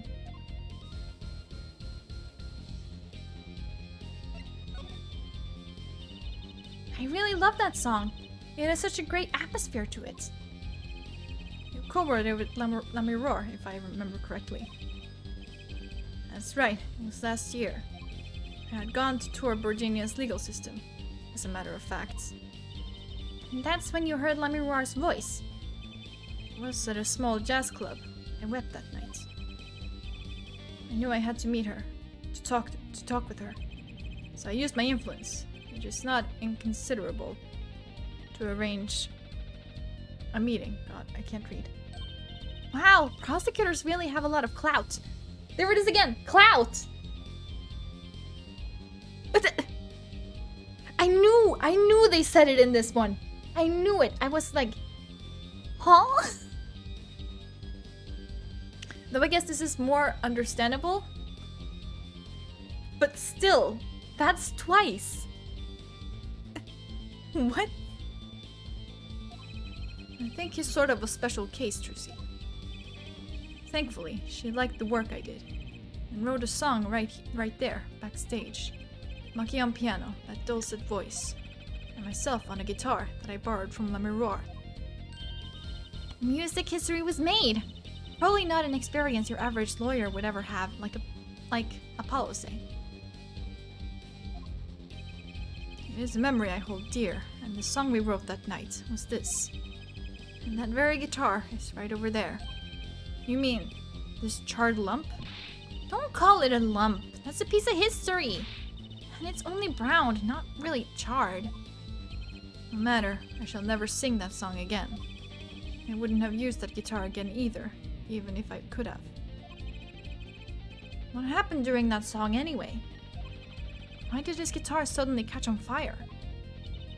Do you think you could show it to us? Your charred, slightly burnt guitar? I'm sure he doesn't mind. What more could happen to it?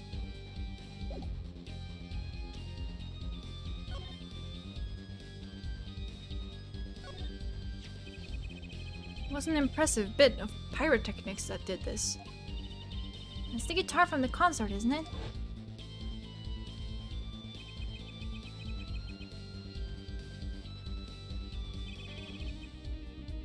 Well, I couldn't read what he said, whatever. Well, I can read here. I should catch up soon. It's the guitar from the concert, isn't it? I thought it was one of the staff playing a gag on me. That's what he said. I never guessed that wasn't the end of it. I had a specialist analyze the guitar, incidentally. Oh? Did you find anything out? He didn't have a lot of time, so it's still unclear. But the results he came up with were intriguing. Intriguing? How does that guitar tie into everything that went on? Sounds like something we should ask about.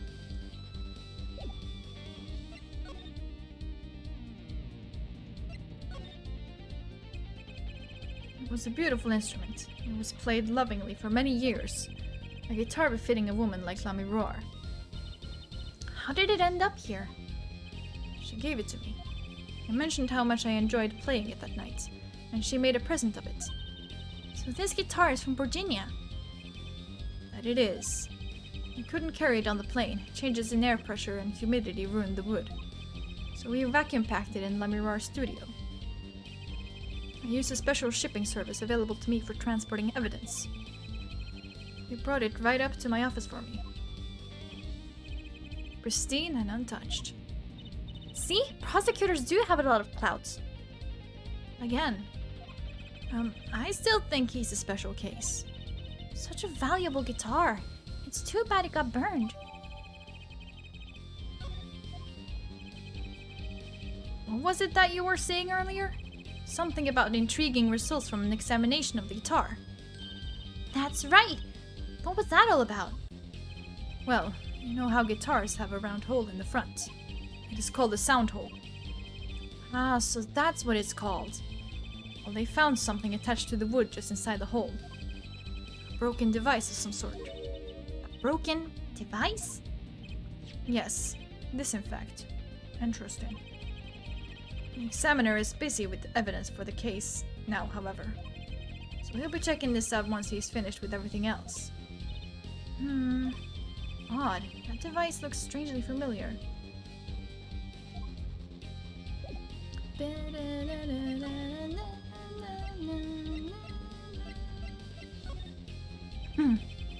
Has to be one of these. Yes. What is it, Apollo? A device that was found in your guitar. Take a look at this. Why, that looks like the same thing. What is it? It's an igniter. Another one? It was at the crime scene in Lamirar's dressing room. Detective Sky found it, actually. The scene of the crime. What could that mean, I wonder?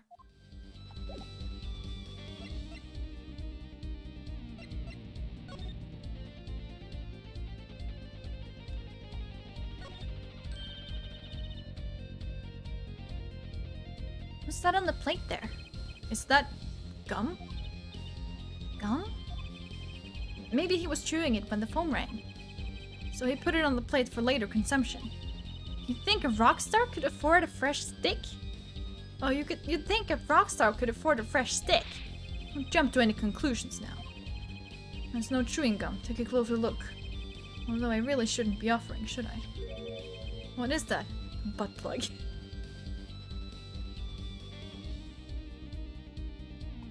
Sorry.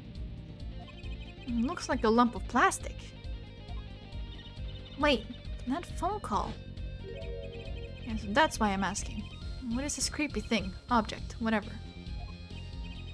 Looks like Prosecutor Gavin is on the phone. What? Replica? So why was he after it in the first place? Yeah, Latouche. Prosecutor Gavin, does this have something to do with Mr. Latouche? Wait a second. You were listening to my phone call, weren't you? Who? Us? I tried to stop him, really, but he forced me to. Hey! You were the one digging for a scandal, Miss Reporter. To tell the truth, I'm not even sure what it is.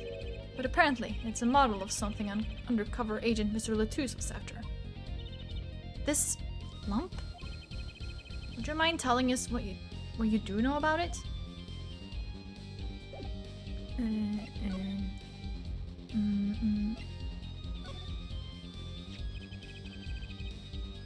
This was found in Mr. Latouche's bag. That'd be inconvenient to pull out. Well, I don't fucking know. It's apparently a replica of something. A replica? It's a small lump, about an inch and a half long. We analyzed it, but there's not much to say, other than it's a lump of plastic. Perhaps it was to be used in the identification of whatever it is a replica of. You mean, whatever Mr. Latouche was after. That seems to be the most logical explanation. Well, what is it? Don't ask me, Fräulein. Oh, if you don't want to tell us, you could just say so. I've put in a request to Interpol via my contacts in Virginia, but apparently there is a block on information somewhere along the chain. Oh? Something Interpol doesn't want to tell Virginia. Something about this little piece of plastic. Mr. Latouche went through all that trouble to become Lamirar's manager. Just to come to this country to find out more about this lump?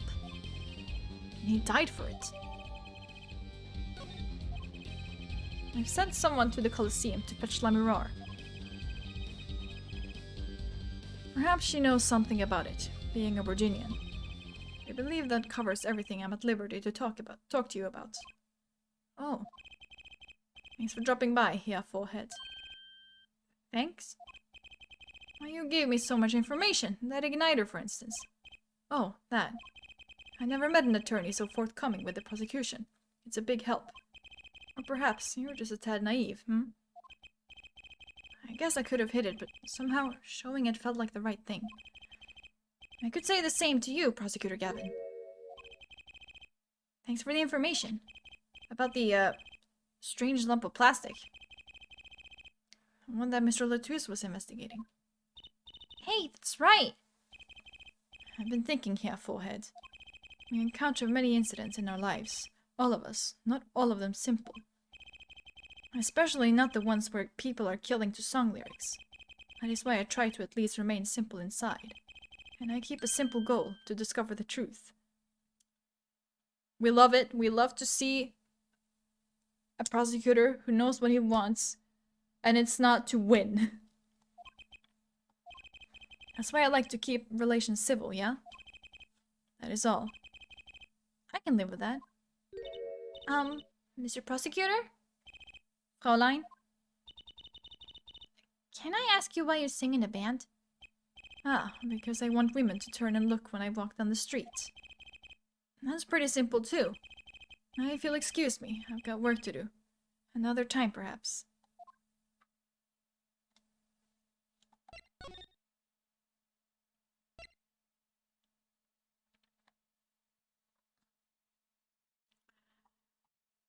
Back to the Sunshine Coliseum. Go.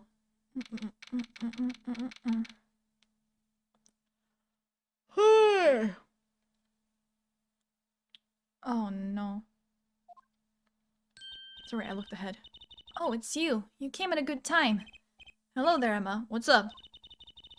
Either of you know where Lemmy Roar is?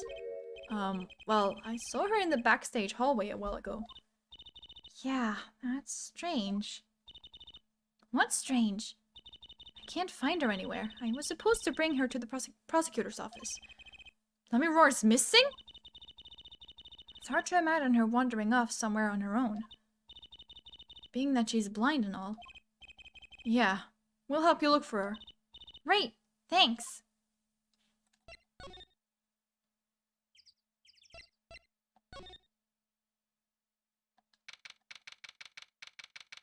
Oh.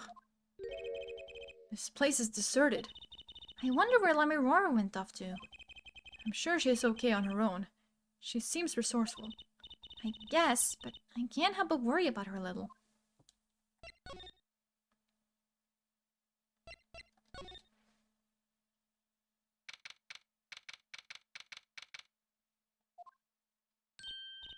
Huh? The stage is pitch dark. The power breaker must be off for this section. Great. I'll go get someone. Yipes, it was really dark out there. Dark. That's all Lemmy Roar has when you think about it. What would it be like to live in a world of darkness? Hey, Apollo.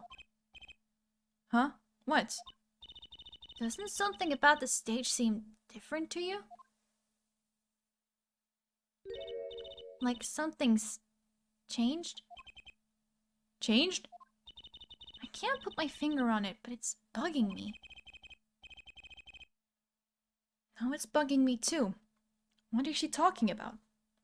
I know what she's talking about. And it's over here. Hey, that case! Wasn't that open before? Huh. I guess someone closed it. Wait, look. Where the case closes. Something sticking out. That doesn't look like an instrument. You don't think it's... Let's open it, Apollo. Let me roar! Let me roar! Emma! We have to get Emma! Let me roar was taken directly to the hospital. Emma ran around, barking orders, making phone calls. Trucy just clung to my arm and cried. And me, I was still in shock. 2 bodies in 2 days is too many.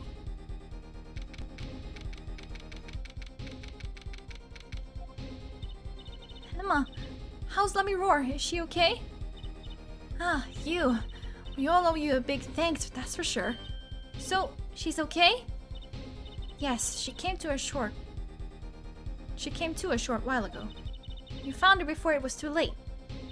That's good to hear. So what happened?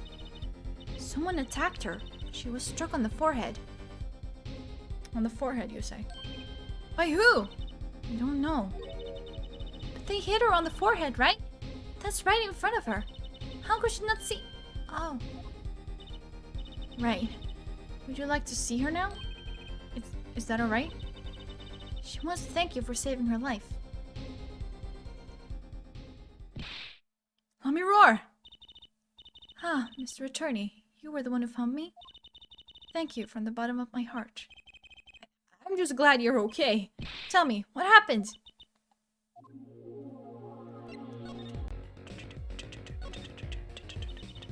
It was after I spoke with you in front of the dressing room.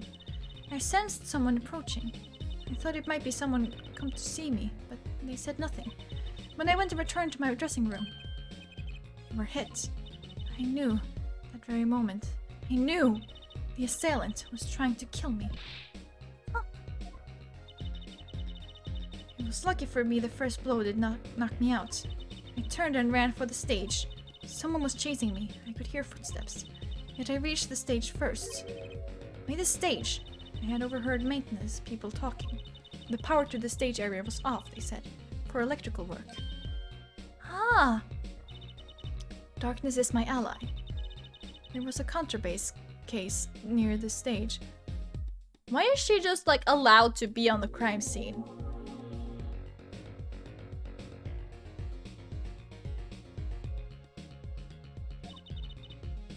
That is where I hid. So the assailant couldn't see you. Once in the case, I'm afraid I passed out. Wow, that sounds like a really close call.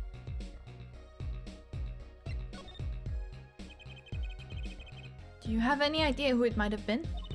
Unfortunately, no. Whoever it was, they said not a word. Too bad. Yet, when I consider that I was struck high on the forehead, I must conclude that whoever hit me was taller than I am. Good point. She's sharp. And you're much taller than I am. You're about as tall as Apollo. That means he was likely an adult, and probably a man. Could it be him? But why would anyone attack you, Lamorar? The detective asked me this too. And to her I gave the same answer I give you. I do not know.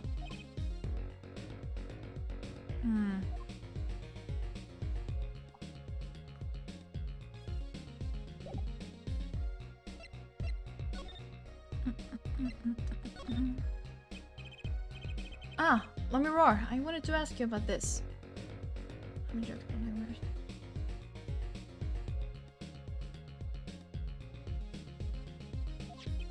Do you know what this is? This...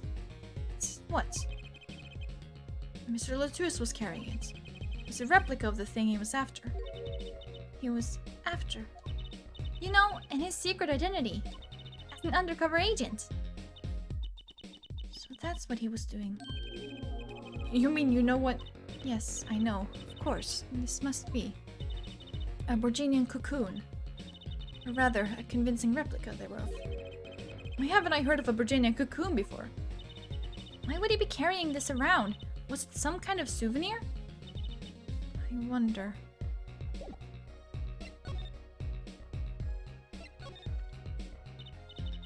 Well, they call it Borginian. It must only be found in Borginia. For certain, all in Borginia know of these. It's a cocoon, so do you get silk from it? I do not know the details, I am sorry to say. I thought you said all in Borginia knew of these. There's one fact I do know about the cocoon, though. Something all in Virginia know. What's that? The cocoons, they are not to be taken out of the country. If someone does and is caught, they will be put to death. To the death? Why? I do not know. Yet if Interpol was involved, I'm sure there is a good reason. But this is just a piece of plastic. He was carrying a replica. Looking for the real deal. That's my best guess. So that's what he was up to. Tracking down Virginian cocoon smuggling. Smuggling? It seems I was marked. Marked? Life changed for me with the popularity of my songs. I began to travel around the world. Huh, so you could have brought those Virginian cocoons with you. My trips, yes. That was probably the suspicion. And Mr. Latus was placed as an undercover agent to look into it. Virginia is a small, sheltered country. Not many of our people venture into the world outside. Is that why they suspected you? But Mr. Latus wasn't a Virginian, was he? He was an Interpol agent, which means... What, Apollo? Well, there must have been some reason other countries didn't want the cocoons out. Something scary enough to get Interpol involved. Huh? Like what? How could such a tiny ball of thread cause such a commotion? Cocoon smuggling. And Mr. Latouche had Lamirar marked. It couldn't be her. Huh? There's one other person I need to talk to. Thank you for talking to us. Thank you for talking to us, Lamirar. It was the least I could do.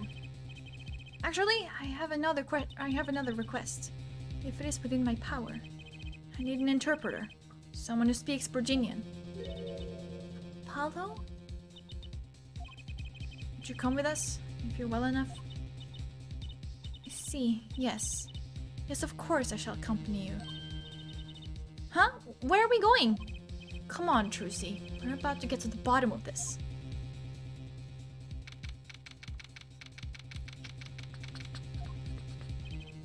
Maki. We've come to talk to you about the case. Maki. Could you interpret for us, Lamirar? Yes. Maki, I'd like to talk to you about when we first met. When we still thought you were blind.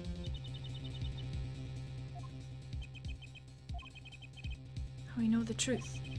You can see, right? I was completely fooled myself. Maki, isn't there another secret you're hiding from us? He's so cute. Oh my god. Wait, Mr. Attorney! What do you mean by secret? He's speaking wingdings!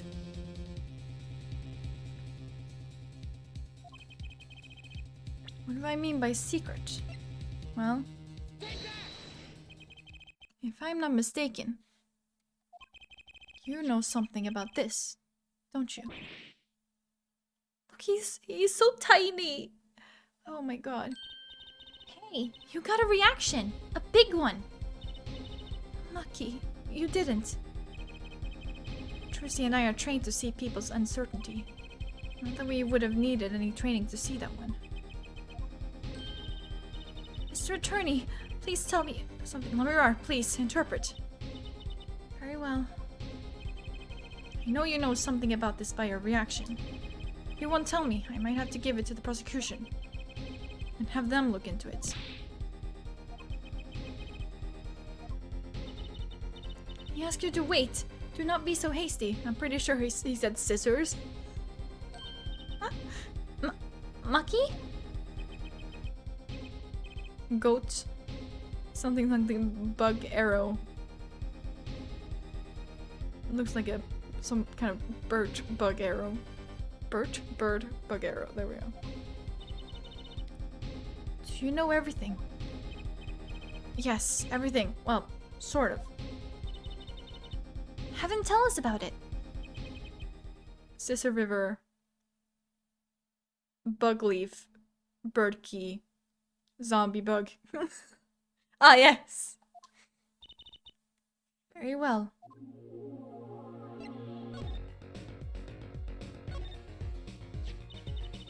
What is this cocoon anyway? Uh-huh. Cocoon, the silk is a potent cure. A cure? It must cure some disease. It's a cure for incuritis. Uh-huh, okay. A cure for incuritis. But if it's a cure, why keep it in Virginia like that? Just think of all the lives they could save by sharing the medicine. I do not understand the reasons myself. Okay, well, at least we know what it is. A cure.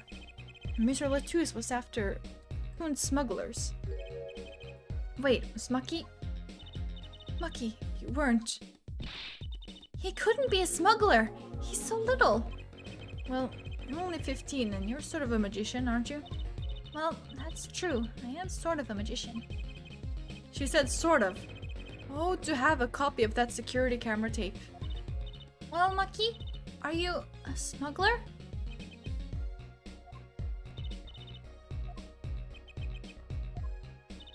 Hey, don't tell me. First he plays blind, now he plays dumb. I wonder.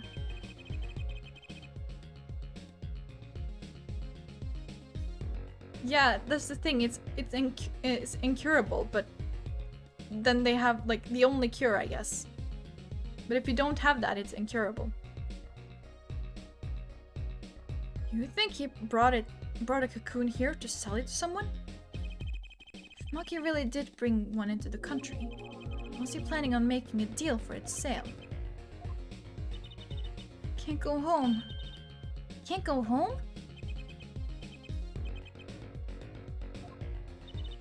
Can't go home to Virginia. I do not want to go home. The penalty for taking a cocoon from Virginia. Gonna go obtain some unobtainium. It's death. That's right. It's punishable by death. About the case? What about the case? He wants to tell us about Mr. Latus's death. This meeting's over. Whomst? Interesting. Darian? What do you mean? Visiting hours aren't over yet. There's a call for Maki from the Virginian embassy. This meeting is over. Sorry. Just give us 5 more minutes. We can call them back after that. Sorry, no go. Come on, piano boy. We're leaving. Darian, wait! I never liked you, either of you. Huh? Okay. Darn it! We were so close. He was about to tell us. Hey, Apollo. He didn't want us to hear what Maki had to say. Apollo! There can only be one reason why.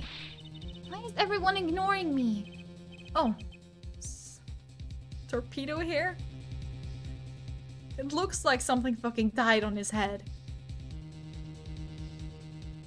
Sorry, this is it. I know who I'm after now. It all happens tomorrow, in court. You're just gonna leave Trucy hanging? Okay, sure. You do that. We have 2 chapters left.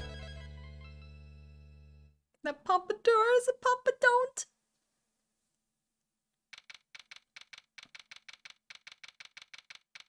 Oh, speaking of pompadour, actually. Damn, will I even be able to find it now? I don't even know if I will. Oh,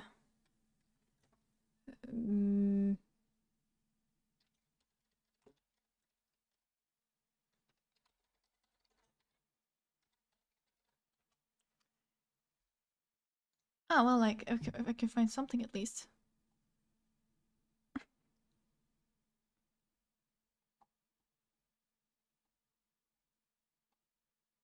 Wait, I'm dumb. I can literally just...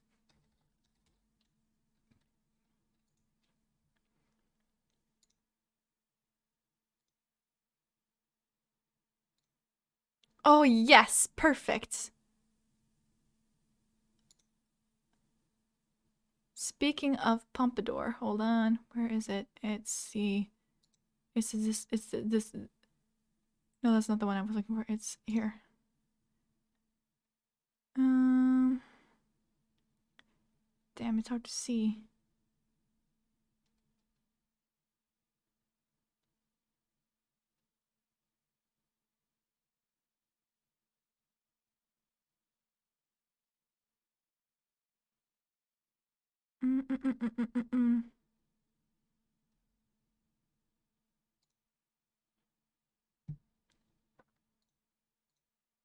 Found it. That was easier said than done. Nope, wrong button, dumbass. This one. Now this is a pompadour.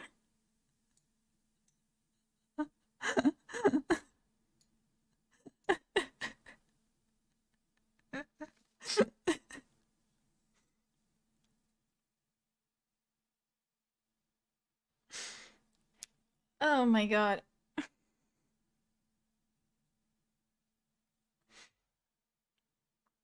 Oh hell yeah. I mean, you mentioned pompadour. I could not. Oh yes, use it as a sword.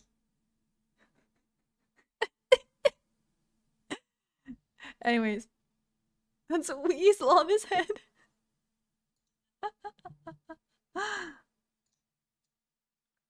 Anyways, back to the game. Well, this is it. Today's the day it all goes down. And then there was yesterday. This meeting is over. Sorry. Just give us 5 more minutes. We can call them back after that. Sorry, no go. Come on, piano boy. We're leaving. Tarian, wait! I never liked you. Either of you.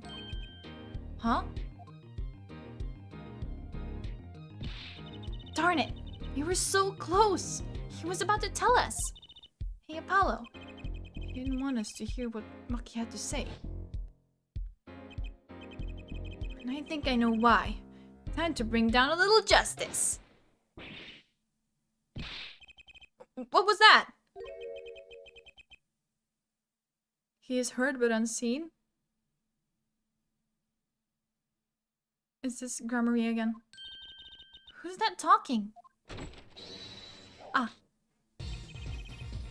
Balan Gramarye! Using the door, like an average muggle, no less. You aren't the witness today, are you, Uncle Valent? A preposterous proposition. How could I stand upon the stand? Why, my secrets would be free for the plucking. I might even have to sign autographs. That is why I intend to remain hidden for the entire day. Ooh, with vanishing magic? Indeed, I will jump upon an express train and express myself to the next town over. But before I go, a word of warning. Warning? What? A Grand Gramarye glamour resides at the root of all that has happened. Do not forget this truth. Glamour? A spell, a sorcery, a great illusion. Miss Trucy, though it pains me to part so. I need to get in line for a ticket.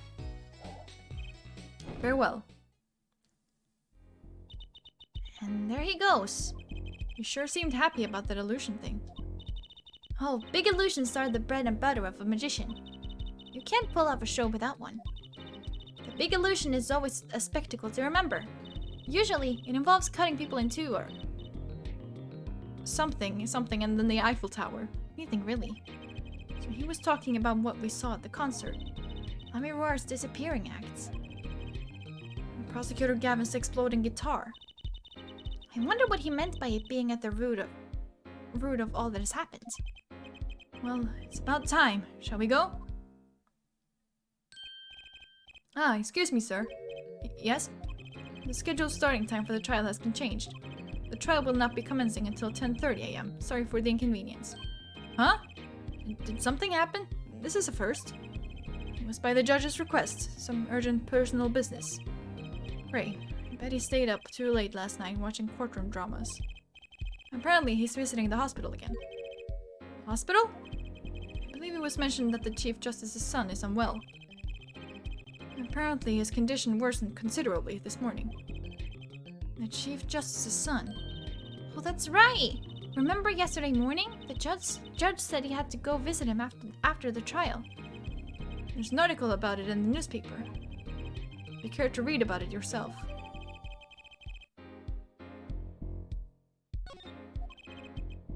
Curitis.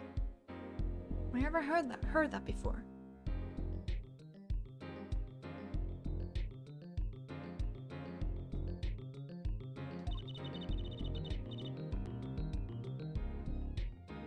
Oh, no worries, no worries. I figured you were just busy.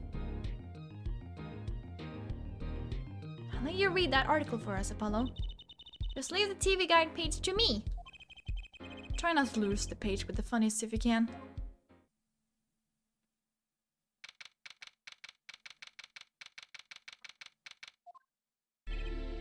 Ahem. My apologies for the delay. Court is now in session for the trial of... how do you say his name again? Makitobai, our suspect fortissimo. Right. It is his trial in any case. The defense is prepared, Your Honor. The prosecution is ready to rock. Is something wrong, Your Honor? No. Well, yes. It's just... I've been friends with the Chief Justice since we were students. It pains me to see him going through such a difficult time. Curitis, was it? Article said there is no known cure. Yeah, Judge, let me say. With all honesty, I feel your pain. But now is not the time for tears. Now is the time for law. Indeed. We left off at quite the juncture yesterday. I asked Interpol about that number.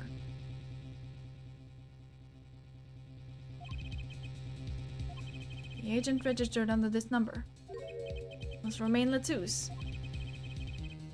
Thanks for looking into that for us, Detective Crescend. It's a great help.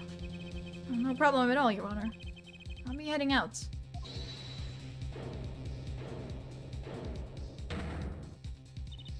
Wait. That voice just now. It was him.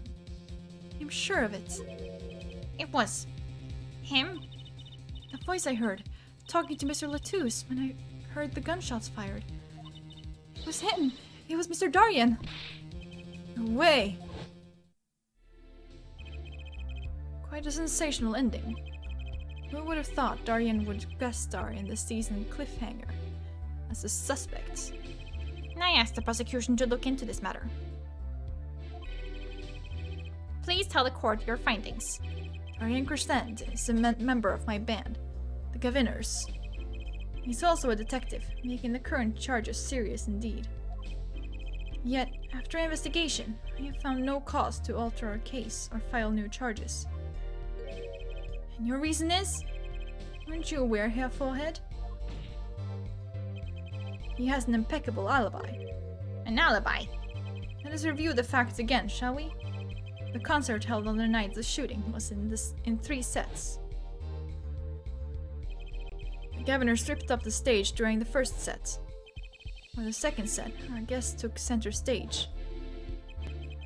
The only performers appearing were myself, Amiror, and Maki, along with a drummer and a bassist, for a total of 5. The shooting in the dressing room, however, took place during the third set.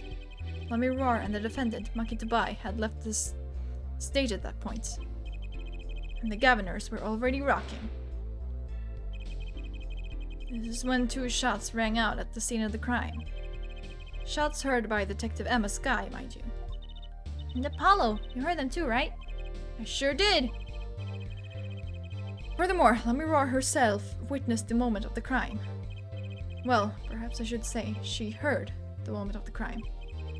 When she claims to have heard Mr. Latouche and Detective Crescent talking. But that's impossible. Detective Crescent was... Precisely. Detective Crescent was on stage, getting his groove on, no less. Voila! Perfect alibi. Does the defense have anything to add to this? It's true. When I heard those gunshots, he must have been on stage. Still, there's something here that doesn't quite add up. It appears the defense has no objections. I believe I can safely say that Darien Crescent's alibi has been acknowledged.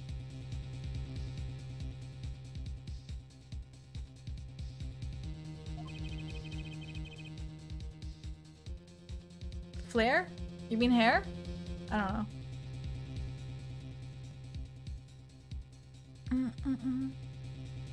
Or do you mean flare? Which means that Lamiror was sadly mistaken. Her testimony cannot be true. Very well, of course, if we disregard her testimony. Then I see no evidence keeping us from declaring a verdict. If indeed there are no objections. Oh, Apollo, if he declares a verdict now... Prosecutor Gavin's case is airtight. Lamiror might have been lying to protect Maki. How can I rely on her testimony? Wait, what about yesterday in the detention center?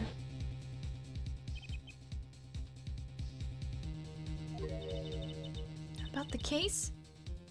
Oh, okay, as in style, okay.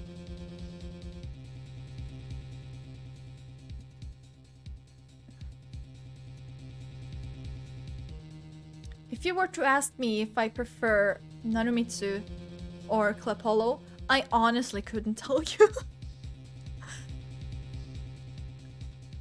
What about the case? He wants to tell us about Mr. Latouche's death? This meeting's over. Yeah, we get it. Arian. Yeah. Maki was trying to tell us something. I know it. Maybe the best thing to do is ask him, under oath. Very well. The court finds the defendant, what was his name again? Your Honor! No, that wasn't it. It was something like Marquise or Mr. Justice. And this is also a kind of like a hint to like how his name is actually Maki and not Machi. Which you would think considering if you like look at the name.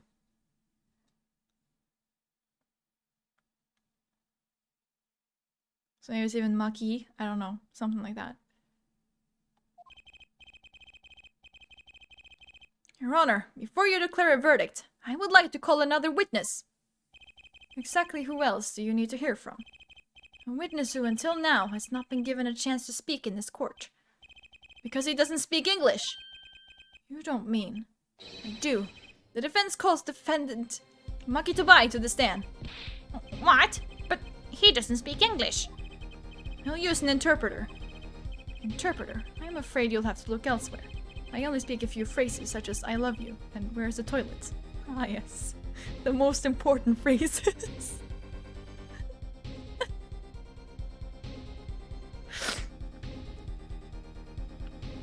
The fact that I know how to say that in Japanese though.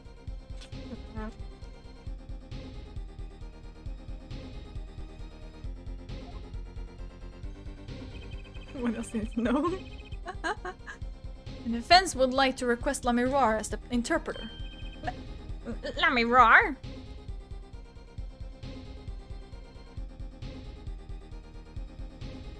Well, I mean, if you're into that kind of thing.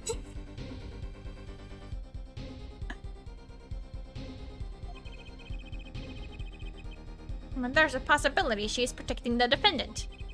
But she'd be interpreting for the defendant. Why would she lie? This is most unusual. Bravo, Herr Forehead. Herr Judge, the prosecution agrees with the defense's request.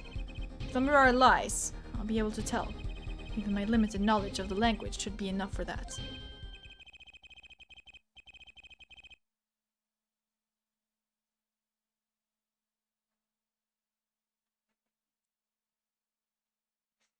Never know when you'll be in a foreign country and not have any pants.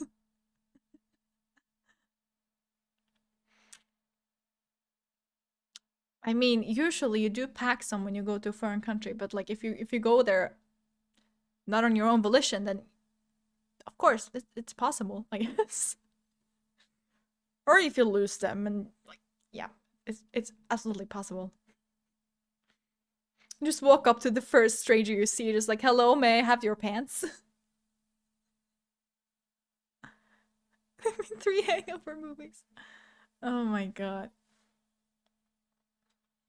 Well, if both prosecution and defense are for this, I see little cause for refusal. Finally, some progress.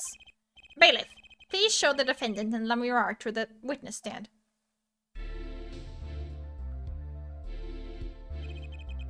I suppose there is a first time for everything. Shall we proceed? Your name to begin with, if you would, La Miroir. Yes. He says Maki Tobai, the defendant. This is certainly a first for this courtroom. Not that we really needed an interpretation of that message in particular. So far, so good. Very well, Mr. Justice, if you would. Huh? If I would what, Your Honor? He's so cute, I can't. Would what? You called the defendant to the stand, did you not? What would you have him testify about? What do I want him to testify about? I hadn't thought that far yet. Apollo!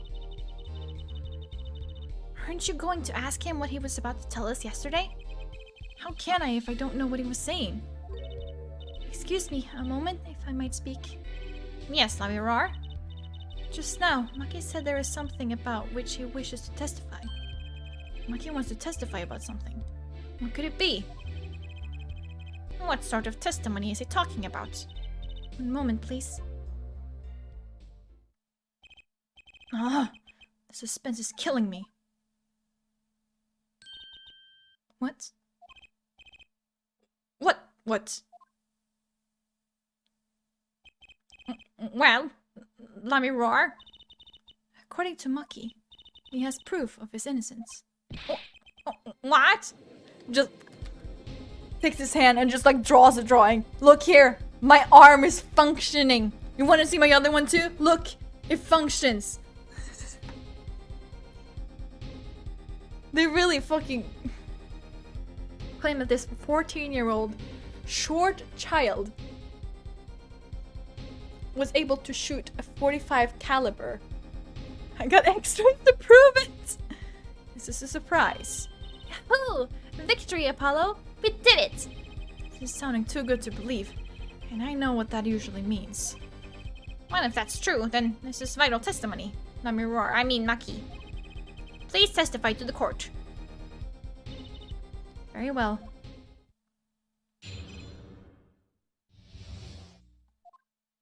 He says that word of Mr. Latus's death came as a great shock. But if the killing truly followed the lyrics of my song, I, that is, he, could not have done it. He says that because the lyrics are in English, he does not understand them. I see. Dances look, I can do the robot. He wouldn't have understood the English lyrics to the song. And that would prevent him from following them so closely. I wondered what he meant by proof. Why, he would only have to ask Lamirar to know the meaning of that song. Lamirar, did you ever explain the lyrics of that song to him? I did tell him generally what the song was about, but never in so much detail, and he never asked. Has my oft-repeated warning already fled that forehead? Lamirar might be protecting the witness. Well, anyway, let us proceed with the cross-examination. Mr. Justice, if you would. Yes, Your Honor. Something's hidden in that testimony. I know it. I just have to trust my bracelet to tell me where. It worked yesterday. It don't work today.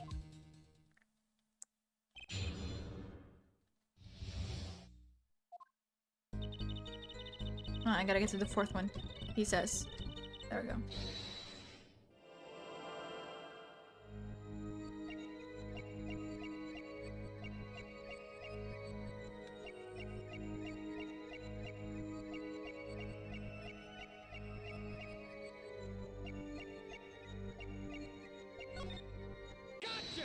Gotcha!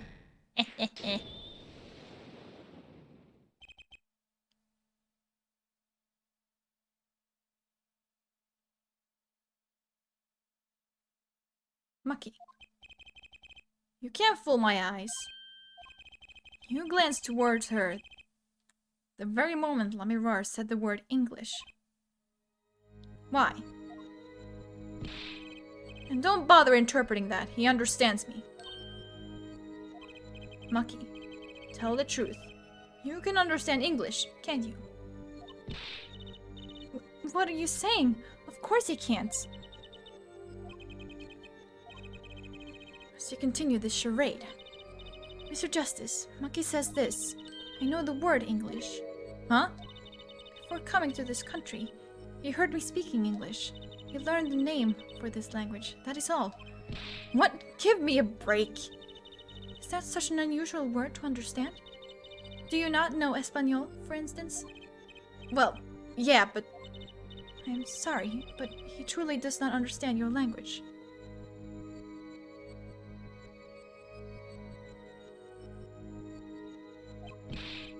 Well, then explain this. How does he know the crime followed the lyrics? Have you always been such a suspicious-minded lad? It is simple, so simple it hardly requires an explanation. You read about it in the newspaper. The newspaper? The Virginian Daily Bugle. You can buy it in this country these days, you know. They have already begun to report about this case in our homeland. I was right. What is wrong, Mr. Justice? Your eyes, they are quite fierce all of a sudden. He is lying. Maybe it's time to show them proof that he's lying. Like toilet.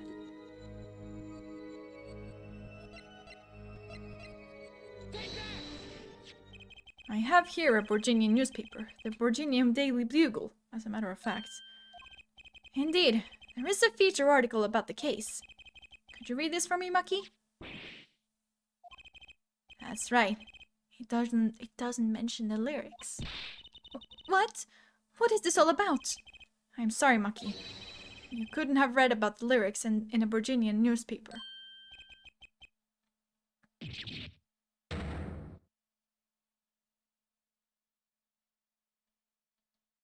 I think he just cursed in Virginian. He was like, fuck! What does this mean? But I don't see how it's possible. I know. He must have heard the lyrics when the police were doing their questioning. Yes. Not possible. The subject of the lyrics was not brought up in police questioning. I read the full report myself. So the lyrics weren't in the newspaper, and the police didn't mention them.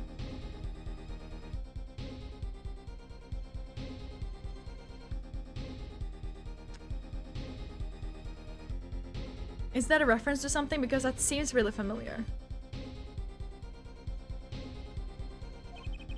The only place you could have heard them was in this courtroom. In English, no less.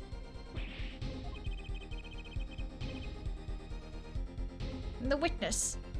Ah, of course. I still have yet to watch Monty Python. I want to. I've never gotten around to it though. The witness will explain herself. Himself. Maki says. He says. Yes?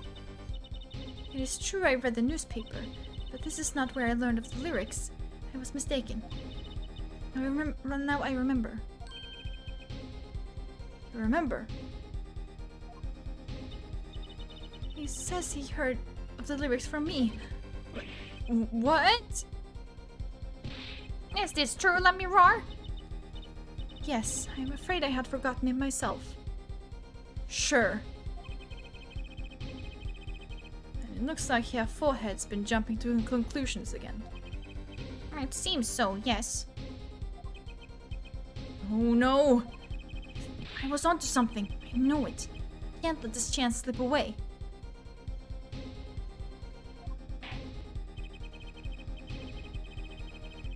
Time is an issue today, Mr. Justice.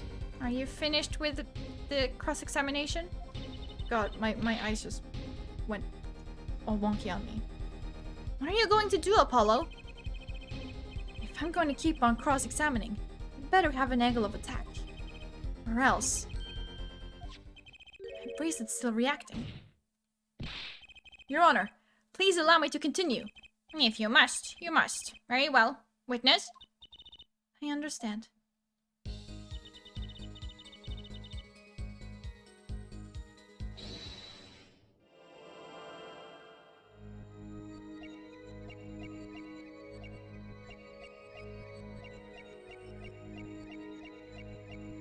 Oh.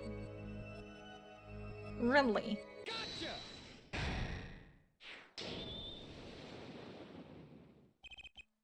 Let me roar.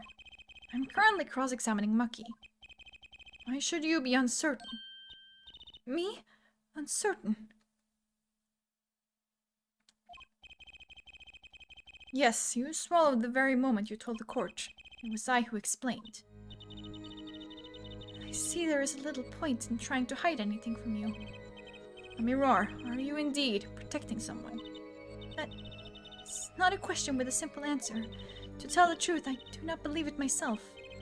And allow me to answer for you. Let me roar. You're protecting...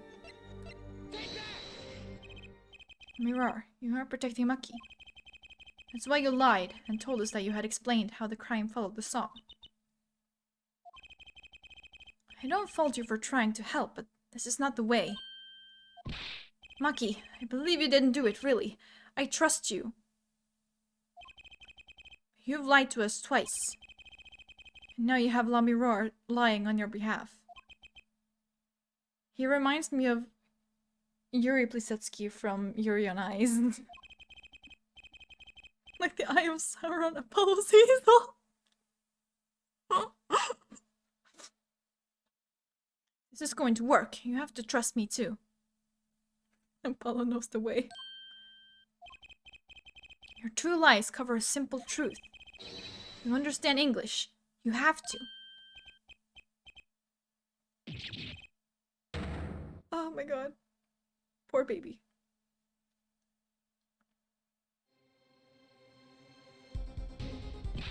Witness, is this true? Do you understand English? Yes, a little, only.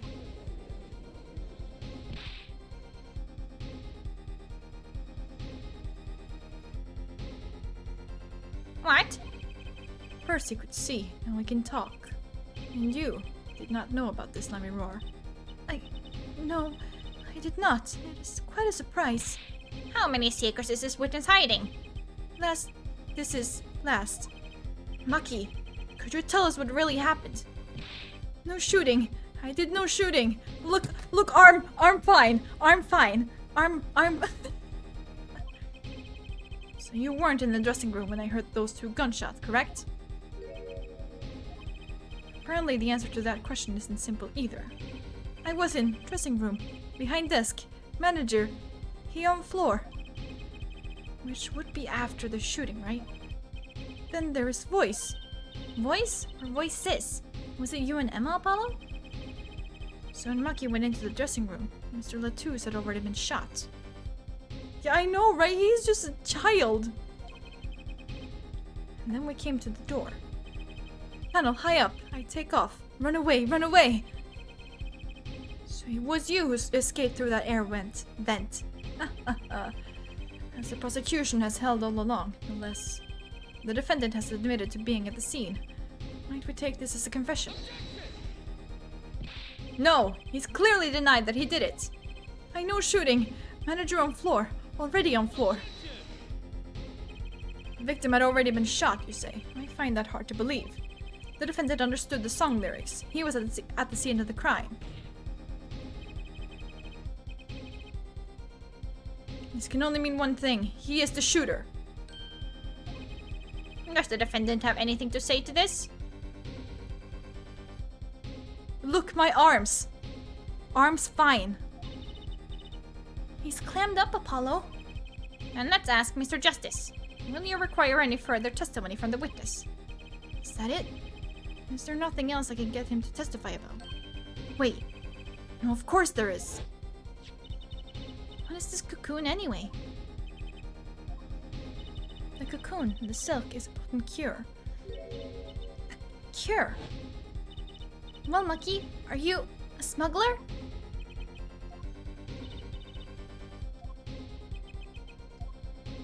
He won't tell me. The cocoon has to have something to do with this. Maki, please, tell us the truth. For your own sake. No, no more speak. Not to any of you. So much for your precious trust, Herr Forehead. Hey, you were the one who didn't believe him. Regardless, this brings us to an impasse. It does seem that the defense and defendant are at odds. I doubt we are likely to learn anything more of value should this continue. I see no other course but to declare a 5-minute recess. The defense will work things out with the defendant so that we might proceed. Wow.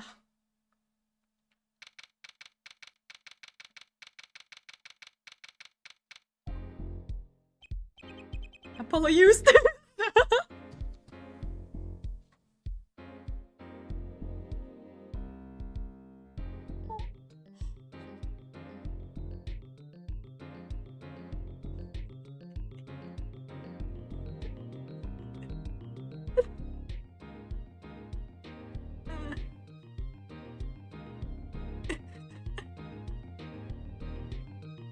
Apollo used. Oh my god. I don't know why I find this so funny, but it's so funny to me. I think about it all the time. Just suddenly, this pops up in my head. Apollo used this. That's justice. Better learn how to say it if you ever want to get some. Apollo, be nice. He's a foreigner. Leave. I know shooting. Maki claims Mr. Latouche was already down on the ground when he entered the room. Be kind to small child. Maybe it was a trap and he walked right into it. Suddenly, I hear revolver. Close. Very close. Then I hear a voice. You heard gunshots? Yes, it's true. I hear revolver, but only sound. Wait, you're saying you went into the dressing room and found Mr. Latouche already dead, and then you heard shots? If that's true... So, you were at the scene of the crime when you heard those shots. And you escaped through the air vent. God, can you be a bit nicer to him? He doesn't understand English that well, you know. I know. Huh? What do you know? I know if I open vent, I can leave stage and backstage. So the vents went to both the stage and the backstage area. Is that what he means? Hey, he's right! Look, Apollo! Huh, yeah. But how did you know it was connected like that? Wait, I bet his father was the architect that designed the hall or something. I hear this from Magician. Magician? Don't look at me! A magician, huh? Well, at least we're clear on one thing. Maki didn't shoot Mr. Latouche.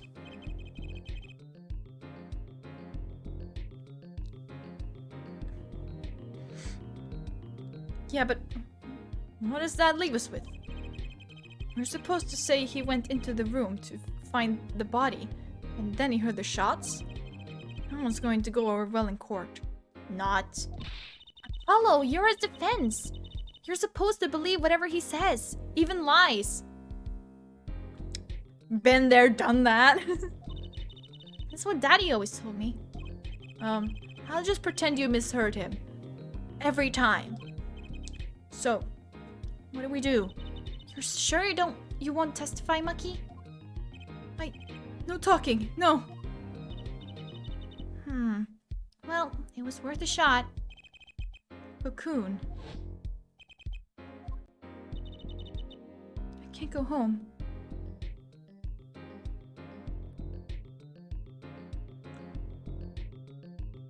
But even they did not work sometimes. Can't go home? Or I guess it's because it's Moonstone. Can't go home to Virginia. I do not want to go home. The penalty for taking a cocoon from Virginia is death.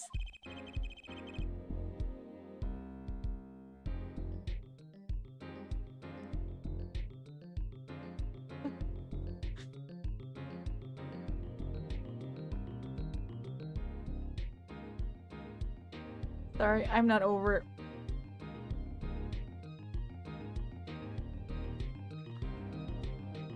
Oh, there was a line in one of the 3DS games where Phoenix actually calls Edgeworth Daddy.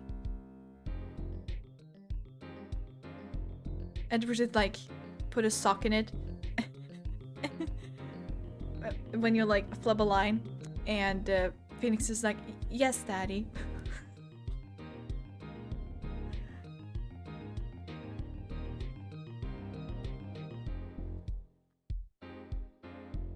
No, but it holds the cure to this, like, incurable disease called incuritis, fittingly.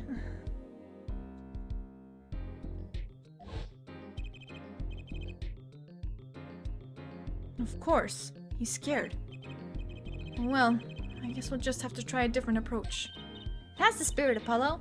So, what's your plan? If Maki won't testify about it, we'll have to get someone else to testify. Someone else? I think we're out of time. Let's get back in there. Right.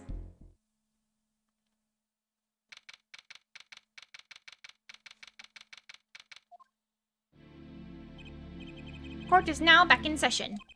Mr. Justice, have you sorted things out with the defendant? Yes, Your Honor. We had a good talk. Can you forget you're in court, not in the bedroom?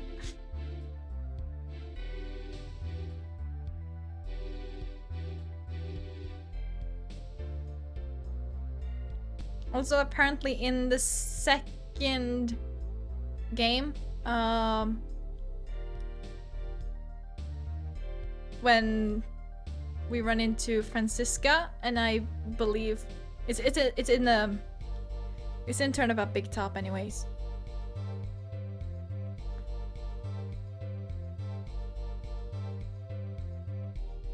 And it's Francisca, and I guess also Regina, or at least like I'm not entirely sure who it is, but he like mentions like 2 girls with a whip. That means I have to sit and be a good boy. And you're like, okay, hello.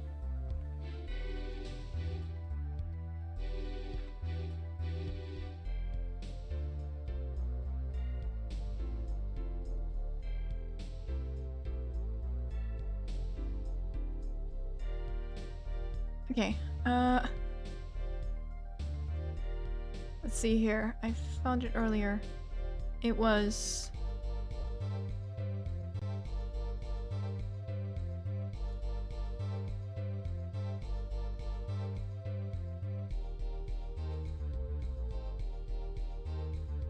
I found it somewhere. Let me see if I can find it again. Yeah, I guess when you show Francisca to Regina, I guess, and then 2 women with whips. That's my cue to shut up and act like a good boy. I'm like tempted to go back to Turnabout Big Top just for that. To like actually check if it's legit or not, because I don't fucking know what is at this point. And I'm scared. Anyways, back to the game. Very well. So will he testify? Your Honor, the defendant will not testify. What? I mean, yes, but also I could literally just like speed through it, so it's fine.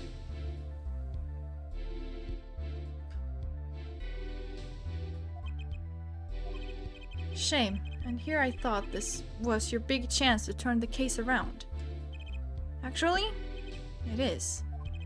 The defense would like to approach this case from a different angle, Your Honor. A different angle? If Maki won't testify, and I know who will, I would like to cross-examine the witness in this case. Let me roar. Let me roar?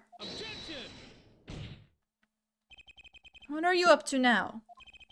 I thought we determined yesterday that Lamirar's testimony was insubstantial. There's nothing you can...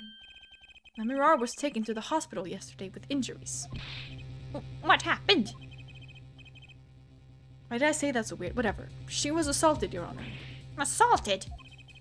Someone wanted Lamirar dead. Thankfully, she was able to save herself. What? I've heard no such report. Prosecutor Gavin. Why would anyone be out to kill Lamirar? Can you think of a reason? Well, think of how she is known in our country. A singer from overseas who doesn't speak English, yes? Yet someone tried to keep her mouth shut. Who could that have been? You don't think? I do.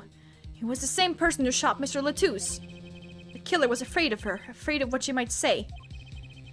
The defense believes that something was hidden in her testimony yesterday. Something that the killer doesn't want getting out. So am I to understand that this is what you are saying? Namely, that there is a nugget of truth, in Lamirar's testimony. A nugget we have yet to uncover. Exactly. If Lamirar was attacked, this has serious implications. Very well. There were some vague points in her testimony during yesterday's trial. Perhaps we did not inquire as deeply as we might have into some. The court will hear Lamirar's testimony once more.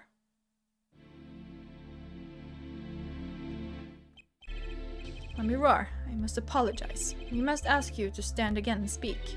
You need not apologize. I know that Maki is innocent, and I will do all that I can until the court realizes this. Let's review your testimony from yesterday. I mean, literally, like, the most obvious piece of evidence is, like, right there. Big gun, small boy. They don't match. They're like, oh yeah, his aim would be off. His aim? His entire arm?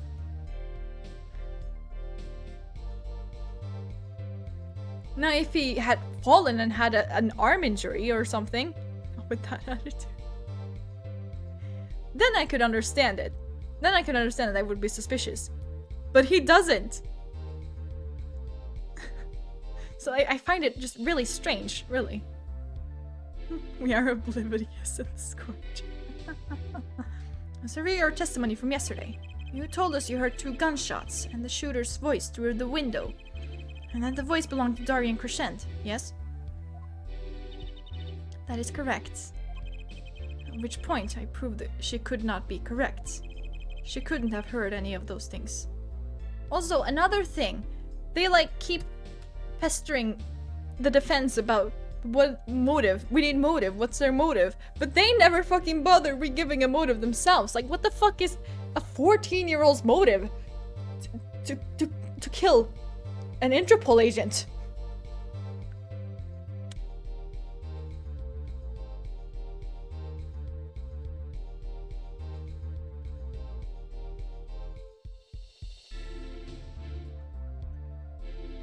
Oh my god, there is only one brain cell in this court, and it's being passed around.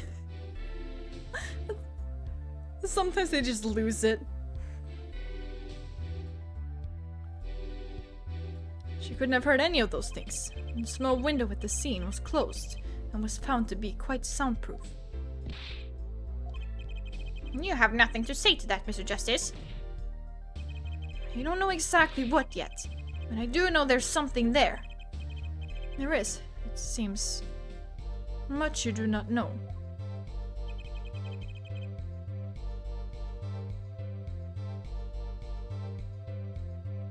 Okay, I guess that's fair. But the prosecution never fucking bothered with motive. They're like, nah, this person did it. Okay.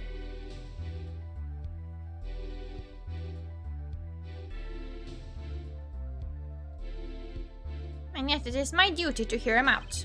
Perhaps the witness would be so kind as to testify once more to the court. Of course, Your Honor.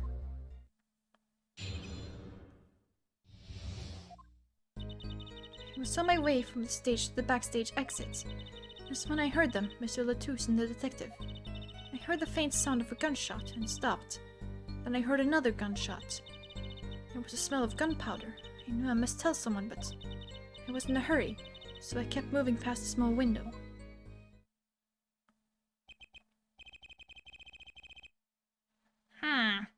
Pretty much the same as yesterday's testimony. I'm sorry.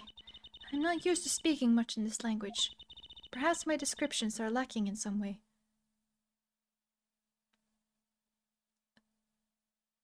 Listen, you're doing amazing.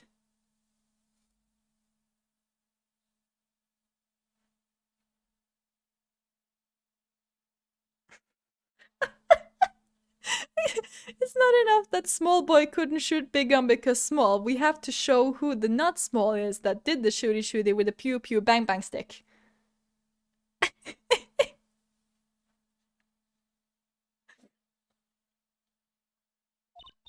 Yet everything I have said here is the truth. And it is my distinct displeasure to say this. What you have said to have happened is impossible. Do I have to repeat myself? Nami Roar was attacked because of this testimony. Okay, but Maki is there, right? And his English is really broken. And Nami Roar's English is flawless. And it makes sense. She can form full sentences. And she's like, sorry, I don't really speak English that well. I know I'm not very good in English, but what I've said now is the absolute complete truth. And you're like, ma'am, please.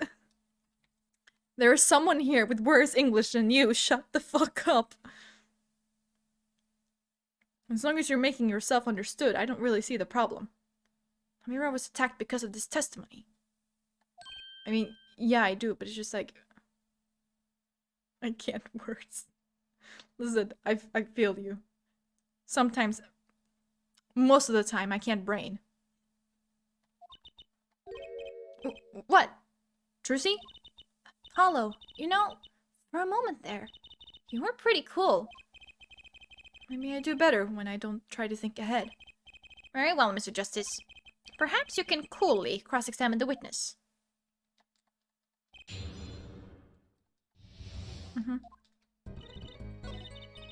There we go, press. Ariane Crescent. I did not know his name at the time, but yes, it was him, the one who took the stand yesterday.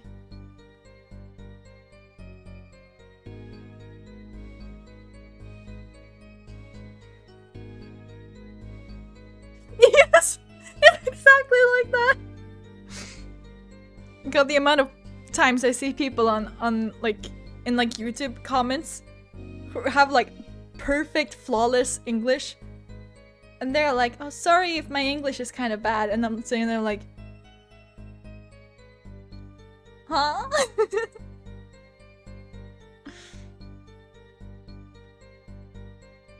Like, obviously it's okay to be like insecure about stuff, but it's like sometimes it just feels like you say that just because you want people to like, oh no, your English is great. You speak flawless and amazingly.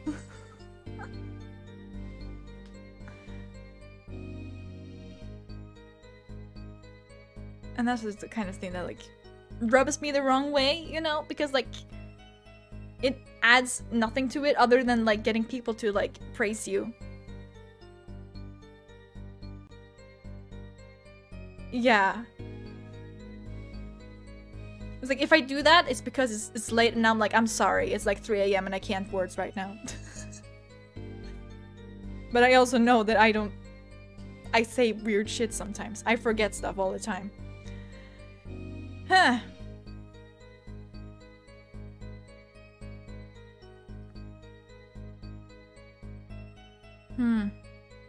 Him, the one who took the stand yesterday. How many times do I need to remind you that's impossible? There's no way you could have heard him. But what if she did, bitch? Because the window at the scene was closed. Is that why? Of course. Sprechen Sie Deutsch?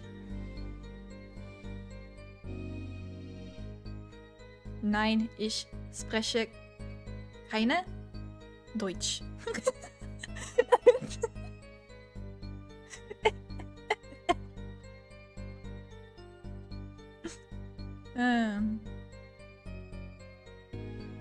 Of course. Hollow, if we keep asking the same questions as yesterday, we won't get anywhere. She's right. Maybe there's a different angle I can try. What were they talking about? Let me roar. 9. Do you by any chance remember what they were saying to each other? If so, please tell us.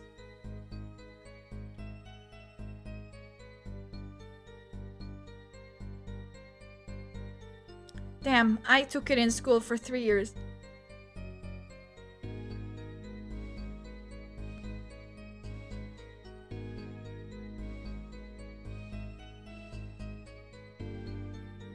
Isn't kinda nothing? Or like none? Or yeah, like does that mean I love no licorice? Is that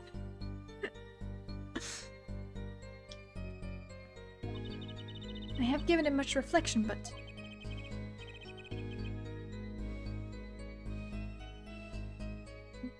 damn, I'm practically fluent in German, y'all. No, I'm kidding. I was afraid of this. She doesn't remember.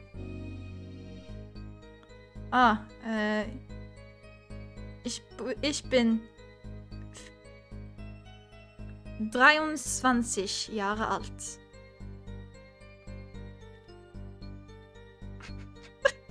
Why are they starting into German? The number system is weird.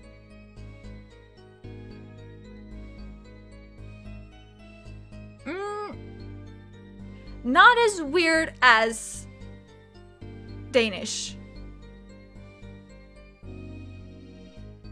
Listen, I don't fucking know what a fucking halfems is.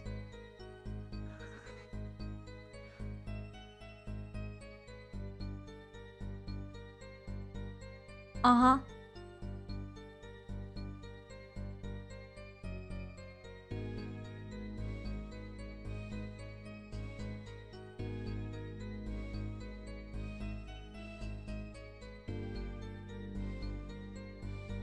It makes sense for me because there are like certain like dialects in Norway that like say numbers like that. There's like the last digit first, and then comes like the tens.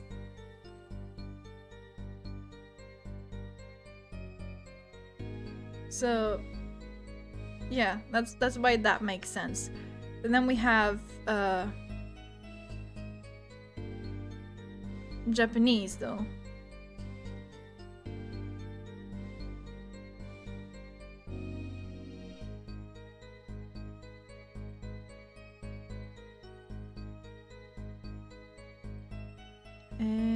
To.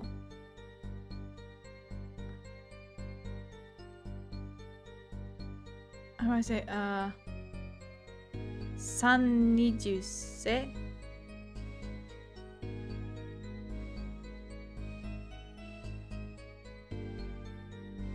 23 世. That's it. It's like 2, 10, 3.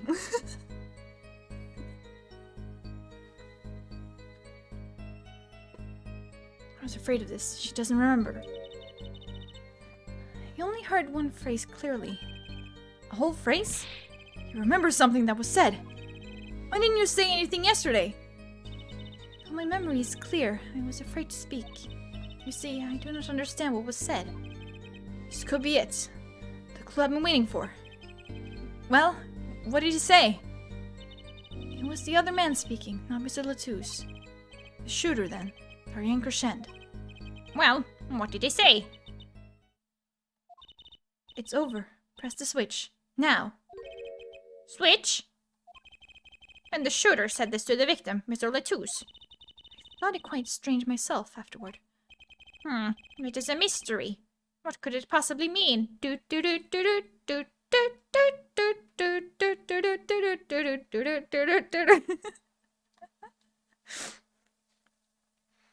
a mystery. Mr. Justice, care to shed some light on this? I mean, sure. I'd be delighted. It's very, very vital. Maybe we could add that to the testimony. Maybe, Apollo? From the small window, I heard a voice say, "Press the switch now."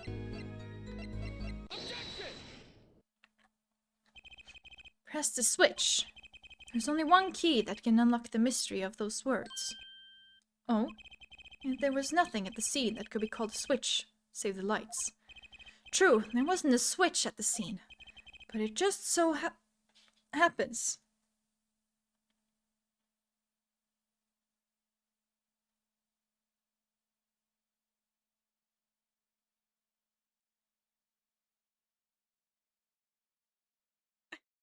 Oh,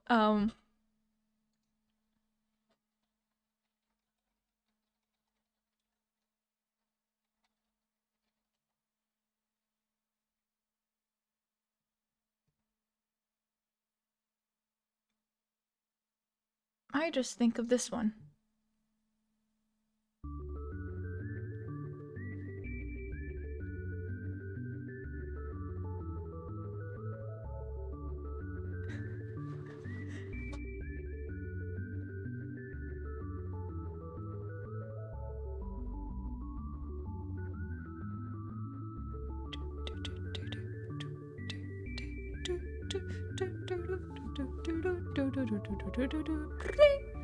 It is a mystery.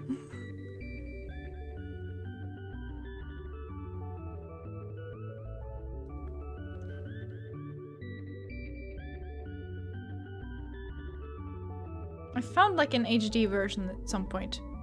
Don't know where the fuck that went though.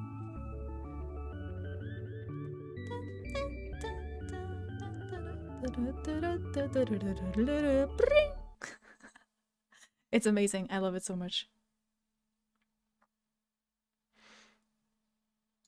Anyways, back to the game. Just so happens, I have a switch right here. That certainly does look like a switch, doesn't it? No, it looks more like a lighter, to be honest. A switch is way bigger.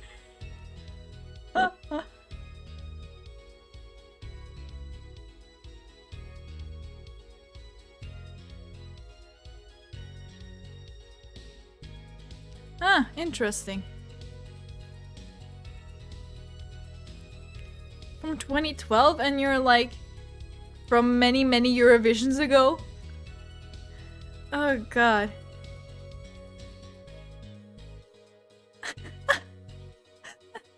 No.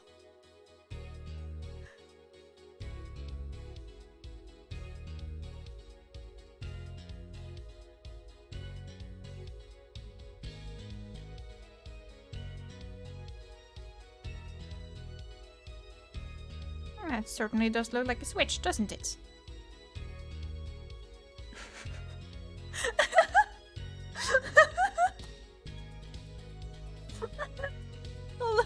Let me see if I can fix that. I don't even know if I can. Oh, sorry, that was kind of funny, not gonna lie.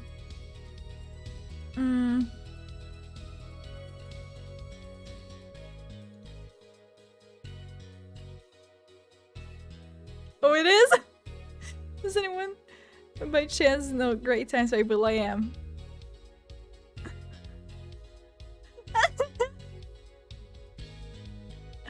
Can I?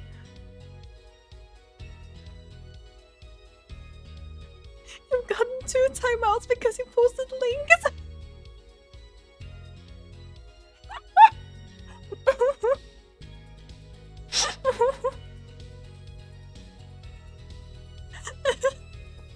Oh no. Oh god, no, that's funny.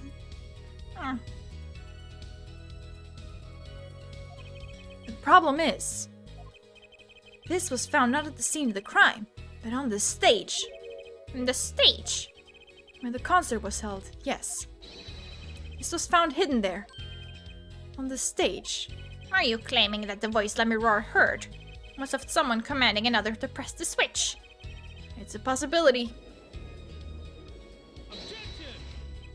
Oh, have 4 heads? I call that an impossibility. Why? It's hardly necessary for me to remind the court of the layout of the concert forum.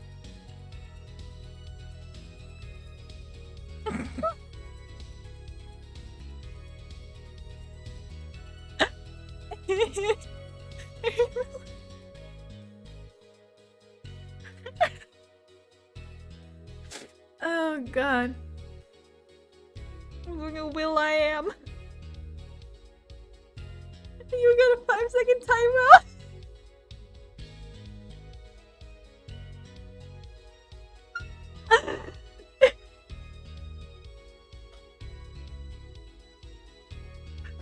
Oh my god. Oh, that's so funny. Oh my god. Yes, the stage is quite far from Lemiroir's dressing room. Not to mention that the Gaviners were in the middle of a concert on said stage. We are known for being a quiet band. You could shout all you wanted and not be heard. Interesting.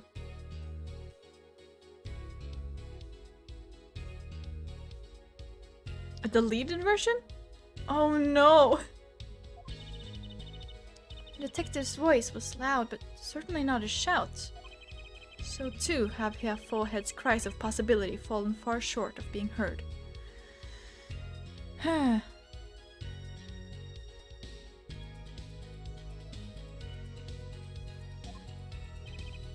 Sorry.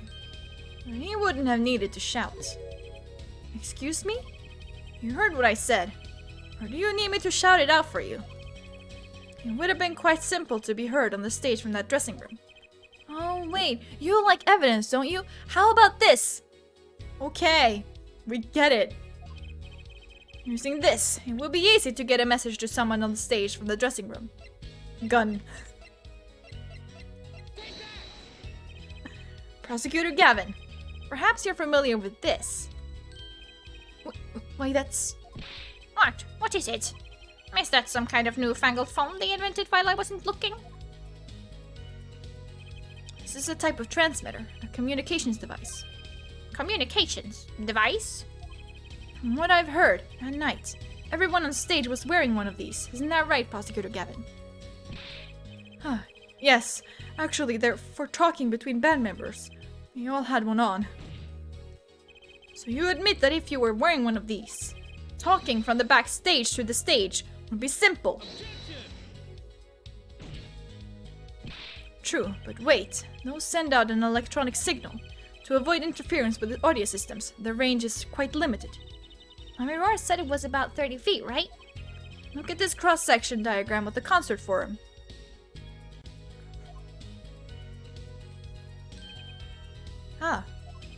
Exactly. The walk from the stage to the backstage seems far, but the direct distance is less than 30 feet. That can't be. So, when Lamirar heard the shooter's voice, he could have been talking to someone on stage. You're claiming this is the switch in question. Why did it have to be on the stage at the time? It could be placed in a pocket and carried anywhere. Someone could have hid it on the stage after the fact. Hey, he's got a point. How do we know where it was when she heard the voice? And the shooter said press the switch. Well, I guess we don't. An unfortunate situation. I'm afraid that until we know where the switch was, there's little point in debating it. I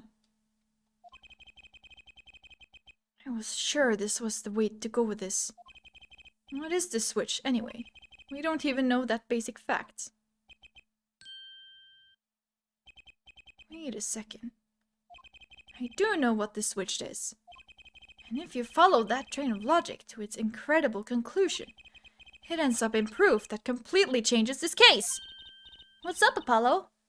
Apollo? You know about this switch, right? We know what it is. Yeah? Well, think of when it was used that day. Think of what happened.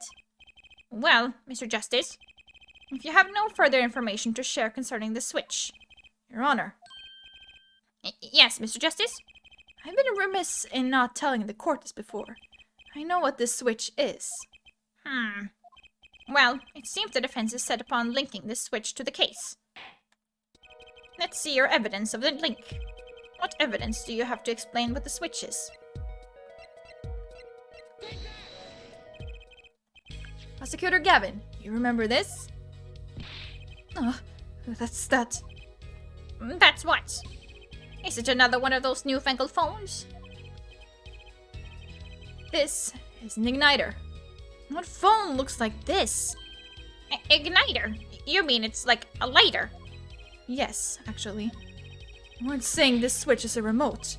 I am. This is a remote trigger for an igniter. What? Look, I'll show you. Yo. Mr. Justice, you will cease and desist from burning down this courtroom. Yes, sorry. That was a bit more fire than I'd expected. If my whiskers had caught on fire. Prosecutor Gavin, let me repeat myself. This switch is a remote igniter trigger. Doesn't that suggest something to you? You're talking about what happened to me, aren't you?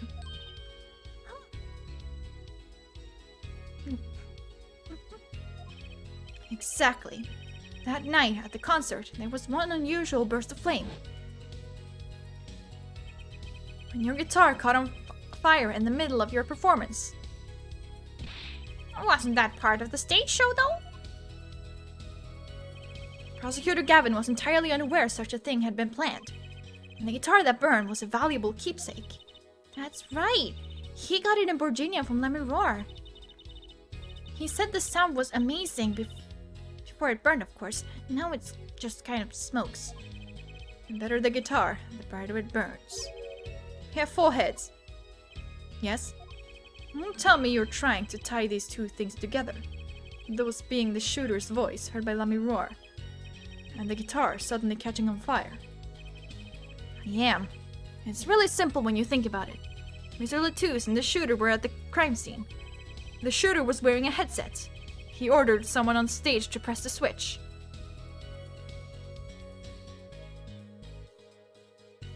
Shh, it will make sense. The switch was pressed, and the guitar caught on fire. Well, that does seem to make sense. Though something about it is bugging me. Can't quite put my finger on it. Really? It seems pretty simple to me. Have forehead. Don't destroy what little respect I have for you. I was expecting something a little more sensible. I guess I was wrong. What's this all about, Prosecutor Gavin? A simple story simply makes no sense. Think. That night, my guitar caught fire, yes. The cause may have been this indeed. Yeah, playbacking, when you have like the audio playing in the back and you're just kind of like pretend you're playing it, but you're actually not. The guitar caught fire during the second set. Ah, that's right! Of course! No, I'm pretty sure it's called a playback.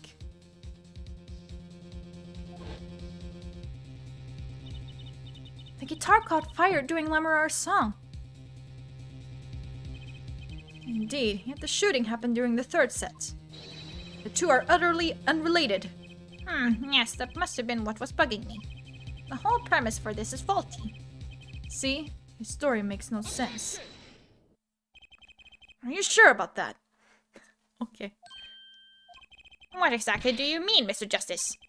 Maybe it's not the premise for my explanation of the switch that's at fault. Maybe it's our premise for the entire case so far. What premise is this specifically? I'm glad you asked. I'm saying that maybe the killing didn't take place in the third act.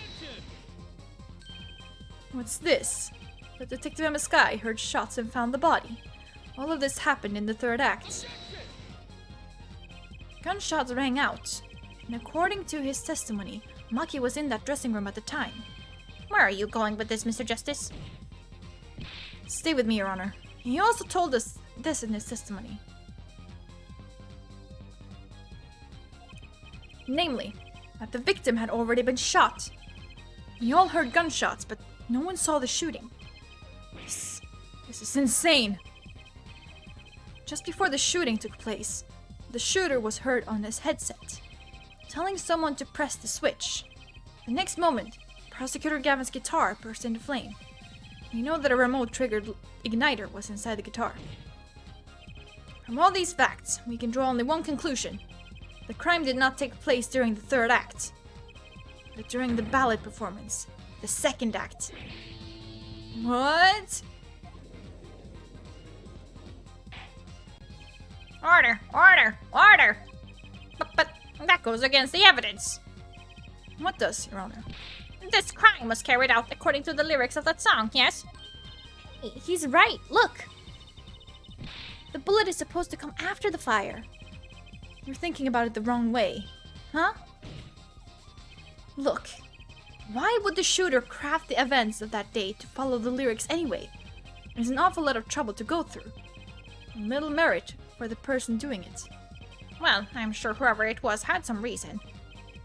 Yes, they did. A reason that made it advantageous to follow the lyrics. You're saying the order was reversed on purpose. Reversed, Prosecutor Gavin?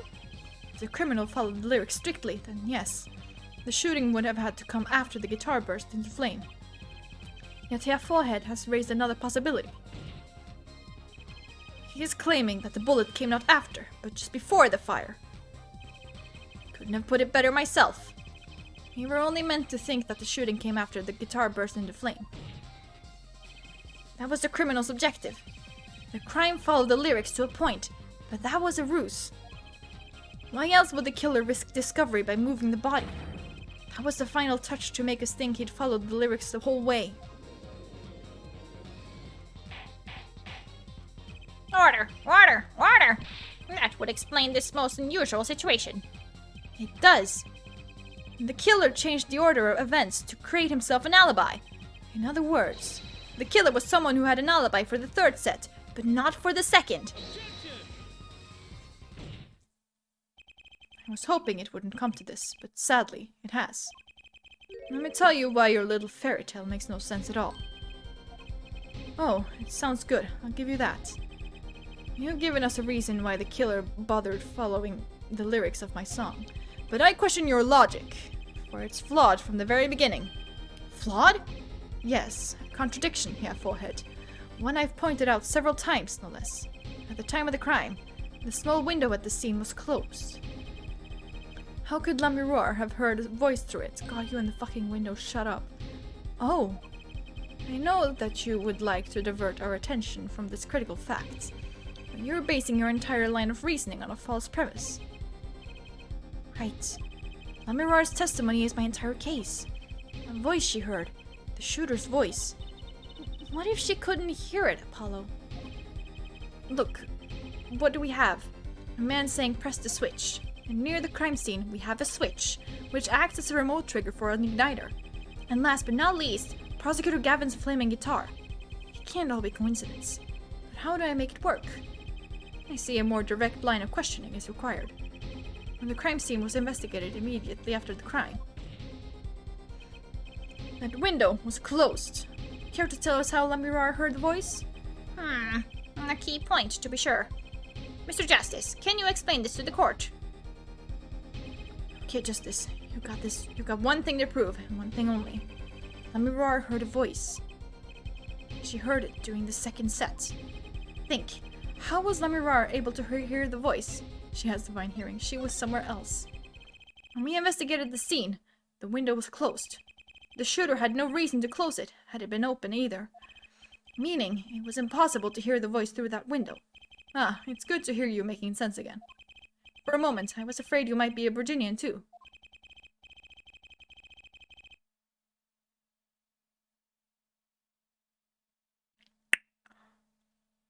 Wow, Clavier? That was unnecessary.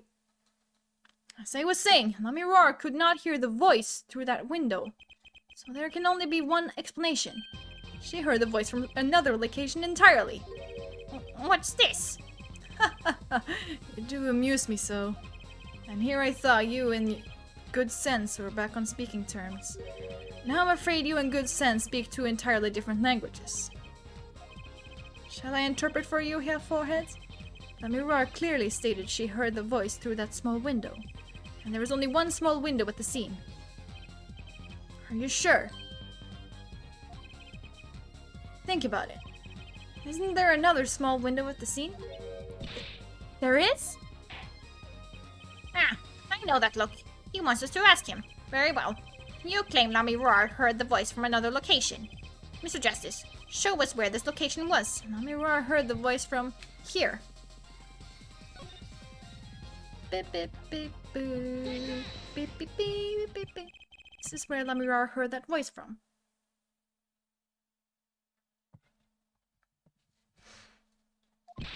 But that's no small window. That's the air vent. What did she tell us? She said she's a Virginian and familiar with our language. But Maki knew about the vent, right? He knew the word vent, right? I'm not making this up, right? Like, he knew that word. It's not a stretch to imagine she called this air vent a small window. Now you've done it. You've gone beyond ridiculous and into ludicrous. So Lamirar was up in the ventilation system listening to this man's voice. Yeah, he said vent. That's the only that's the only logical explanation, yes. Logical? I do not think this word means what you think it means, yeah, forehead. Okay, what about it isn't logical? Huh, it hardly merits saying. Why would Lamirar be in the ventilation system? Hiding like a rat. No offense intended to her, of course.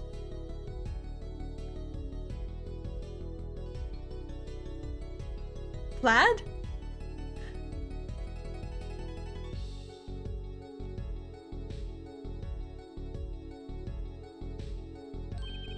The explanation for that is simple, Prosecutor Gavin. Isn't it, Lamirar? You have been listening to our discussion here, yes? Yes. I admit, it's had me quite confused since yesterday. Yes, the small window was closed, but why should that mean I could not hear through it? I feared our prosecutor might himself need an interpreter. Drag him. Ah, okay, I see. The problem here is words. Let me roar. This small window through which you heard the voice. Was it up high on the ceiling of the room? Not low on the wall? Yes, it was up on the ceiling. What? I gotta sneeze. I will have order.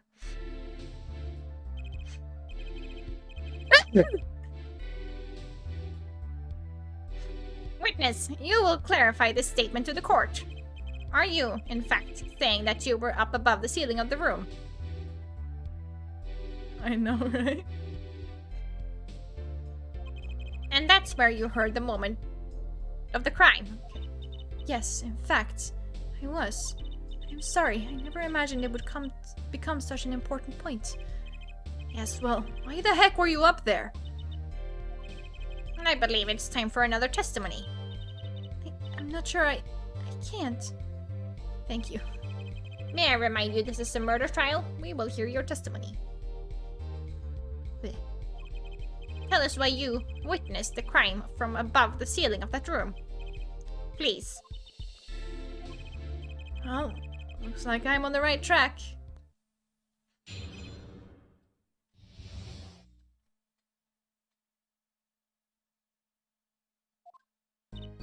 Yes, I was above the ceiling when I heard the voice. I had heard there was a small window there before. It was in the middle of my performance. I had no time to report what I had heard. As to why I was there, I cannot say. I am bound to secrecy on this matter. Bound to secrecy? In my line of work, one has many obligations to uphold. But you say you were in the middle of your performance, so this did happen during the second set. I did not witness the crime, you must understand. I only know what I heard. Yes, but you must tell us what you were doing in detail. That's what the cross-examination is for, ja, Herr Forehead? Our mission in this court is to discern the truth. No obligation, no binding pact may hinder that mission. Very well. Mr. Justice, you may begin the cross-examination. What are you going to do, Apollo? I'm going to find out the truth. She was up above that ceiling for a reason. I just have to get it out of her. Fourth statement. Let's fucking go. As to why. There we go.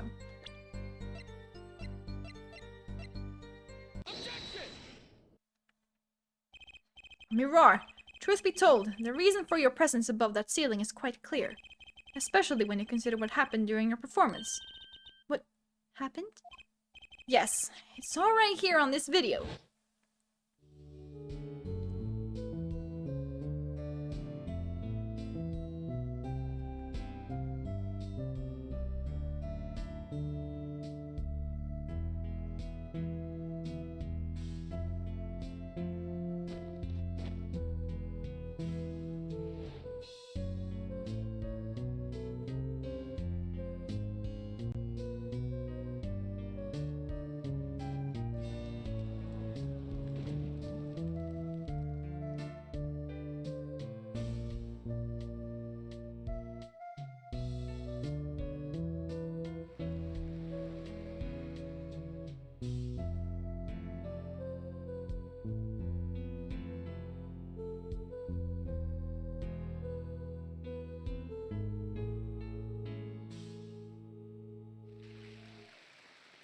Javier in the background is always funny. As we can see, Let Me Roar was clearly not on stage for her entire performance. Oh, it saddens me to be so realistic. Let Me Roar is incapable of actually vanishing, let alone teleportation. The only explanation is that she was hidden from view. And during that time... He's just punching the guitar in the background. I know, it's so great. She moved to the back of the forum. Apollo! Also, burn, guitar burn. Did you notice? I am streaming in HD now. We're streaming in 1080p. Did you notice? Apollo! What, Trucy? It's not nice to reveal a magician's secrets, and it's against the rules. But I'm a lawyer. I'm not supposed to be nice. This is all very fascinating. But how is it possible? There is only 20 seconds between when she appears, disappears, and reappears. Oh my god. Oh no, I can't show that. Ah, Fuck.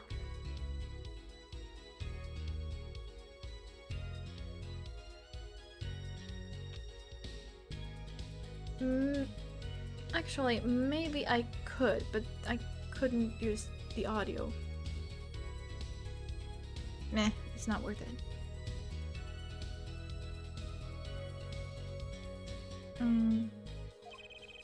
She couldn't have moved that fast.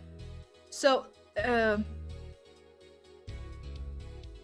last year, my favorite group had like this online concerts, and for one of them, I don't know exactly which one, there were like several,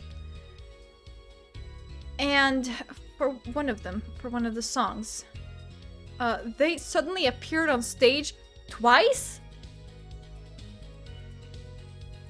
and I'm like, hello? Where? How? Actually, you know what? Fuck it. I said I wouldn't, but you know what? I might as fucking well, because that is some fucking bullshit right there. My god.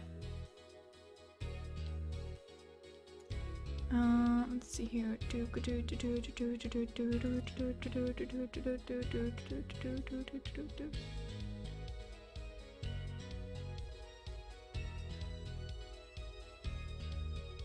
Okay. Can I zoom in with... Yeah, okay, I can make it a bit bigger. Oh, or is it further down? Okay. Nope, wrong button again. Ugh, I keep doing that. Okay, anyways, it's like... here. And... I'm not gonna play it with sound. But like, it opens up, right? And they're there. And as far as I could tell, they're not screens or anything. And then they show up in the middle. And I'm like, hello? Hello?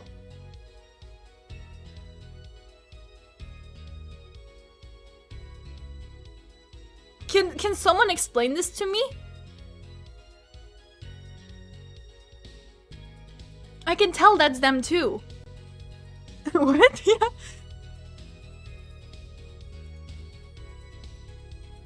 They have twins. They clone themselves.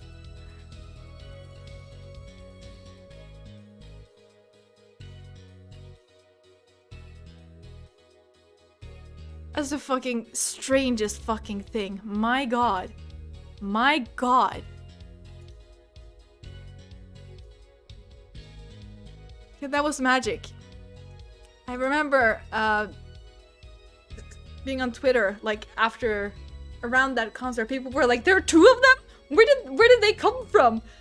But my ticket wasn't able to like last out that because I just had like a general admissions ticket, so it like stopped after like an hour or something. And they went for like an hour longer. Which like kind of sucks, but it's fine. I had fun still. But I missed that. She couldn't have moved that fast. Is something wrong, Prosecutor Gavin?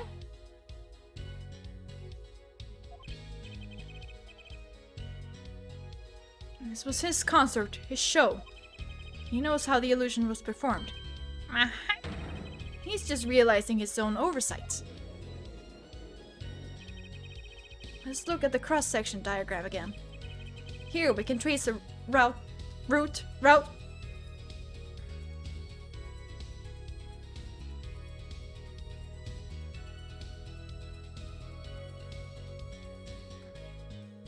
Which song?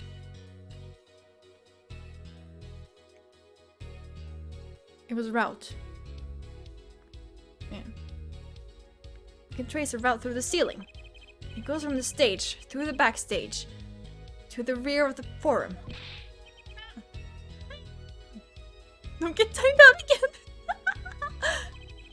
Recall Lamirar's testimony from yesterday. I was on my way from the stage to the backstage exit. There was something like a little window there. That's how I saw it. Ah, okay. She went from the stage to the backstage exit. A perfect description of this route above the ceiling. Mirar knew of this because of her part in the illusion. But she wasn't the only one who knew.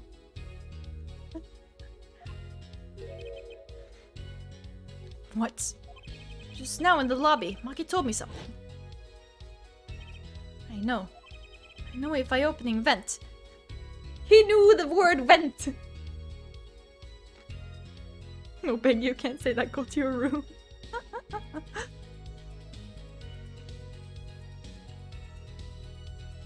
It's like I have this, what to call this role in my server called Gay Baby Jail. So like if I just want you to shut up for a while, I just put you there, remove all your privileges. All you can do is just sit there and watch the chat as it goes by, really.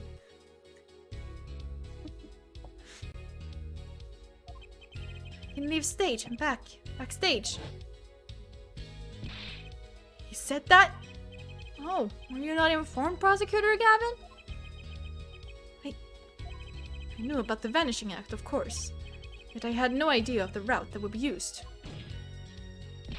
Why didn't that magician tell me? Magicians only reveal details of their acts on a need-to-know basis. They're the bread and butter of a magician's life, you know?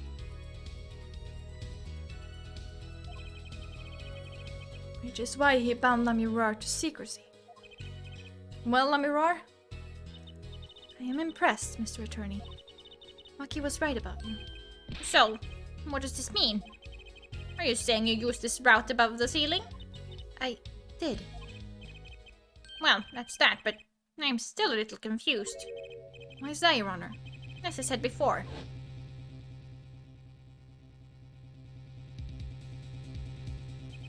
There was very little time between when she had disappeared and when she reappeared. 20 seconds, tops. How could she do that? Especially if she stopped to hear the shooter's voice. That's a good question. Can the witness explain this to the court? I cannot. Very well. Mr. Justice? Yes? It's all up to you. Do your thing. What thing, Your Honor? You need to explain how Lamirar was able to teleport like she did, or I'm throwing your case out with the bathwater. Why do I get picked on? It's Lamirar who isn't going along with the program here. As I have stated before, I am not at liberty to speak of the illusion that night in detail. Then you'll just have to tell us what you can. No one wants your bathwater, Josh.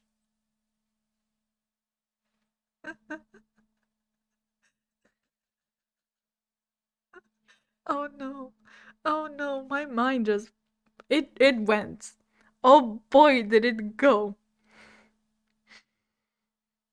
Belle Delphine, but the judge and Ace Attorney.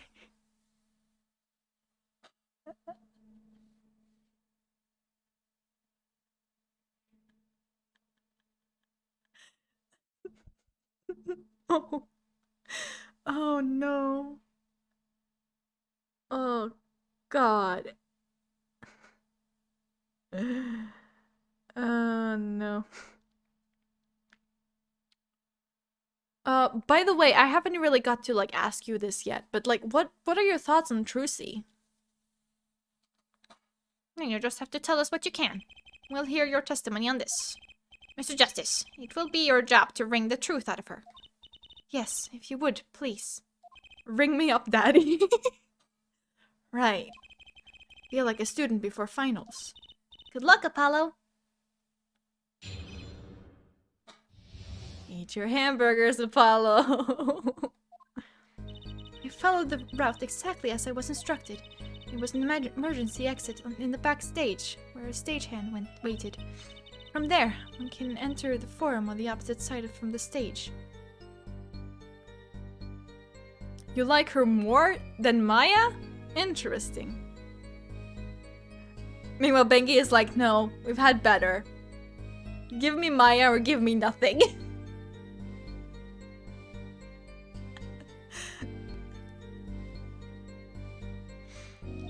The plan was for me to move there in 2 minutes. I was on my way when I heard the voice. 2 minutes, you say? The mystery deepens. I suppose it was too much to hope that the judge would come up with something. That's just my curiosity. Take it away, Mr. Justice. Right, Your Honor. All I have to do is find the contradiction between what Lamirar is saying and what we can see plainly in the video. I figured it out already. I am the magician after all. Well, tell me. Not a chance. I can't reveal another magician's secrets. Come on. Hey, you're supposed to be on my side here. Ah, okay. Fair. You said the same thing? Okay, I gotta get to the fourth statement. Let's go. Their plan, there we go, press. 2 minutes? Yes, it can be done in 1 minute if you are running. Running? In that cramped dark tunnel above the ceiling? Mr. Attorney, have you forgotten? Dark or lit, it makes no difference for me, but cramped does! Cramped! Huh, that's true, but... So you're saying that on the night of the concert, you made the trip in 2 minutes? Yes, though I nearly didn't make it in time. You see, I stopped halfway. Mirar disappears on the video for 20 seconds. But she says she made the trip in 2 minutes.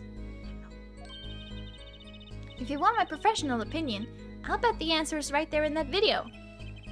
Well, Mr. Justice, perhaps you have some evidence for us. Something that can explain the discrepancy between the video and her testimony. Evidence explaining the discrepancy. Hold on.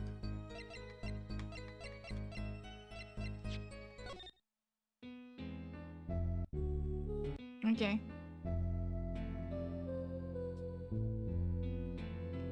Okay, look, God, can you please...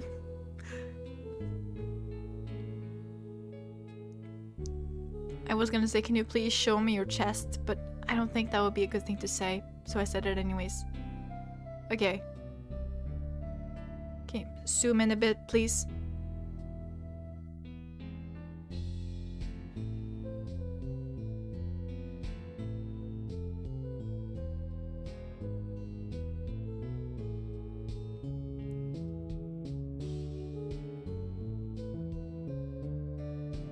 Clavier is so orange. Look, she has the brooch on. And if we go back here, or back up here, fine. You see it at some point. Away. Yeah, we get it.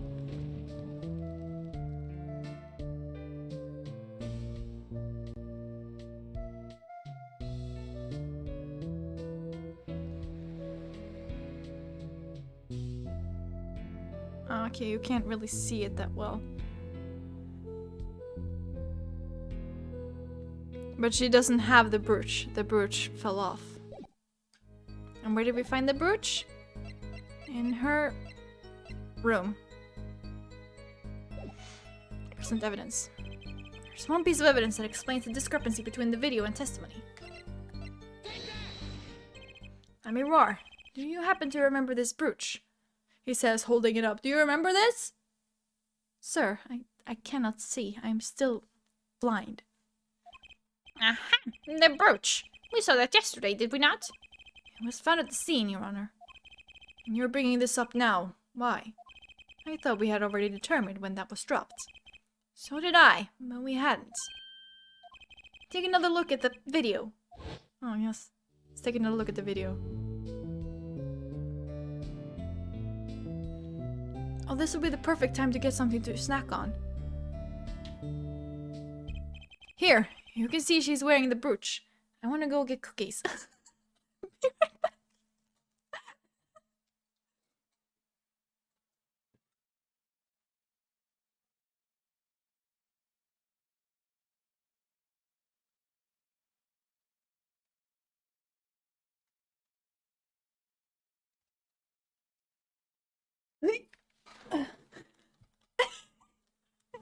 It's more orange than Trump.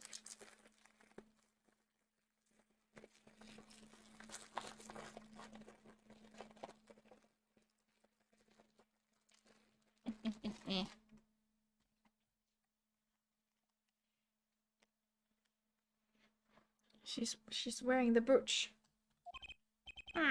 So she is. Let's look a bit later.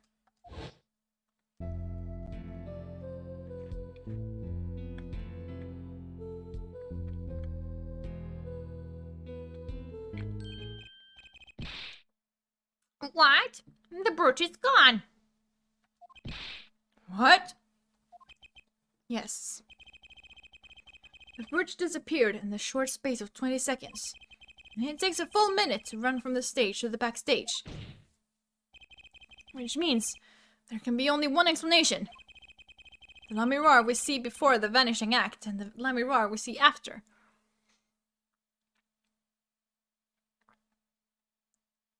The guitars? I mean... Yeah, I don't know. I want to say they make sense in Japanese, but like the sugar sugar, pleasure pleasure, the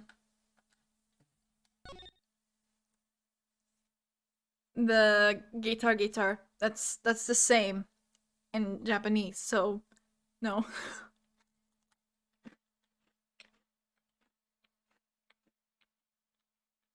I believe it's guitar because, you know,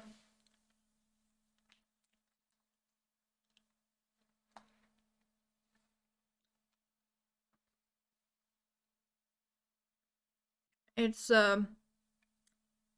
Clavier plays the guitar. Funnily enough, considering his fucking name is Piano.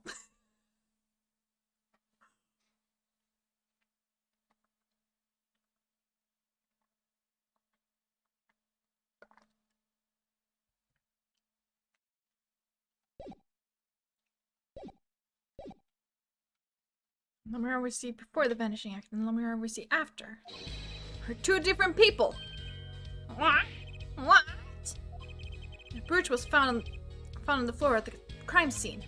And not just on the floor, but on the floor directly beneath the air vents. La Miroir, tell me, did you drop the brooch on your way from the stage to the backstage? The very moment you witnessed the crime? Yes, I think I did. Order! Prosecutor Gavin! From your expression, I gather you had no idea this was the case, Head Judge. I, of course, knew about it. What? Don't get me wrong, I wasn't hiding it. It just never occurred to me that the switch and the shooting took place at the same time. So, I was right? There was a switch? I was just bullshitting my way through this, you know, as I usually do, but like, I was right? It was. Just before the stage's tower rose, La Miroir was replaced. While we're on the subject, just who was his replacement, La Miroir? La Miroir. By the man behind the illusion, Valent Gramarye. It was Gramarye, you're fucking right. That's quite the illusion, but I still don't get one thing. Yes?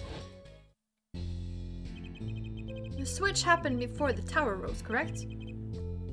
So you weren't on stage, that's right, but this fake La Miroir is still singing. And she's pretty good! That's true. Come on, Apollo. That's an easy one. They were just playing a recording. The Gaviners aren't some kind of air guitar band, Fraulein. Oh? You mean I'm wrong? When we play a show live, we play live. No recordings. Perhaps you can explain, La Miroir? La Miroir? Very well. Yes. Do tell, and add it to your testimony.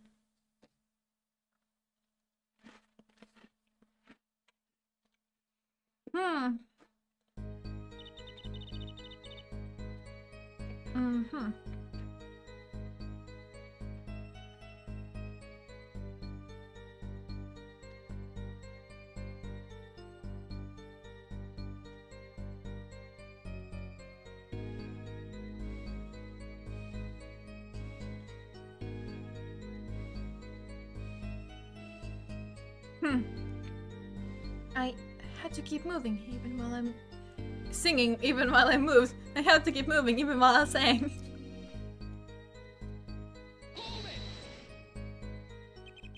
You were singing? Yes. Mr. Gavin expressed a dislike for recordings, so I used this. Wait, so you were singing the whole time? Even when you were crawling above the ceiling toward the backstage? Why should it matter where I sing when everywhere I go it's the same darkness? Listen, just walking when you sing is tiring as fuck. There is no way you wouldn't be able to hear that she was not in like her like peak environment when she was crawling through that fucking vent and singing. Also, yeah, acoustics too. Though I guess like if you have those kind of mics, considering you're literally in like a huge area and it still only picks up your voice, I don't think it really would have made that much of a difference. Maybe more of a reverb. I don't know, because like there's shorter distance from like you to like the walls. But like the walls are rather long, you know? I don't know.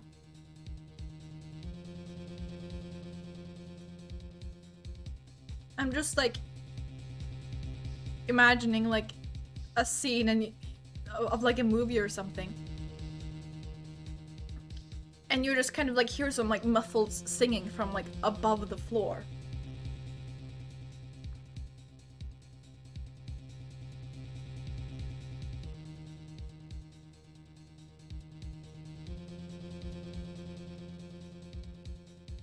I don't know, there are just so many like strange parts in this case.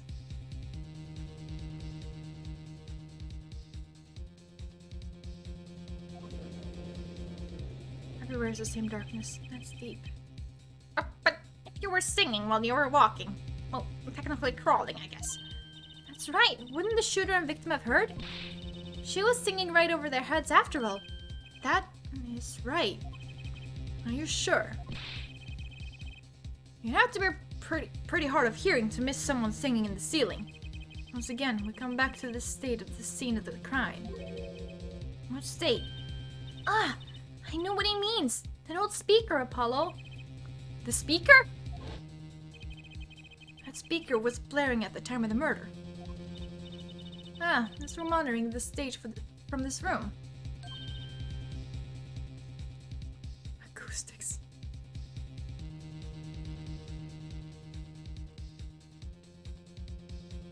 Oh my god, I didn't read the entire thing. I fucking hate you. Monitoring? It pipes in a real-time feed from the stage microphones. Useful for knowing when your set is coming up. Satisfied? That dressing room was fitted with a large speaker playing a direct feed from the stage. At my request, actually. So Lemirar singing in the ceiling. Sounded just like Lemirar singing over the speaker. Ingenious! Her voice was hidden by her voice! Huh. Lemirar? I have just remembered something. Of course. Do tell. I heard the noise, the gunshots, yes? It startled me, so I stopped singing. What? I forgot the words I was supposed to sing. The song stopped? Thankfully, it was the very beginning of the second verse. So not many would notice. Full ahead! The mixing board I lent you. Where is it? The mixing? Huh? A machine, Apollo! The one that breaks music into tracks. Oh, this. I completely forgotten about it. Let's take a listen.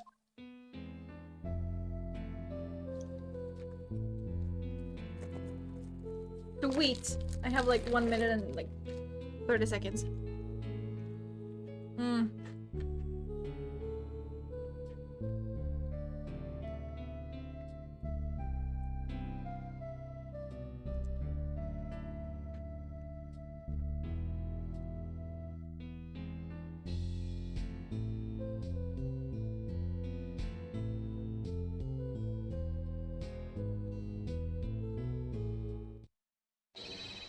not. The song does stop there. It does? I must have missed it. Look at the lyric sheets. At the top of the second verse. See where it says pleasure, pleasure. Now listen again.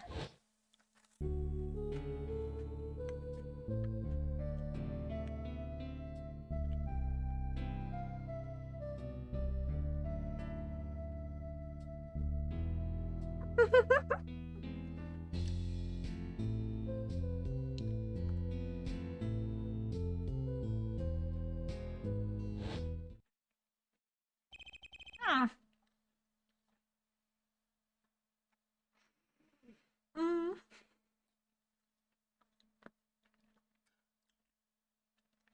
This is evidence indeed. I believe we are guilty of making a terrible mistake. The crime didn't happen during the third set. It happened during the second, during Lamirar's ballad.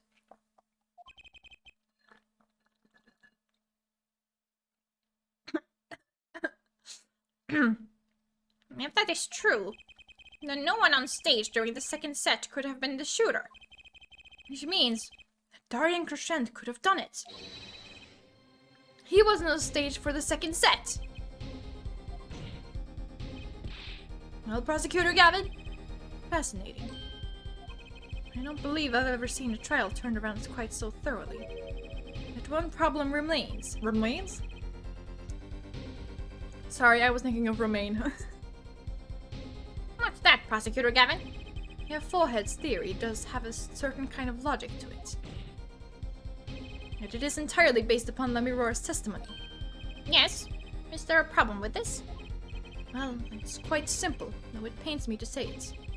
What if she is lying to protect the defendant? You have no proof! What I'm saying is that the truth is as yet unclear. Until we hear directly from the man himself. The man? You don't mean. Yes. Though he is a friend and band member, Darian Crescent must take the stand. I see no other way. Oh yeah, by the way, I believe it has been mentioned already. Because, Clavier was the prosecutor. The time for the case where Phoenix lost his badge. As someone with a newer perspective on the case. As a suspect, to be frank.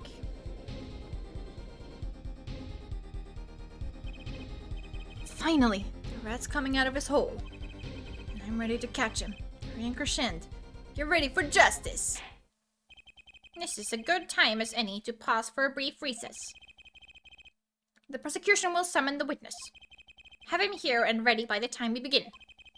I'm the last man who needs to be reminded of what his duties are.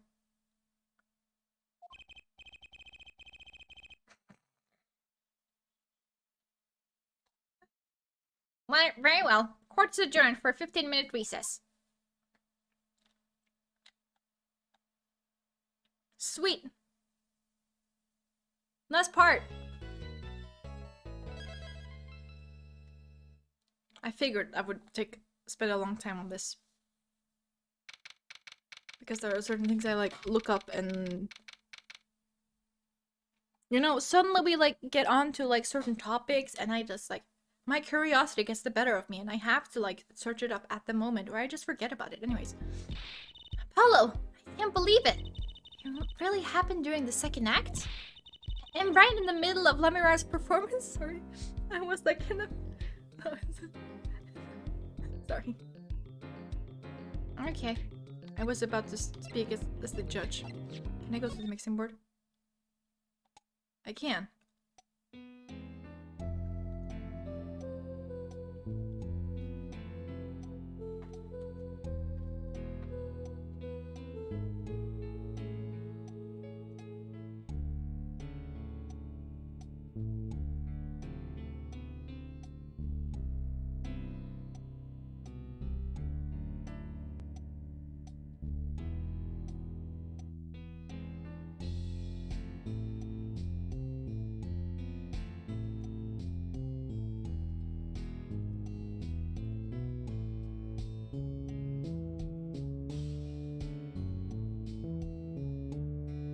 Aw, okay.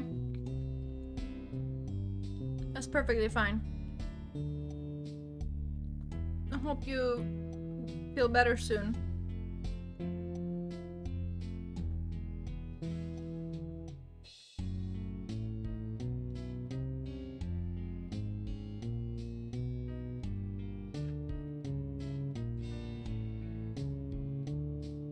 That was a guitar.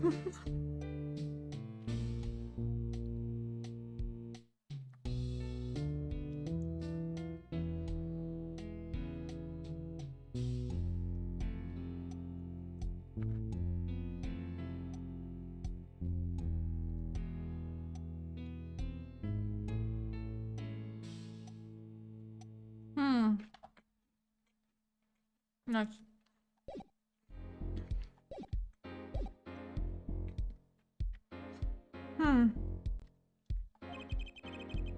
Why she wasn't that air vent? And that switch and the flaming guitar. When you link it all together, that's what you end up with. I knew you had what it took. Daddy! Mr. Wright, you believed in me? No, really. Huh? I just thought that'd make a cooler entrance and say, hiya. Why do I even bother hoping? Where have you been lately, Daddy? You haven't been coming to the office at all. Ah, sorry about that, Trucy. I'm on a secret mission. Secret? You mean like you're undercover? Like Mr. Latouche, only shorter and not as well dressed. Oh my god, Apollo. Oh no! What if you're shocked too, Daddy? Would I do a thing like that to you? Anyway, I'm off for a while again. Huh? You're leaving? Oh, one thing before I go. What? Good luck.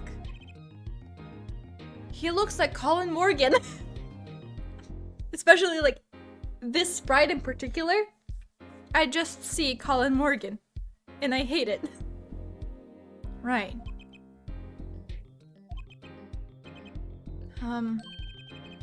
Is that all you came to say? I think you have things pretty much under control. You'll get Makitobae off the hook, no doubt. Yeah, but you're after that detective, aren't you? Turning crescendo. It won't be easy proving he did it. Especially not under the current court system. The current court system? What did Prosecutor Gavin say during the trial? Your case is based on one fragile assumption. Namely, that our diva divine is telling the truth. But what about all the proof?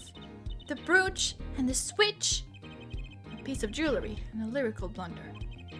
There are plenty of other ways to explain these things. The flaming guitar too. Well, because you lack definitive proof of their connection to the case. Since when did you turn so smart? I'm sorry, you never fucking used to be this smart. It was like, right? Objection!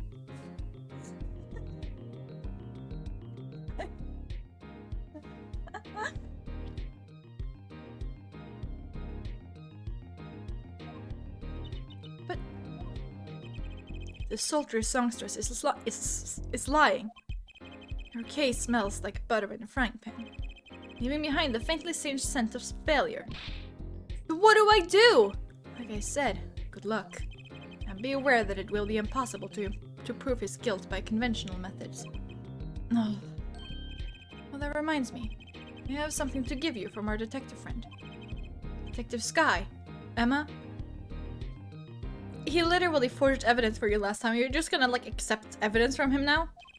Let's see. This bag of snacks here was meant for me. Ah, here it is. What are those, Daddy? They don't look like very good snacking material. They were found at the scene. Analysis of the fragments revealed traces of gunpowder. Gunpowder? Probably a firecracker or something similar, like the ones kids are into these days. These fragments were found under the sofa at the scene of the crime, actually. Were they? I don't trust you. Under the sofa. Hey, Apollo! That's where you found that little device thingy. Right. This. Well, finally, some evidence that makes sense. That's all for me, I suppose. See you after the verdict, maybe. Right. Every man has an igniter inside him. Excuse me? Find Darian Crescent's igniter and set it off. And he walked out the door, just like a magician, normally. What does he want us to do? No conventional methods. What does that mean? I guess we just have to take his advice and hope it makes sense when the time comes. I guess. We're almost at the finish line. Hang in there, Trucy.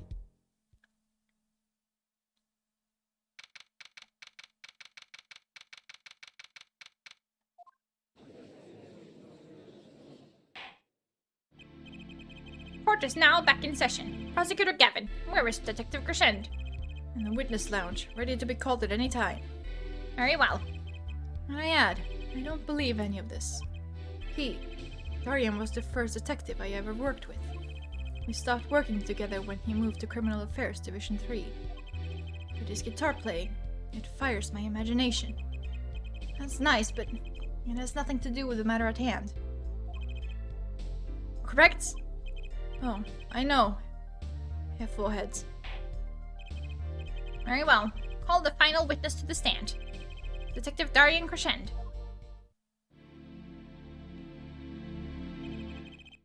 Name and occupation, please. Darian Crescent, Detective, Criminal Affairs Division 3. That's the International Affairs Division, for those of you who didn't know. And I'm a guitarist for the Gaviners. Maybe you've heard of us. Do you fully understand the circumstances under which you stand before us today? Yeah, I understand, Your Honor. What I don't understand is how you let this happen, partner.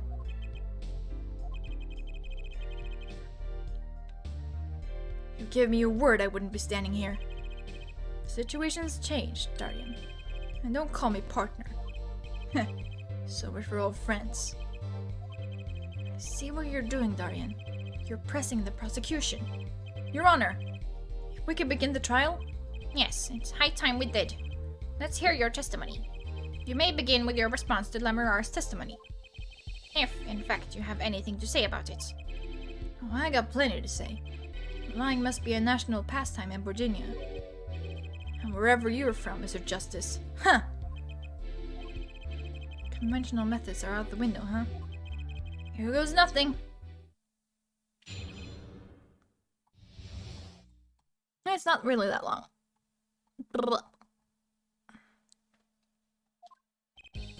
Eva's lying, plain and simple.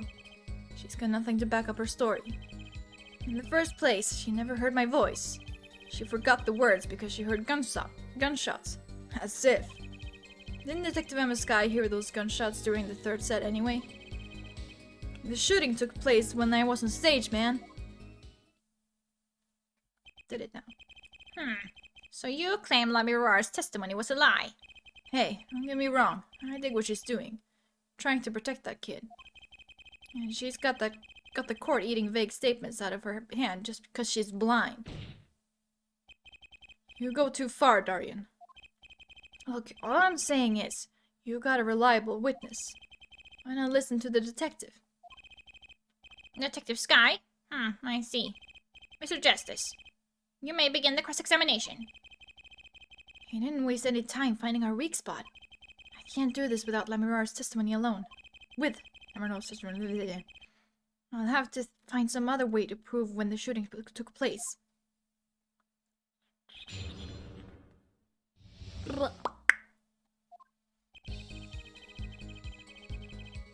We need to go to the fourth statement, which is didn't Detective Emma.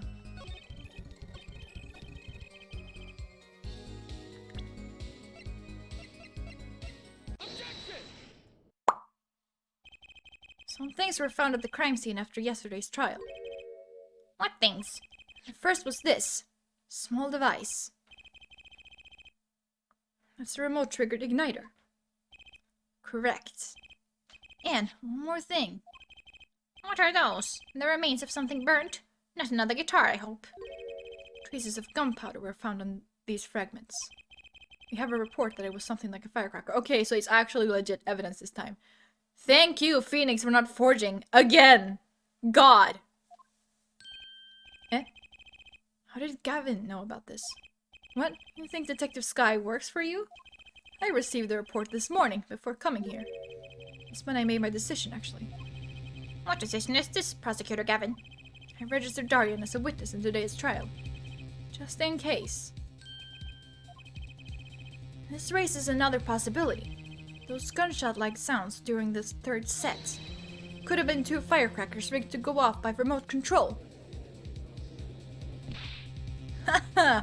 You got an active imagination, don't you? You shouldn't say every little thing you think. Your explanation there seems a bit too convenient to me. How so? So you're saying these firecrackers just happened to go off? Right when 2 witnesses came walking by? Huh. That's right. Darian was out on stage when it happened, Apollo. How would he know someone was backstage right then? If a firecracker goes off in the forest and there's no one there to hear. You get my drift? Why go through the trouble, man? Ugh. How do I explain this? May not look it, but Darian is a gifted detective. Show any weakness and he's sure to find it. You may not look it, partner? Gee, thanks, man. That reminds me. I happened to pass through that very hallway several times that day myself, and I saw something odd there just before the third set. Something odd? A headset. The kind all of the band and staff members were wearing. That's right. We picked this up in front of the door to that dressing room. What if that headset wasn't dropped but placed? And what if it was turned on? You could hear what was going on in that hallway, even if you were out on stage. Huh. Whose side are you on, Gavin? Listen to me, Darian. There are no sides in the court of law. Which is why I now turn to you, Half-Full-Head. I have a question for you. Huh? Me? The igniter and the burnt fragments that were found at the scene of the crime. It's certainly a possibility that they were part of a ruse to fake the sound of gunshots. Throw the headset from the hallway into the mix, and you could fabricate an alibi. But we're still no closer to proving anything. Those gunshots might have been real or fake. We can't say. You raised the possibility that the shots heard during the third set were faked. Now you need to prove the other half of the case. The other half? Look, I'll just tell him. He wants you to prove the thing went down in the second act, while their little piano player was on stage. Am I right, Gavin? Indeed. If you can't prove that, then to continue this cross-examination would be pointless. Well, Mr. Justice, can you prove the crime took place during the second set? Yeah, I think. You better know, Apollo. Otherwise, we're through. It can be proven. You make it sound like someone else is going to come along and do it for you. Let's continue with the cross-examination then, shall we? Witness, your testimony if you would. This isn't going to be easy. I need some decisive proof. Fast. You ready, kid? 'Cause I am. The shooting took place during the second set. If you're so sure, let's see your proof. I'll show you proof. It seems there was clear proof left behind. Right here in Lamirar's song. Her song. What exactly is this, device thingy? A new variety of gramophone, perhaps? Come on, we just used this. Don't get me started on gramophone. This device was used to record the performance part by part. Part? You move the sliders to adjust the volume. Each instrument is adjustable separately, Lamirar's voice included. Oh-ha! What does this prove? According to Lamirar's testimony, at the moment of the shooting, she forgot the words to the song. You intend to examine the recording at that moment, yeah? You might even hear those gunshots. Exactly. Huh. Ridiculous. How are you supposed to hear gunshots back in that dressing room out on stage? Have you forgotten, Darian? We were all wearing these headsets. Oh. You were all deeply involved in our performance. But Lamirar's headset would have picked up what she heard all the same. And let's get to analyzing that recording. Right now. Lamirar stopped singing when she heard the shots fired. Find that spot, and I'll find the gunshots. Sure. Just get cookie.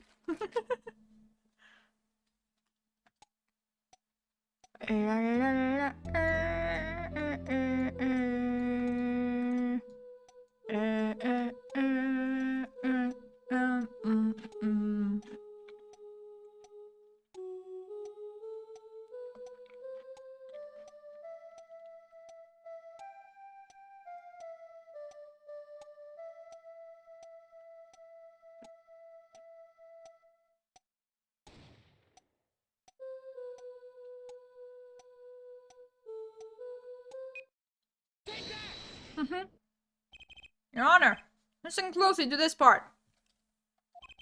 This is the track with Lamirar's vocals.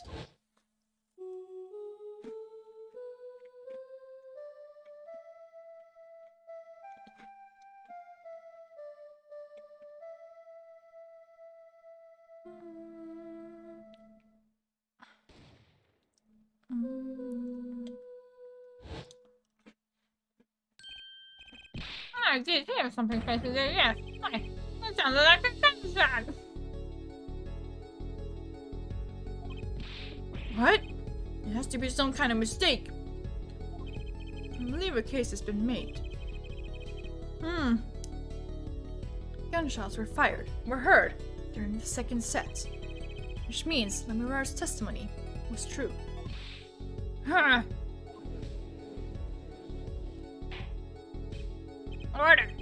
So, she was telling the truth about what she heard. It was the other man speaking, not Mr. Latouche. Well, what did he say? It's over. Press the switch, now.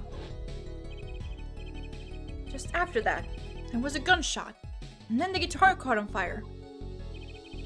Detective Crescend, you weren't on stage during the second set. You could have done it. But why did we only hear one gunshot in the recording? Weren't 2 bullets fired from this weapon? Lamirar was moving through the air vent, Your Honor. She must not have been close enough for her mic to catch the first shot. Oh, actually, she is... I guess she is, like, walking but, like, hunched over. That's, like, even worse. And then, as she passed over to the next room, a gun fired again, and Mr. Latouche's life was taken. Well, Detective Crescend? Once again, I am reminded of something.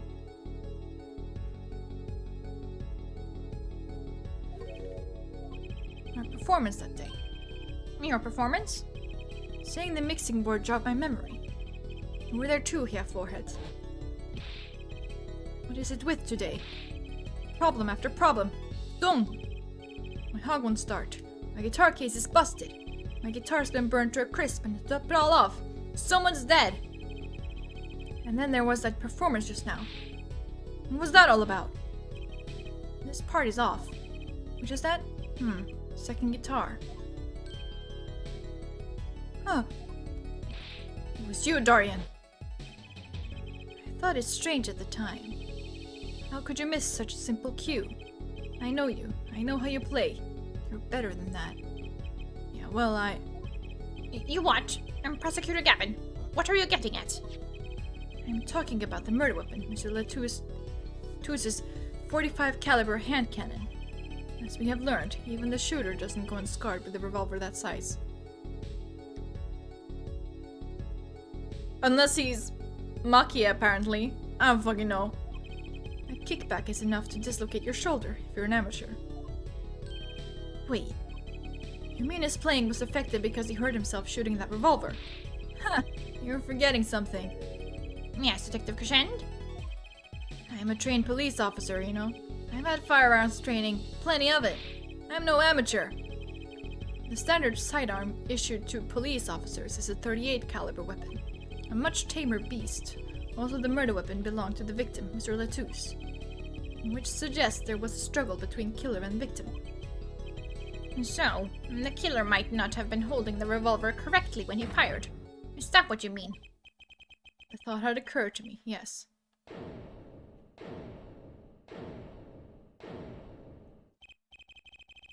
Well, does the witness have anything to say to this? Detective Crescend! I want to ask you, what Mr. Sleeves rolled up ready for action has to say. Hey you, attorney. Me? Exactly which piece of your evidence is decisive again? You got a little noise on the tape that could be anything. And you have an alleged guitar cue missed due to a .45 caliber kickback. I weep for this case, Gavin. I really do. You can line up your little weak pieces of evidence all you want. I didn't shoot that manager. And that's the obvious truth. The witness has a point. The defense's arguments, while persuasive, are not decisive. I believe we should hear what the witness has to say in response to the case so far. Your testimony, please, Detective Crescend. Tell us your reasons why you couldn't have done it.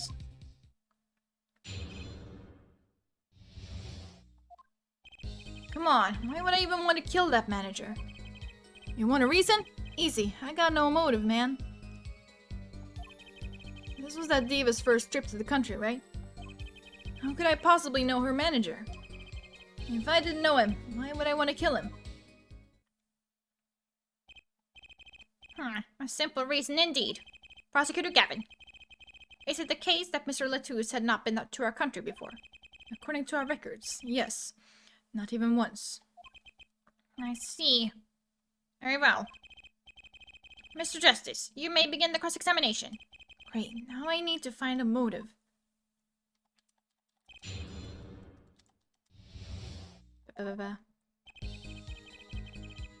You want a reason?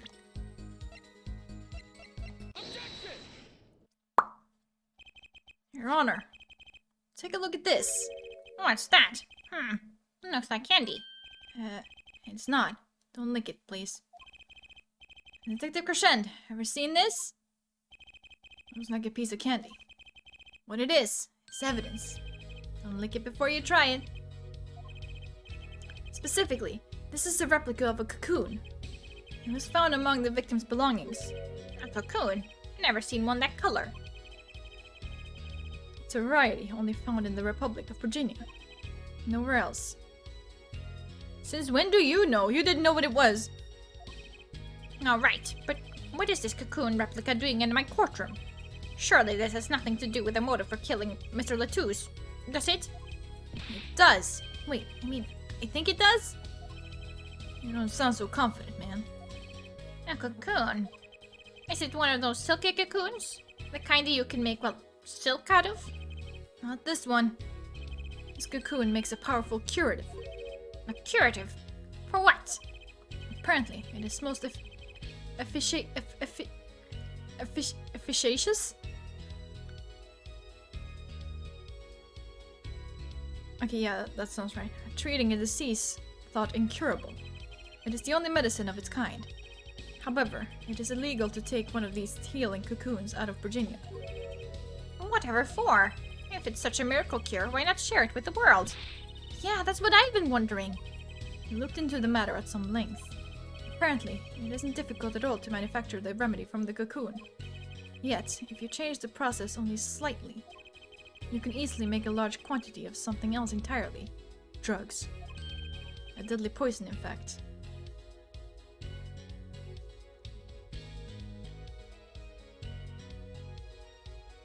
Could still be drugs. What? There was an incident several years ago where some of these got out onto the black market. It caused quite the commotion in the global community. Well, the media was kept largely unaware. Intriguing. Well, this has led to a strict ban on the cocoon's export.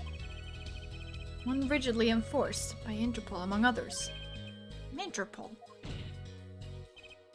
Right. The victim, Romain Latouche, was an Interpol agent. Detective Crescent, you insist on referring to him as a manager. That is misleading. Romain Latouche wasn't killed as a manager. He was killed as an undercover agent.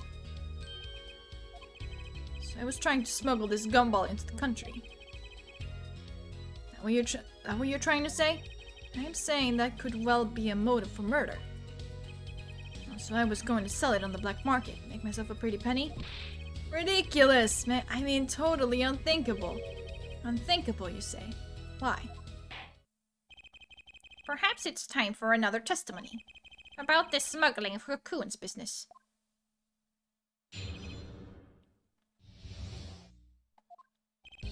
International Affairs got a memo about these cocoons. Interpol's all hot and bothered about them. Oh, this is the last testimony. Nice. Can't sell them on the black market. Too dangerous. Yeah, cocoon smuggling ain't exactly lucrative anymore. Man, I'm in international affairs. I know the deal. Ew. Indeed. Interpol wanted these cocoons bad enough to send Mr. Latouche undercover. You kids think up the craziest things. No way I'm going to risk life and limb. Just to get my hands on some dirty cocoon money. Not the most noble of statements, but duly noted. According to reports, these cocoons top Interpol's list. Selling them to an underground organization would be risky. Very well. You may begin the cross-examination. This is the only motive I got. He was up to something, and I'm going to find out what.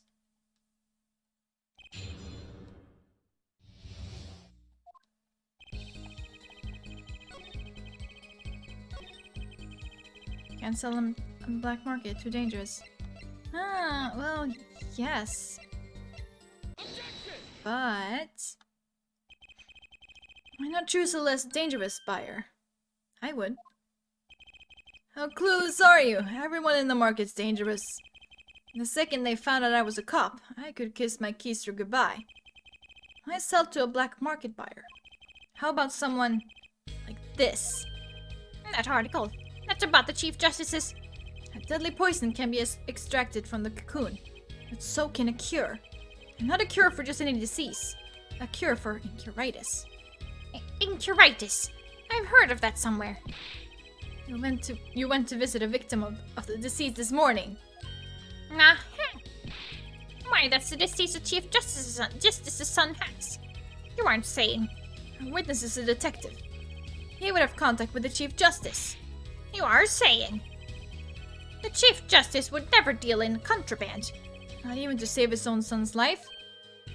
But even if the deal went through, why, it'd be an international scandal. Detective Crescent's insurance. If word ever got out, the one with his neck on the line would be the Chief Justice.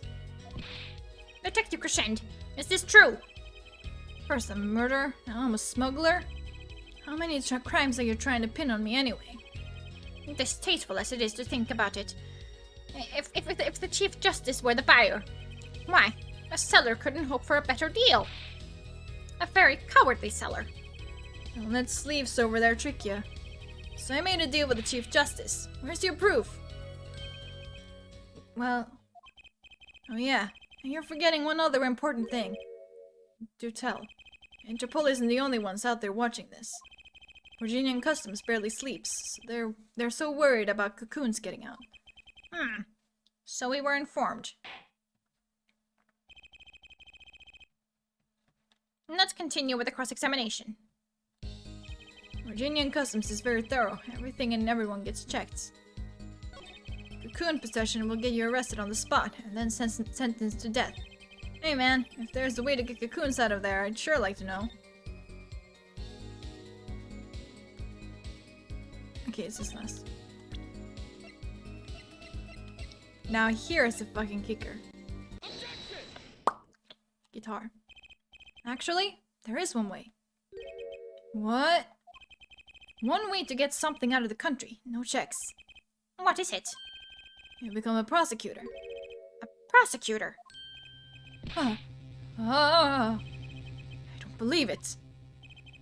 Believe it, Prosecutor Gavin. What was it that you told me yesterday at your office?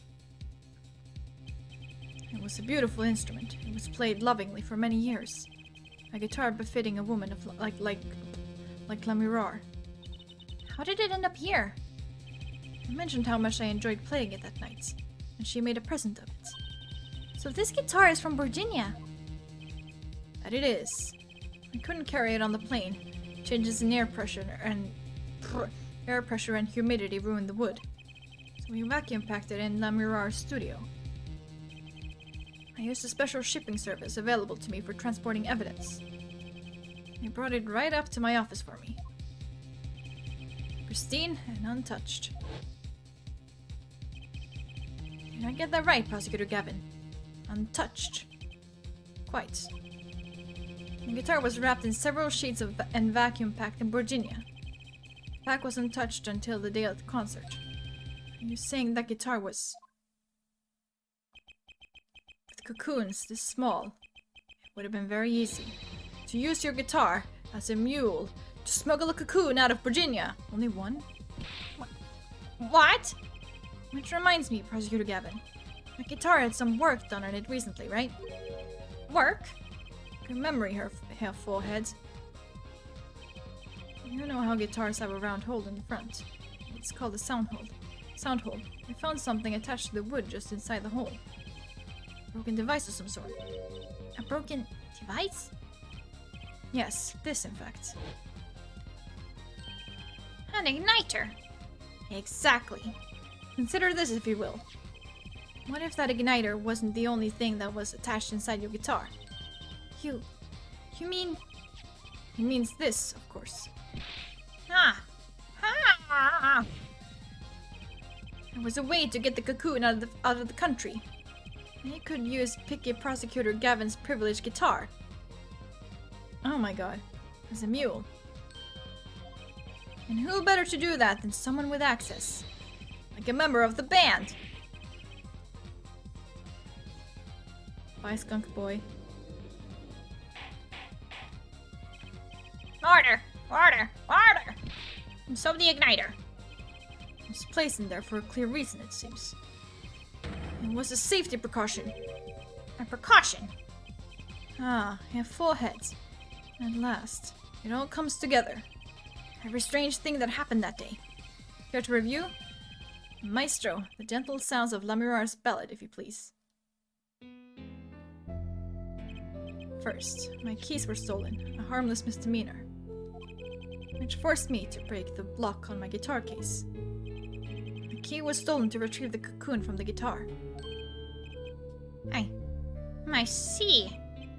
But things didn't go so well. The smuggler wasn't counting on the guitar being wrapped.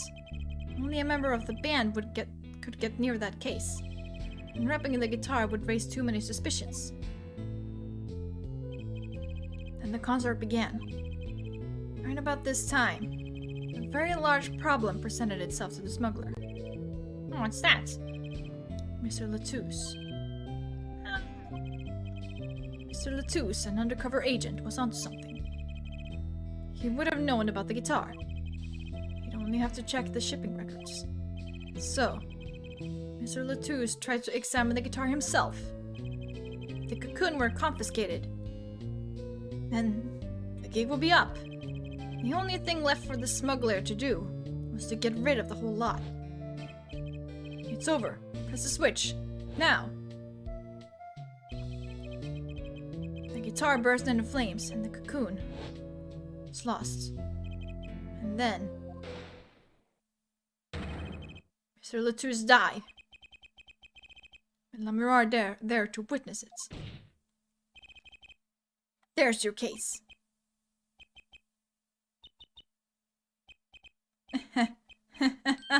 Oh, brilliant, man. Detective Crescend. I gotta know, you make all that up on the fly? For a made-up story. It makes a great deal of sense, Darian. The Republic of Virginia? Sorry, man, but I haven't even been there. True, you haven't. I see you make up a story for that, kid. How did I hide the cocoon in the first place, huh? It's not so hard to imagine. You had help. A Virginian accomplice. That's all. That you had an accomplice was clear from the start. The voice Lemire heard proves it. It's over. Press the switch, now. You made this transmission from backstage, while your co-conspirator was on stage. But who was it? This is it. The coup de grace. For once, I know what I'm doing. There's only one person who could have helped him. Let's hear what Mr. Justice has to say then. But be warned, with a great accusation comes great responsibility. Make up your answer on the fly, as it were, and you'll be harshly penalized. Are you ready, Mr. Justice? Who was the smuggler's accomplice? Sorry, Maki. There's only one person who meets all the requirements of the accomplice. And that person is the defendant, Maki Tobai. But, Mr. Justice, he's your client. A defense attorney accusing his client. That's a new one. I assure you, no one is more unhappy about this than I. But I am here to defend him in the murder of Mr. Latouche, and I stand by my statement earlier that he is innocent of that particular crime. Indeed, the defendant is Virginian. He does meet the basic requirements to be the accomplice. But what if it was, in fact, Lemire? Couldn't have been. Well, you seem sure of yourself. The reason is electronic signals, Your Honor. Electronic signals. Recall that this remote only works to a range of 30 feet. Beyond that, it's useless. Yes, that's true. Now think back to the testimony. When the shooter made his transmission, Lemire was in the air vent, right above the dressing room where the shooter stood. Let's look at the stage diagram.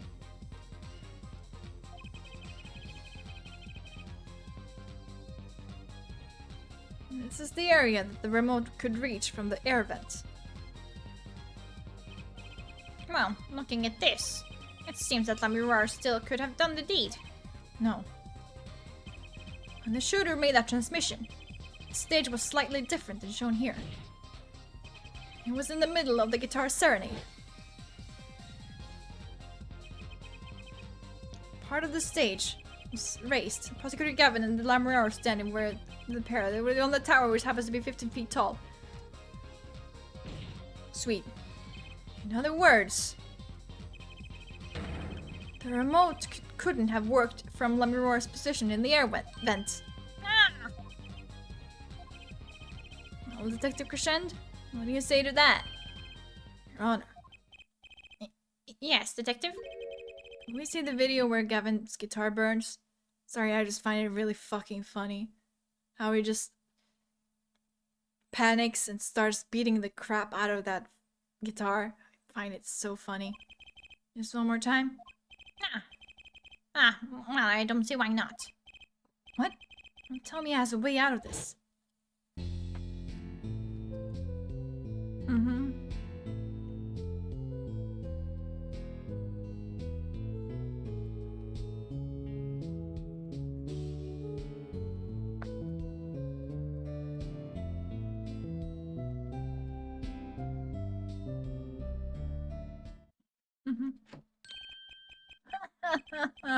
Too bad, so sad, punk. Punk? First you were sleeves, then kid, now punk. You're losing rank fast, Apollo. Not exactly what we're supposed to see in this video. The problem isn't what we see, correct, Darian? Right, it's what you hear. We are musicians after all. Care to explain for us non-musicians? Sure thing, punk. Let me get your yarn straight first. You were saying I ordered the Wii pianist to set up that igniter. Alright? Yes? Well, in order to do that, you have to press a switch.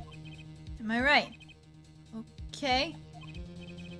Well, take another listen. Pay attention to the piano. Piano?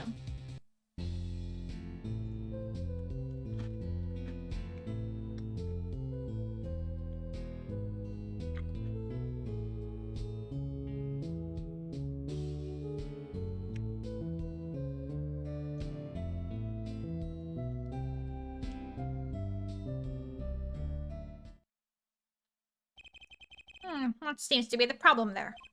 The piano sounded just fine. And that's the problem, man. You still don't get it? Yeah, how's he supposed to hit that switch if he's playing? We got Miss Diva, the guitar, the bass, the piano, and the drums. The only one with her hands free was the diva. Let me roar. But according to you, she couldn't have been the accomplice, could she?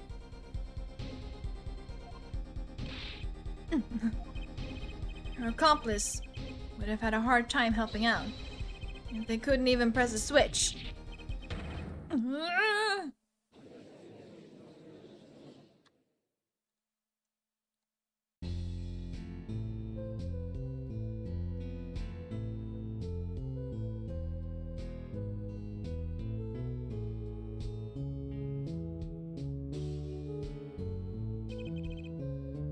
Please don't stop.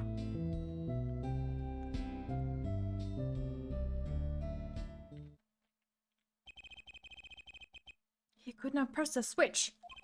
Well, Mr. Justice, the piano does seem to be playing when the guitar catches fire. Well, it's okay. We all make mistakes sometimes. Apollo, were you wrong? I can't be wrong. Everything makes perfect sense. How could it all just... Strange. What's strange? No, it's just... Something's odd about the performance there. Odd? Mr. Justice, if Makitobai didn't press that switch, then he could not be the accomplice you claim he is. But everything points to it. Every fact says that he's the accomplice. You got the facts wrong, man. Here's some facts for you. Gavin's guitar is on fire, but the pianist didn't press that switch. In other words, your story is full of holes. Mr. Justice, let's hear your final opinion on this matter now.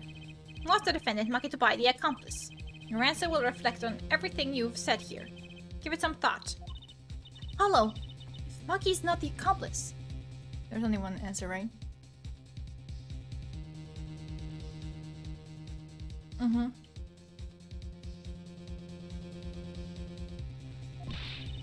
And our whole case is ruined.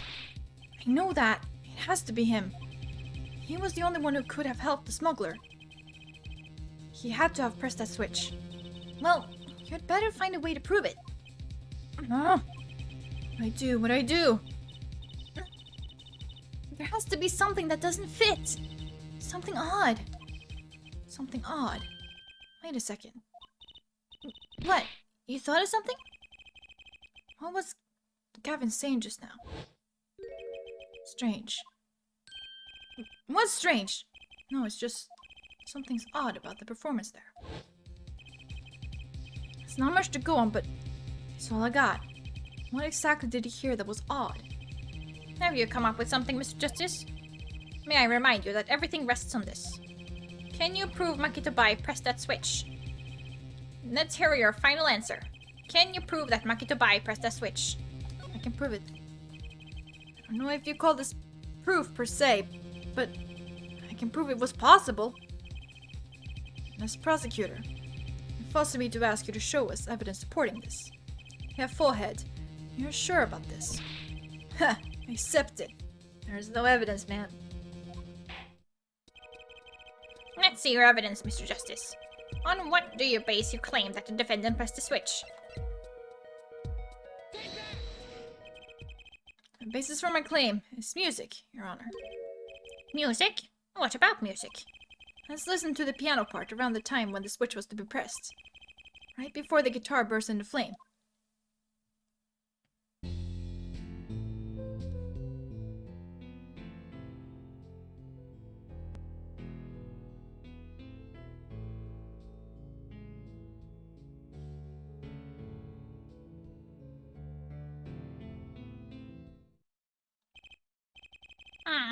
I hear a piano being played. But doesn't it sound kind of simple? Simple? I think I know what he's suggesting. You think Maki could have played that part with one hand? One hand? He only needed one hand to press that switch. He could play the piano with the other. What? So you're some kind of piano savant? Actually, no. Then what do you know? What do you know, I mean? You can't play a part like that with one hand. Maybe I don't know what I'm talking about here. Wait, I know. Hey, Trucy. Yeah? You got something? Mr. Wright, your father, he's a pianist. Could he? Oh, Daddy? He couldn't play a part like that even if he had 3 hands. So sorry, so sad for you. No, not really. Huh? That was just the easy way to prove it. There's always the hard way. Man, how are you going to prove whether he played it with 1 hand or 2? You can't. I admit it. I admit, it will be rather difficult to prove. But it's highly likely he was playing with 1 hand. How do you know that? The clue is what Prosecutor Gavin described as sounding odd. What sounded odd? I bet we can tell by listening to a certain part of the song. No. No way. Well, it seems we've come to the moment of truth at last. Let's hear what Mr. Justice has to say for himself. Show us the part that proves the defendant was playing with 1 hand, right before the guitar burst into flame. Maki was definitely playing one-handed just before the guitar caught fire. And one section of the song proves it. Okay. What was the... Okay, it was that one. So, the part that he plays one-handed is... Dun, dun, dun, dun, dun, dun, dun.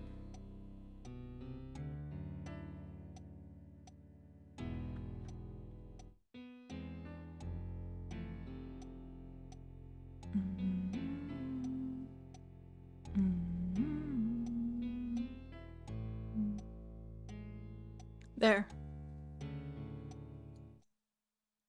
So it's like here, right?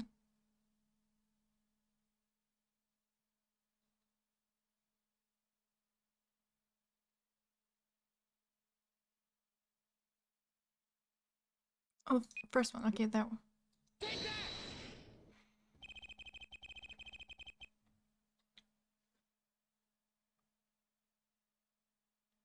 Okay, yes, what about the emblem? Hold on. Prosecutor Gavin. That's an afro. Oh my god. I'm sure you realize by now just what it was that sounded odd to you. As I'm sure you realized it yourself, yeah, forehead. What kind of fucking afro is that?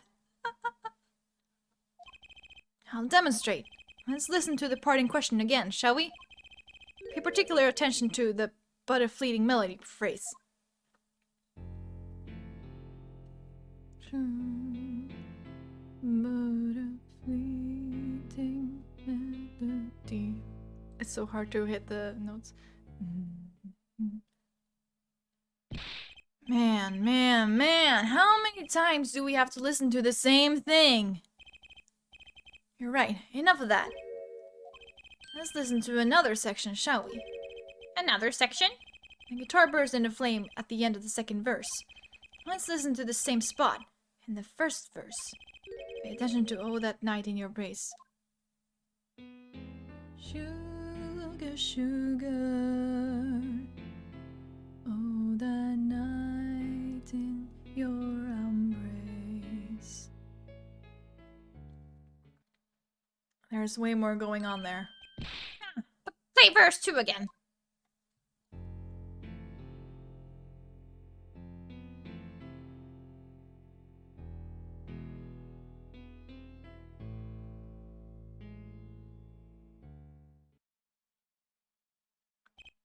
They feel the same, true, but they're clearly very different.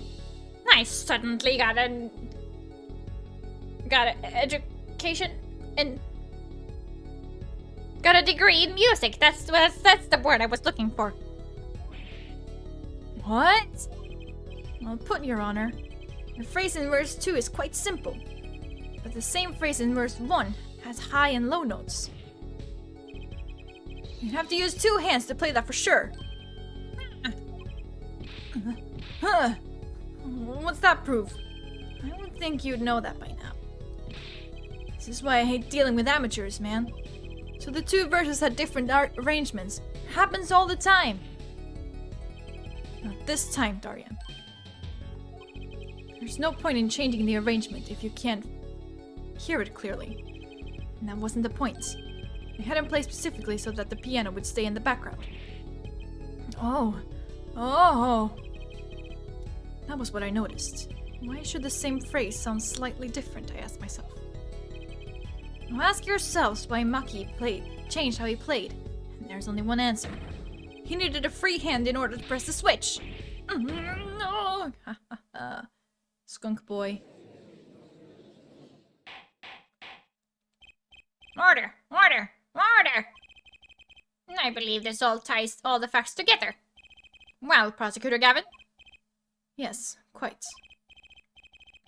Though personally, this comes as a terrible disappointment. What? No comeback? I can't believe it. I finally did it. I shut him up. Very well. Barring an objection from the prosecution, I will now state the court's opinion on this matter.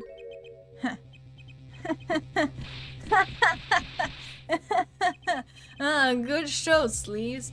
No, great show. It's not over? I don't like it when he looks so happy.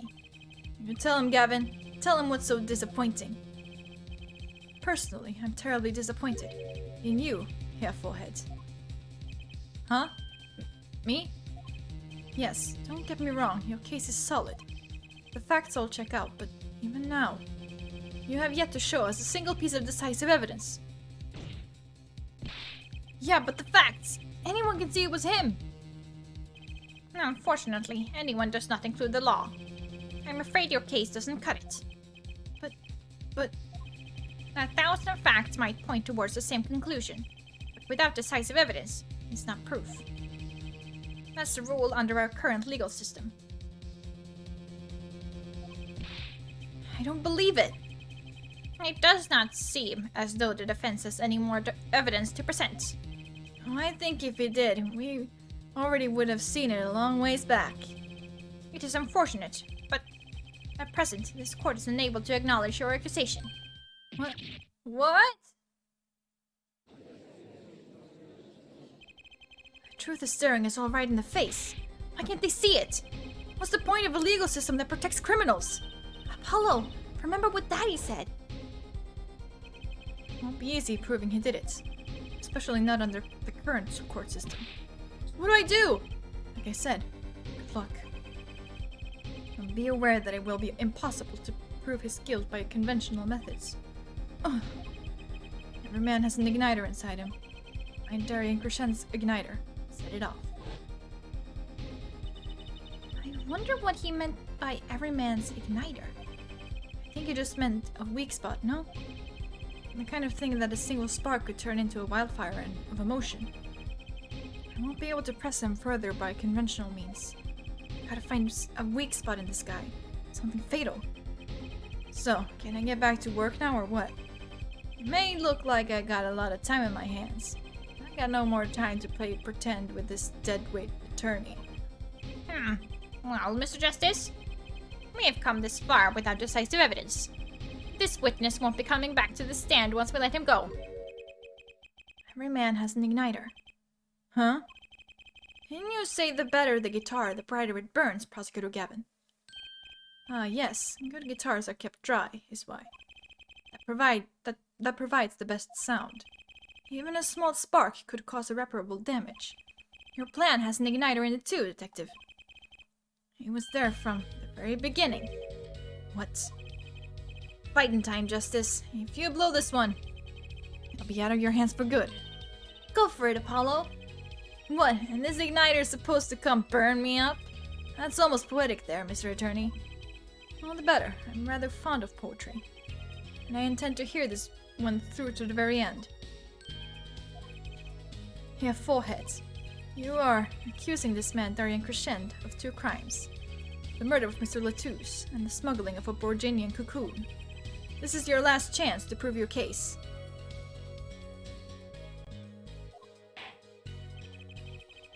This trial has already run on for far too long. Yeah. I'll say it's been over 7 hours. At least it's Friday, so you know. Mr. Justice, this will be my last warning. The moment this igniter of yours turns out to be a dud is the moment this cross-examination ends. Understood? Yes, Your Honor. Then, let's have it. Show us the basis for these accusations against Darian Crescend. Okay, this is really my last chance. The key that will take apart Darian Crescend's plan is... call a witness. Her igniter isn't a piece of evidence. Huh? So what is? It is true that I couldn't show decisive evidence, but perhaps what I needed to prove my case was something else.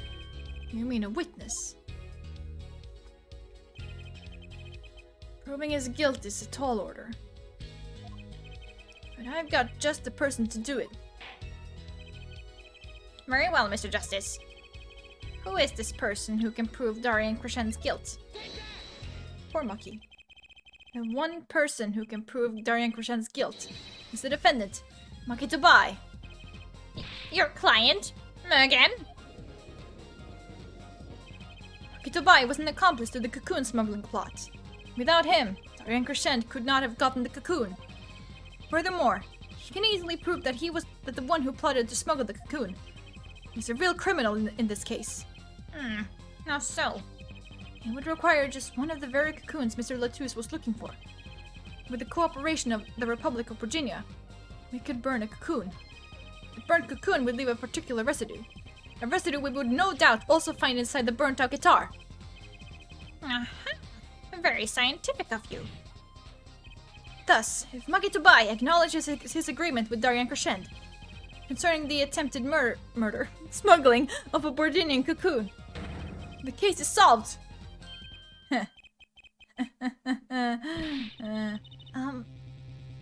Dorian's laughing again. Your unrelenting passion is remarkable. You really want to get me, don't you?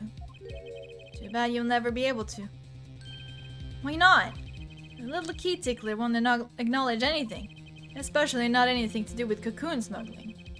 What's this all about? Taking a cocoon out of the country means death, by Virginian law. Huh? Yeah, see? If our pianist really was a smuggler, then testifying about it would be suicide. Believe me, he's not talking. You're wrong, Detective Crescend. What? It's the other way around. If Maki doesn't admit to smuggling here, he's in deep trouble. Huh? How? Look, if Maki admits to smuggling here, then he'll be tried in our courts by our laws. You don't get the death penalty for smuggling in our country. Ah! The victim in this case was an undercover Interpol agent. I'm sure that news has already reached Virginia, and they'll likely broadcast our dealings in court today, including the part about the Virginian cocoon. Yeah, but...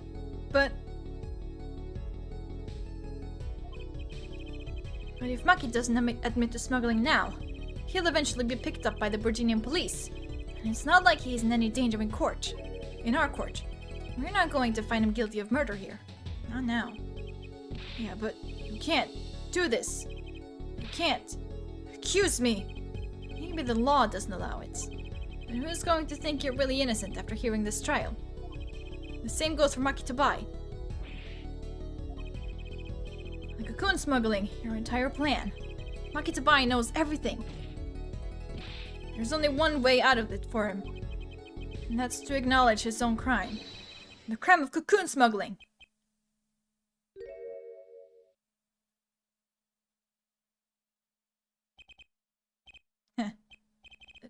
Don't worry there. I'll get you out of the country. I'll set you up someplace. A hidden mansion?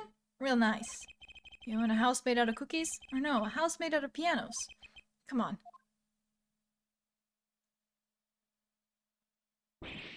Please! Don't tell.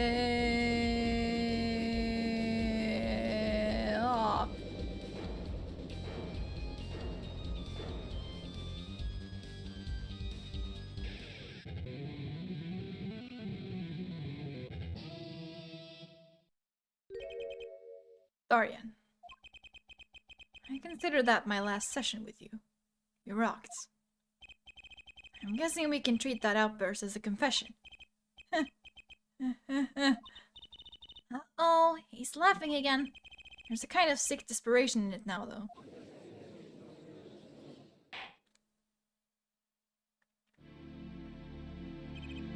Well, have you been listening to today's trial? Yes. And you'll talk. You'll tell this court everything. I didn't want it to turn out this way. But I'm not the kind of lawyer that can overlook a crime. Today's trial was all for your benefit, you know. I see no reason why you should hesitate now. I knew from beginning. I knew. Maki. Situation I cannot explain. Money. I needed. Very much money. Today's trial raises a delicate issue with our legal system. The only thing definite in a court of law is evidence. This is the golden rule. However, it has become apparent that not all things can be tried by this standard. Should another case of this sort surface, we may have to consider an alternate system by which to administer justice. Anyway, Mr. Maki Tobai. Yes. I promise you will receive a fair trial by the laws of our country. And with regards to the current charges for the murder of Mr. Letouce, this court is prepared to announce a verdict. Look, he's so cute! He is so cute! Oh my god. I thank you. I only lie, but you see truth. You find truth. That's our job. Very well. This court finds the defendant Maki Tobai not guilty. Yes. I like the confetti because that means that Gumshoe is still around somewhere. Court is adjourned.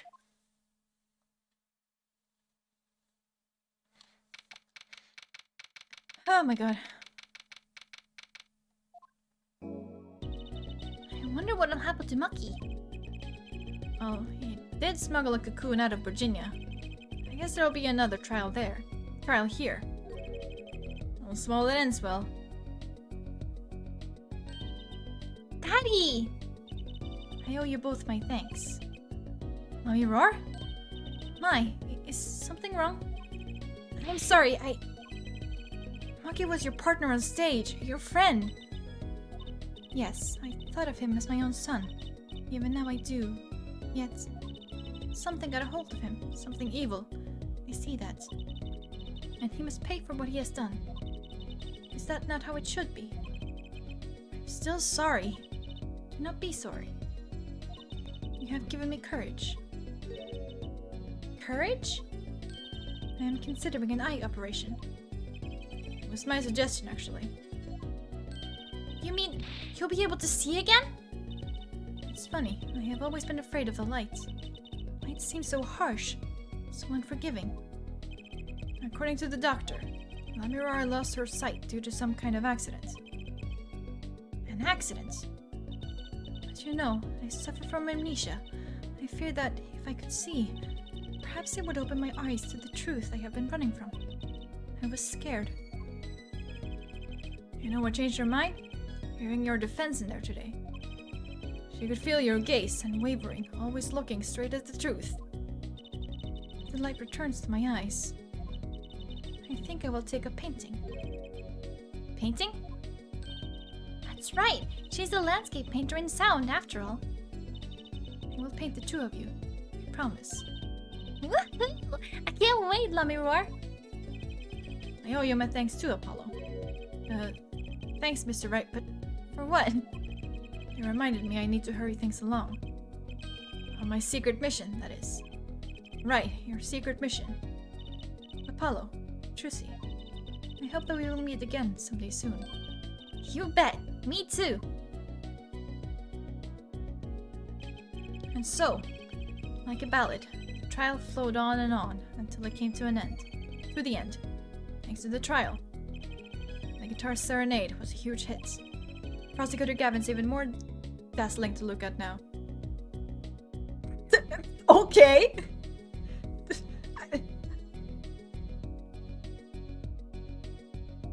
But there's something I want to say to that guy. Next time we write a ballad, have them catch the killer at the end. Sweet! Oh my god. Follow Ghetto, you like him. Exactly. Exactly. He's in such denial. It's kind of funny, to be honest.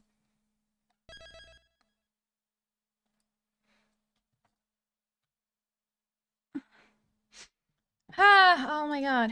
That was a long one.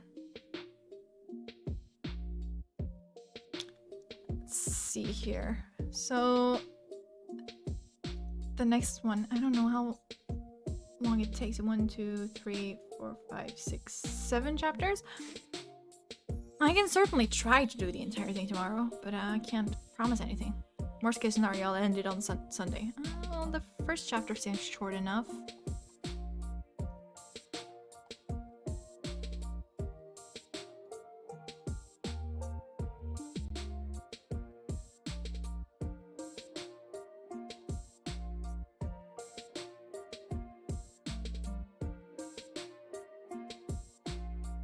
You know what? I'll try.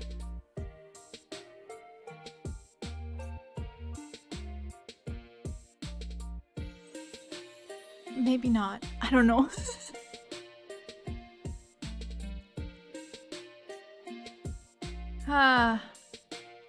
Anyways, I'm tired now. I didn't fall asleep until late, and then I woke up early. Early for me.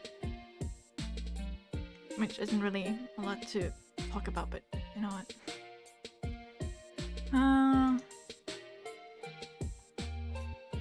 Again, no, there's no way I'm gonna be able to finish this tomorrow. So, but I'll start it tomorrow for sure, and then I can end it on Sunday. Oh my god.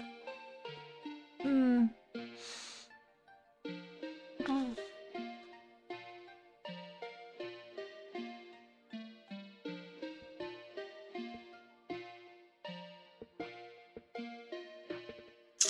So, yeah, you really came in like right at the end, didn't you?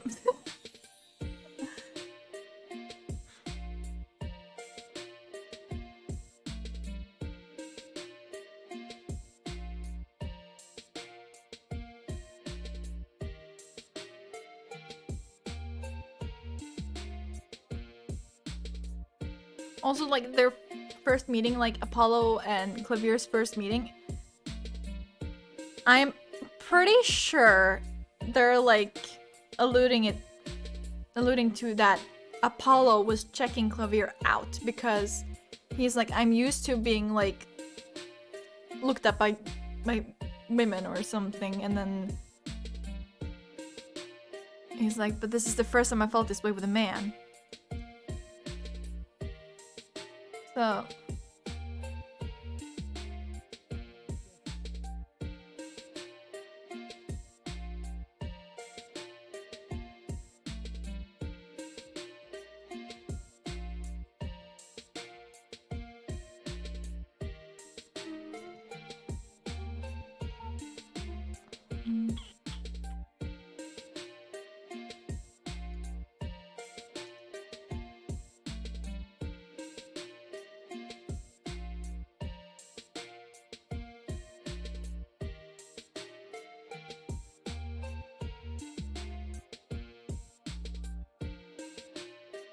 I'm used to being inspected by the ladies, but this is the first time I felt this way with a man.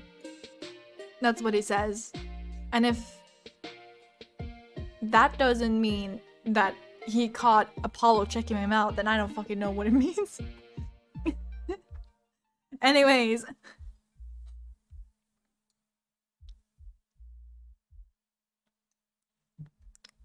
Sorry, I love my gay lawyers. Can you blame me?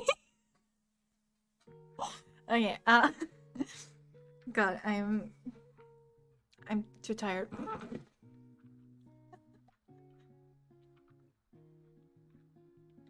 Anyways, with that, I am gonna end this stream, and yeah, I'll start the last case tomorrow.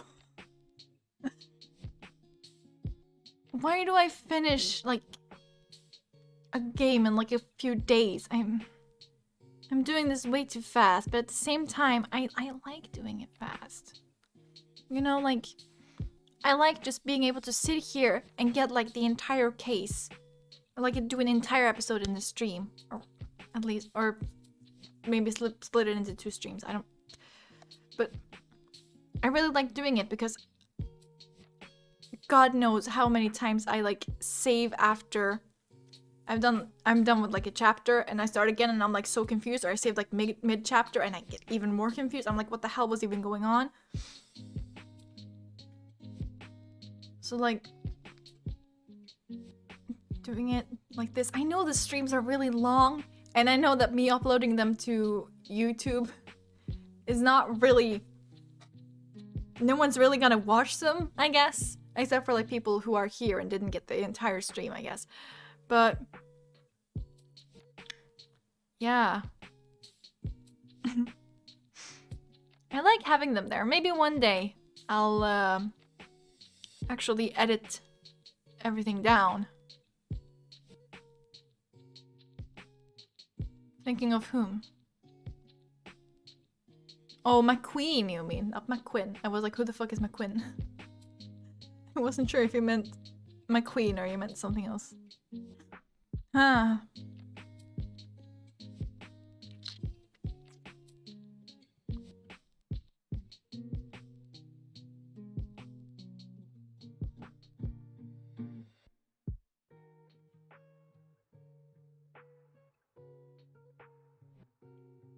Yeah.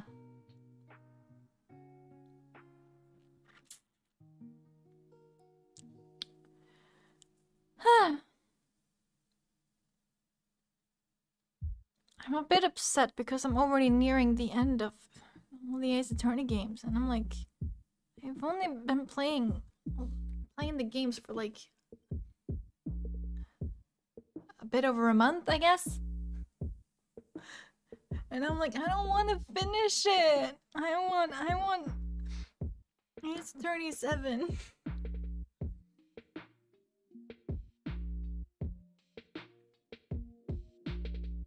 Ugh.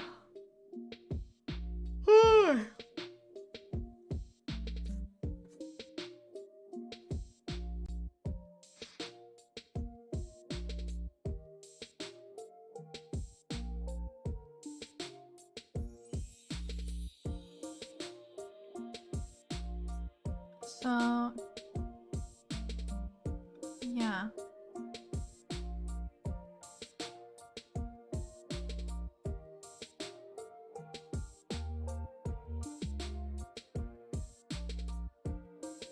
Anyways, with that, I'm just gonna end it here, and I hope to see you. Huh? You're eating pudding? With teaspoon?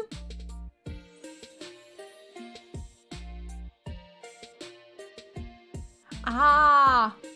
I have to eat everything. Like, if I have to eat with a spoon, I have to eat with either like a smaller spoon, like a children's spoon, or no, it's called like something else. There's like a smaller type spoon because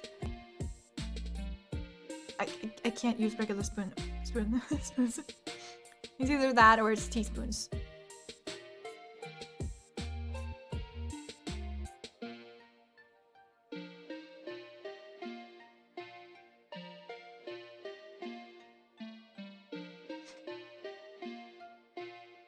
Like, literally, I get like sores.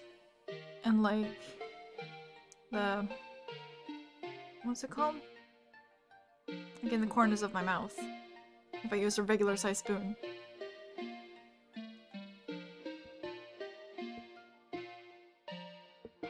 And God, do I wish I was joking. No, I literally get sores. And it just hurts. So I'm like, no. I'll stick to teaspoons, thank you very much.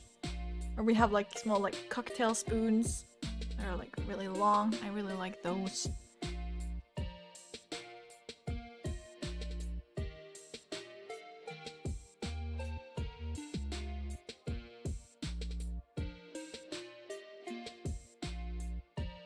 And yeah. Anyways, it's been almost 8 hours. I am tired.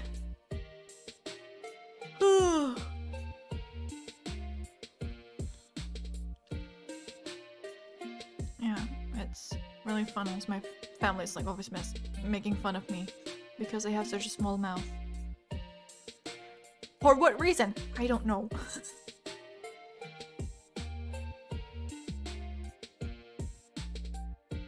Also, by the way, I don't know if you can actually tell. Probably not. But... So, like, I'm wearing makeup today. Well, that's kind of obvious. Not by a lot, but yeah. But, like, this eye, I can never get, like, the eyeliner right. And it's not because, like, my hand just doesn't want to. No, it's because I can't see what the fuck I'm doing. So I wasn't even able to fill out the entire thing. But somehow, because my eyelids are so different, because this one is hanging a lot more. Because I was born with a hanging eyelid. Like a lazy eye, you know? No, I guess the lazy eye is something else, isn't it? Yeah, anyways, like, I was born with like a lazy eyelid. So... part of my eye just went, peace, see you, we're not being used. Might as well just not do anything, and it's just gotten worse and worse over the years. And so, yeah, it's like putting on eyeliner on this eye, perfectly fine. This one, I can't see shit. I'm like over here, and I'm looking in the mirror, and I'm like, I can't see what I'm doing, or I can see it, but it's like really blurry and really hard to see, and I don't know what I'm doing. Anyways, I ranted a bit about this at the beginning of the stream too. Might as well just round it up, you know. Go like full circle.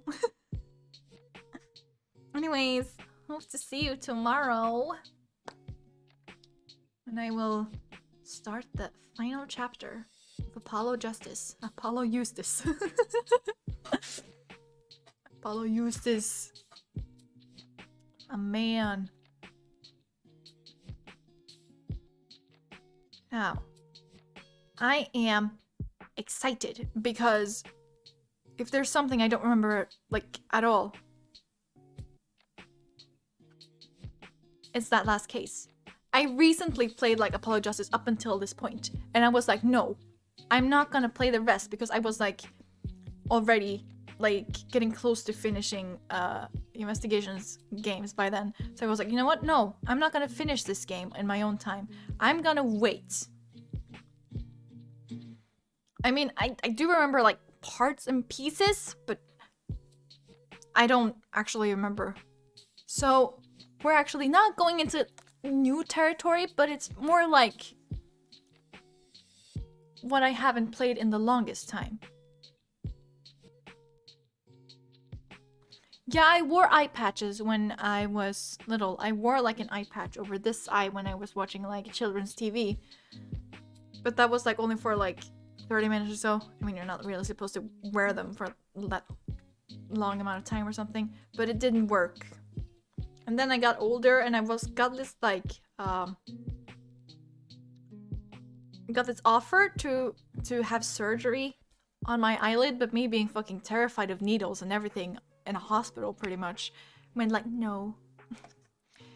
I got the offer to raise my hanging eyelid for free, and I said no. Like a dumbass bitch, and now I'm like, fuck. So yeah, I guess if I have to get it now. I don't know if I can get it for free.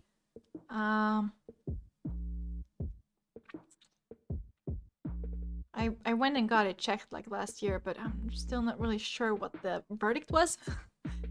They told me to like go to like a what's it called? Optician and get like take a test there, something. See if there are any glasses that can help.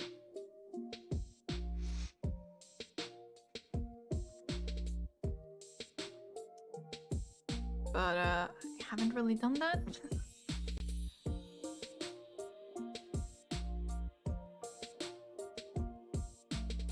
Because if I don't get to do it for free, obviously I will have to like pay for myself, and it will have to be like only cosmetic. But if it's actually like a reason that's like not just like cosmetic, so who knows, really. I guess only time will tell.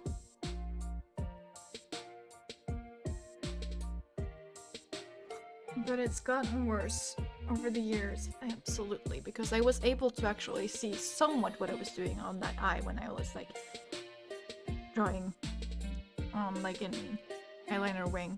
Now I can't really see much of anything.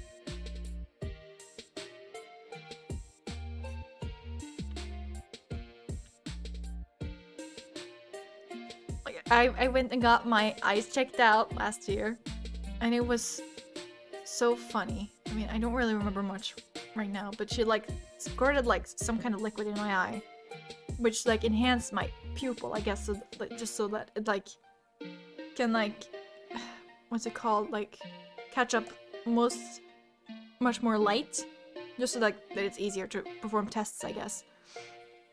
But I didn't realize this. Like it kind of like stung at the beginning, but it was fine. And then I got home, and I was like washing my hands after being outside, you know? And I look in the mirror, and I'm like, holy shit. My pupils are different sizes. Yeah, I know the chat is slow for you. I just wanted to rant a bit. Anyways. This is like the 5th time I'm saying anyways. I'm gonna go. I was gonna say too bad, but not quite yet. I want another hot dog.